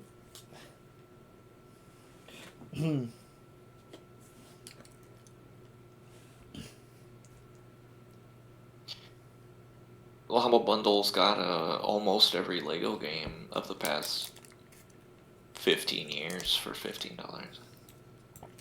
That's a steal. I'm a big fan of Lego Star Wars 3. Oh, that one's actually not here for some reason. God fucking damn it! That makes me sad. I have all on Steam just because from various really cheap bundles like this. I probably haven't seen gameplay of this game in a very, very, very long time. Like, I was doing VR chat last night, and like me and Craze went to that Lego Racers world, and we went back. I checked out some tracks that I hadn't checked out before. We should have gone back there. Yeah, really, it's did, such like, a the good testing. map. It's such a good map because it's not just a bunch of ports, but it's like everything is so seamlessly put together in the way where you can actually like I got close to the Ark of the Covenant on that adventure map, and it zaps you. It zaps you, and you go flying backwards. You know, you go, and so we went to Nightmare-a-thon, and you get hit by the witch she's dropping the cannonballs. You get knocked back. That's all programmed in. And also you can do the warp on the Rocket Racers race. You can open the door and walk right in. It's the only place that you could warp in the map or in the game, of course, because there's no power-ups on that world. But so that's it's all very, very well done. And yeah, so basically, when I was doing that, I was saying, like, when you're a kid and you're playing a game like this, I was very young, and I wasn't thinking of it as a game. You're like, as a child, my brain is like, this is another world, you know? Like, I can't go over that ridge for some reason, but I know that if I could, there's more out there, you know?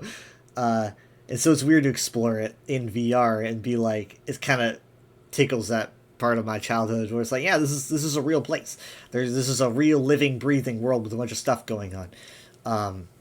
And so I feel that way too when I'm looking at this Pajama Stand footage. I'm like, this world just felt so alive.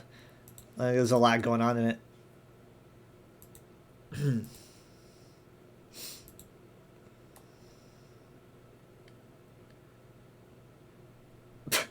Like, they should re-release those to, like, just older Lego games. No one would buy it. All Lego's just just obsessed with IPs now. If it doesn't have an IP, then no one cares. It's so sad. I mean, I feel like they could profit off that nostalgia, because it's definitely the Maybe we got money right now. period of time for people to, and it wouldn't be that hard. Probably. Mm-hmm. Lego Racers was on 64, so that's probably the most realistic one, because they could just put that on the Switch Online thing. I never played Pajama Stand 4. Yeah, me neither. I don't really know anything about Pajama Stand 4. No more Bobby Hill. Yeah, no more Bobby Hill. That probably would have confused me as a child. I heard it wasn't as good. I mean, you could look at the reviews on here, but it's just people saying it. I don't know. It wasn't the same quality. I forget why. Theme? I think they were running lower on. I can't meet money. Well, what's the theme of 4? Was it called Life is Rough when you lose your stuff or something? It was like trash theme. I don't know. Like early 2000s anti-trash message. We probably. Well, I'm pro anti-trash. I'm pro anti-trash. Yeah, to me it's just I'm used to the original trilogy. The original trilogy is the only thing that's canon. Everything else. Yeah. No, it redeemed. I saw it.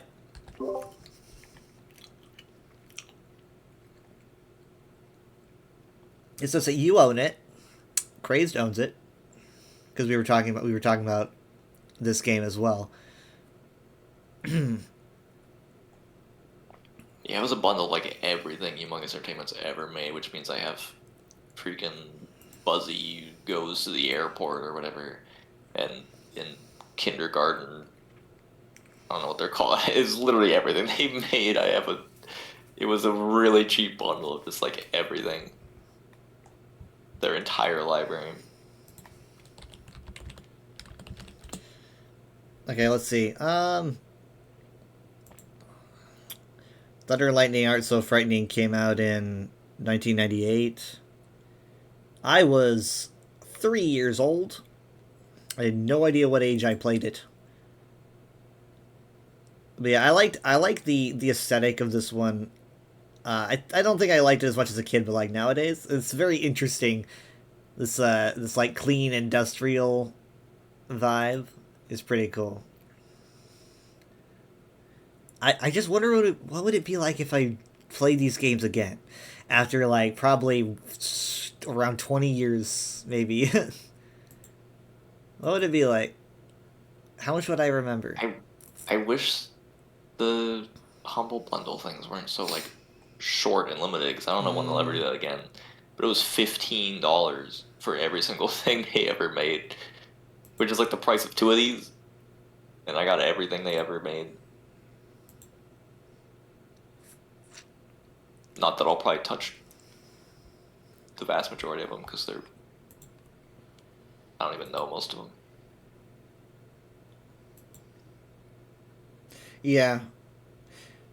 Like you can get a lot of these for $25, but it's like I'm only interested in 1, 2, and 3, and if they're $7 each, then I'd be spending around. I mean, I guess if you're not including tax, it's around $21, probably with something like 22 or 23. I guess if you're putting things on there, it might end up being 24 or something, but.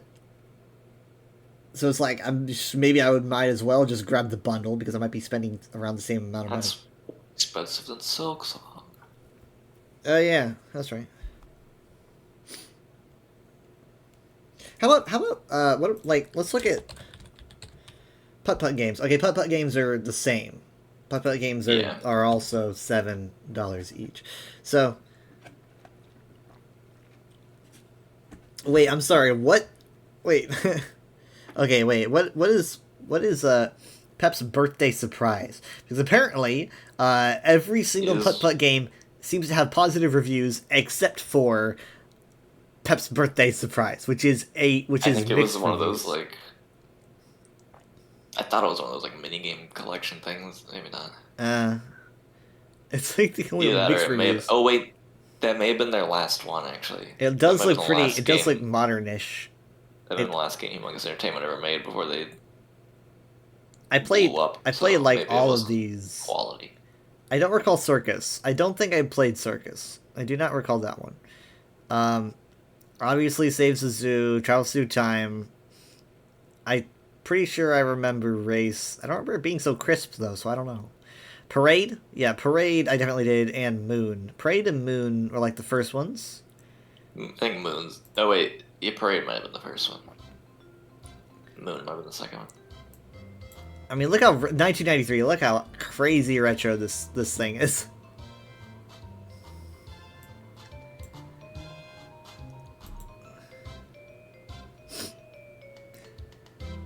Yeah, see, now it's saying similar to games you've played, and it does put Zoom Beanies there.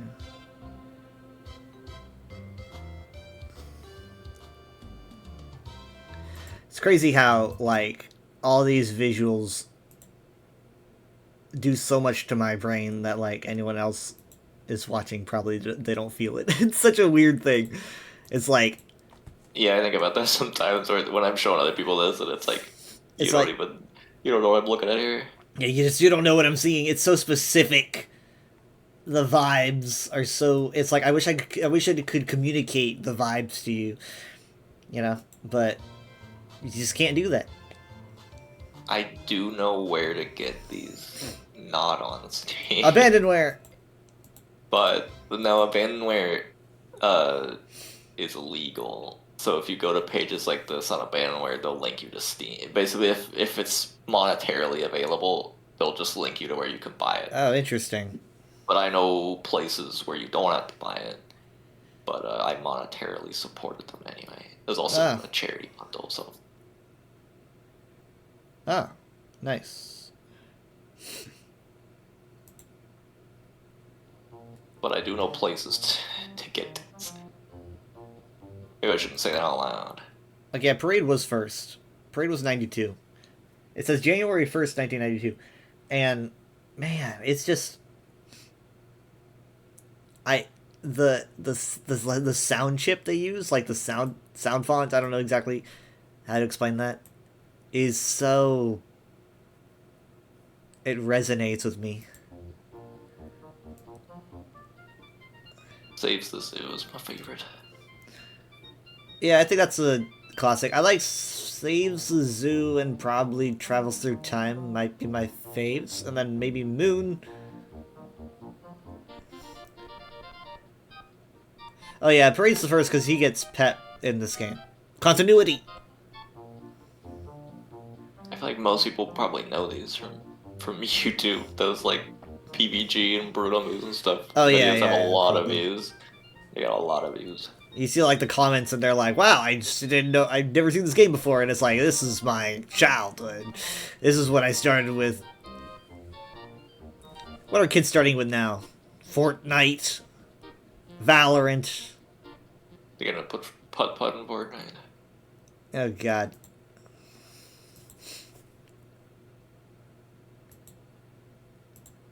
So yeah, this was released 3 years before I was born. It is older than me. We had a lot of computer games. Sometimes I think about how many like discs we had. All those Magic We School had- was. Yeah, we had... The creative writing and typing and the putt-putts and the humongous entertainment. That's the thing, though. We've, like... All those Lego games, we had, like, almost all of them. Like, if you look at the old Lego PC games, we had the majority. Stunt Rally and Legoland and Racers 1 and 2 and Island 1 and 2 and Creator Knight's Kingdom. I started as a PC gamer, and I became like a console gamer, and then I went back to becoming a PC gamer. It's just in my blood. Probably had Game Boy Advance. Well, I don't know, because these are really old. I don't know which we would have done first. I was doing PC before Game Boy. I'm pretty sure I was. I mean, like, this was really early on, but I wonder if I was, like, able to use a computer at the old house. I don't even remember the old house. I wasn't even alive. Unless you're talking about I don't know what you're talking about, I guess. Pony Express. Yeah, I wasn't alive. Yeah. I mean, like, I literally remember none of it. So. Like, they could show me pictures of that house. Like, the first house I ever lived in, I would be like, this does not look like anything to me, you know? It's weird. Because, I mean, I don't know how long we were in that house, but I probably wasn't old enough to play on the computer, because I only remember doing it, like, on Emperor Way. And we had, it's like, I'm almost scared to say, because, like, in my brain I have a mental image of what our like, computer setup was like. We had the computer upstairs in the room that would become my room, which was Brienne's room at the time. That at all. And then I only ever remember it being like by the front door. I recall us moving it downstairs at some point, I think, because, like, we made a computer cabinet, I think? No, that was the TV cabinet. But I'm pretty sure at one point we moved it downstairs, because I recall it being upstairs. Yeah. At a certain point. It was by the front door. In Brienne's room. Maybe we had two computers, I don't know. But I do recall one being upstairs, and then I think it was, like, around when... I recall having it downstairs, like, at the later half, when we, like, were gonna move. I don't know, it could have been, like, 5 years. Because it was there when we moved, I think. But man, like, if I don't know, like, if I ask Mom about it, she says no, it was always downstairs, I'm gonna have a crisis. Like, there on the spot. Do you remember, man, I really hope this is true, but, like, I remember at some point, Grandma and Grandpa McConnell had a computer right outside the back room, like, in that little hallway nook. And I recall playing I remember that. Humongous Entertainment games on that computer. Yeah. I remember doing that specifically. I don't know when it was, but I do remember doing that. And I'm glad you have the same memory, because I'm like, that's a core memory. Yeah, I remember exactly what it was. But yeah, I mean, I don't want to be like a boomer about what are kids playing these days, because, you know, we all have different childhoods. It's not like my childhood was better. You know, I can imagine someone was probably watching kids playing putt-putt and being like, I was playing outside when I was your age. Yeah. So I can't be like that. But I am sitting here thinking, like, the content, as I've talked about, that our kids are seeing all the time, it's just it's not as educational, inspirational, and innocent. And I feel like that's important for being a child. Is you need You need education and inspiration and innocence, and I feel like we just have so many parents that are just letting their kids do whatever, and you don't get that. And I feel like at a certain age you move away from that. Obviously, as you get older, you move away from doing that, and then as you become an adult, you want to play putt again. But like, I feel like it's at least important to start out your life in that way, and then you can play Fortnite and stuff. But it's just I don't know. Starting out with Fortnite doesn't seem right to me. Seems wrong. A lot of people just kind of hand their kids iPad nowadays. Yeah, and I feel like I'm complaining too much, but 2. Once they can tap things, it's like, here you go, tap the screen. Once they can tap things, and it's I don't think that's healthy.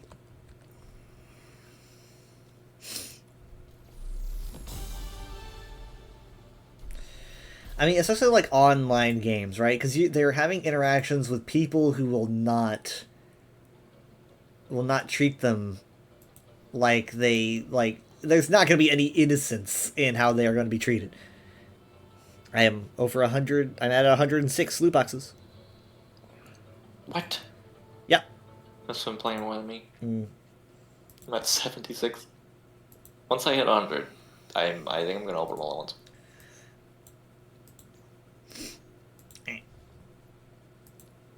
I'm gonna look up my highlights really quick.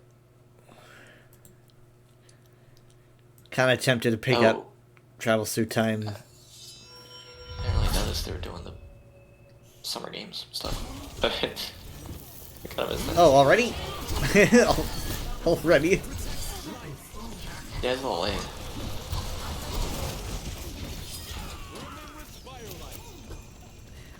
They just toss so much at us these days. I don't know how long it took me, but like for a very long time, I thought August was like the fall. I don't know why. August is fall for some people. Like, a lot of people consider August to be a fall month. And in some places, you know, obviously not here. It's getting cooler, but I think like the latter half of August is generally seen as a fall thing. For us, it doesn't get cold until like December or January, because that's just what it's like for us. I mean, literally, we get like, it's like maybe January, February, and March. It's very, very cold. Like the beginning of March.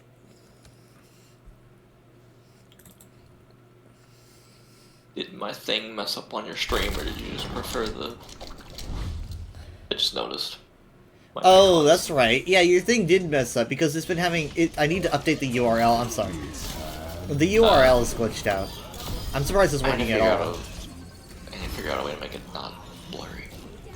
The sprites that I sent you. Because they're still kind of blurry. It shrinks down the more people that are playing, though. Yeah. Speaking of which, Hardcore is this week at 6 on Sunday. I don't know if we're going to be able to get everybody, but I'm going to try. And last time we played, Michaela died. Hold on, wait, let me get that. Well, I want to get that clip. Hold on, I'm going to get the clip really quick. Let me pull this clip of her dying. As like a recap. Right as she died, you just like, clip that. Chat, clip that. Chat, clip that. It's so weird. No emotion, no sadness, just like, oh, she died. Somebody clip that. Well, I mean, I did say it was going to happen first. I mean, yeah, that was a lot of what we talked about. It's just she's gonna die first. It's gonna be a first. Okay, here we are. All right, so warning. this might Is be... graphic. Well, this is This might graphic. be graphic content. This might be loud, but, you know, I'm going to be watching the volume. So this was 2 weeks ago. Alright, let me... And this is the first time I've had a hardcore death, I think, you know, because I've wondered for years what it would be like. Not mine, obviously, but... Michaela? Yeah, I'm okay. The It was a creeper over creeper. the house. No, no, no, no. Not Any the front second, door. any second now. I even said any Not the second front now. door. I cursed it. Okay. Cursed her. Oh, there's a second one though. I'm not gonna. Wow, she was in combat. There's two. You were like any Yeah, second now. yeah, that's not what I you, said. But you're in the house. Michaela, I see him. Sounds like she sees two. Don't interfere. I'm interfering. She says, "Don't interfere." I didn't do that. We can hear that from down Second here. one, second one, second one. Second one. Oh, there's another one. There's another one. What the Okay, heck? respect for that. Cause I didn't. There's another one. Jacob, to your right, Jacob. Damn! Look out! No! Alright, Michaela died. Oh! Yeah, I was aware. I turn around just in time to see it. It's so sad. Alright, Michaela. Another one, Jacob, to your perspective. There's another one, Jacob, to your Maybe if we didn't interfere, she would still be alive. Yeah, she says don't interfere, and Jared goes, I'm interfering. So here's the thing: the creeper exploded on you. I think you put your shield up, maybe. They were like 2 or 3. Yeah, there were two. One explodes to your side, and I thought you were gonna die. Like I thought I was gonna watch you die. It explodes. Yeah, there was one behind me that I did. Yeah, that one explodes, and you probably took a lot of damage. I took in this entire thing. I took 0. I didn't even lose half a heart, so I don't know. Did you have your shield up when it went off? Even if you I weren't don't facing remember. it? Well, your I helmet managed probably to far helped. enough away. Michaela's just smacking it, and unfortunately she's just way too close.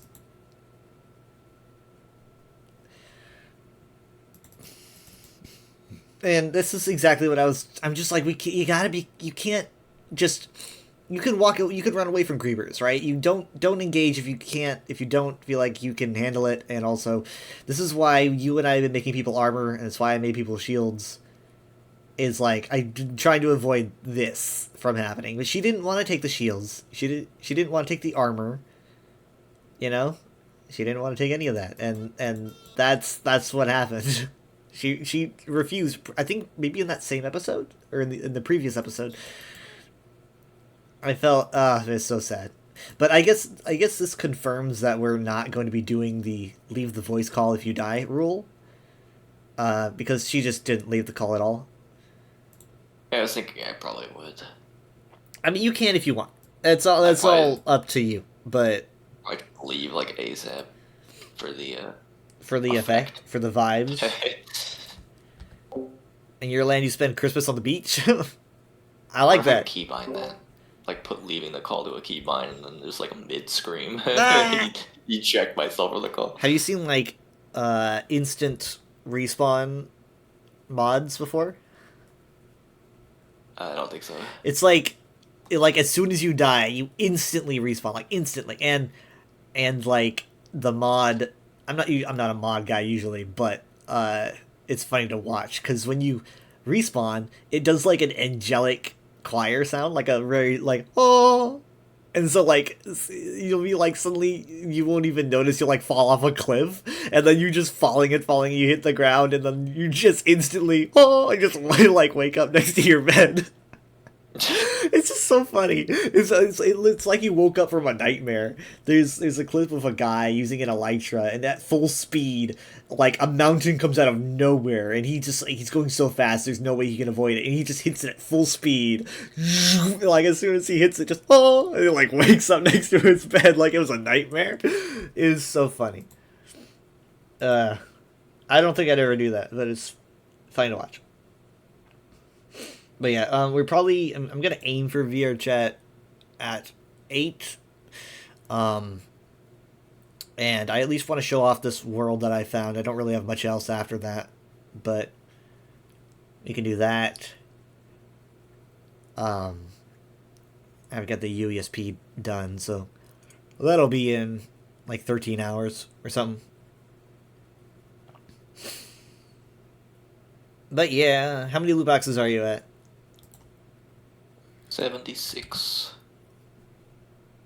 Soldier 76.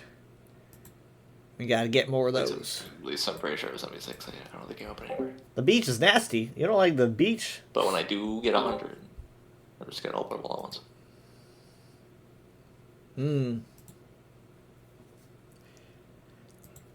Well, it was 4.5 hours. I should probably close off. Okay. Night. Bye. Bye. See ya. Bye. I've got to raid somebody. Who am I going to raid? I'm trying to... Who should I raid? You know what? We are going to go to... I want to make sure that she's not ending. Okay. Sindra Daughter, thank you so much for stopping by. It is appreciated. I will see you guys. I'm going to be live on the UESP unofficial Elder Scrolls pages. Twitch, if everything goes well, I will be doing that at like 5 p.m. Central to 6. And then I will be streaming on my channel from 8 to whenever. Again, that's Central Time. The water is gross and cold. I was thinking I thought you were gonna complain about the sand or something. How it gets everywhere. Alright, I will see you guys next time. Bye. See, there we go. And the sand gets everywhere. Yep. There it is.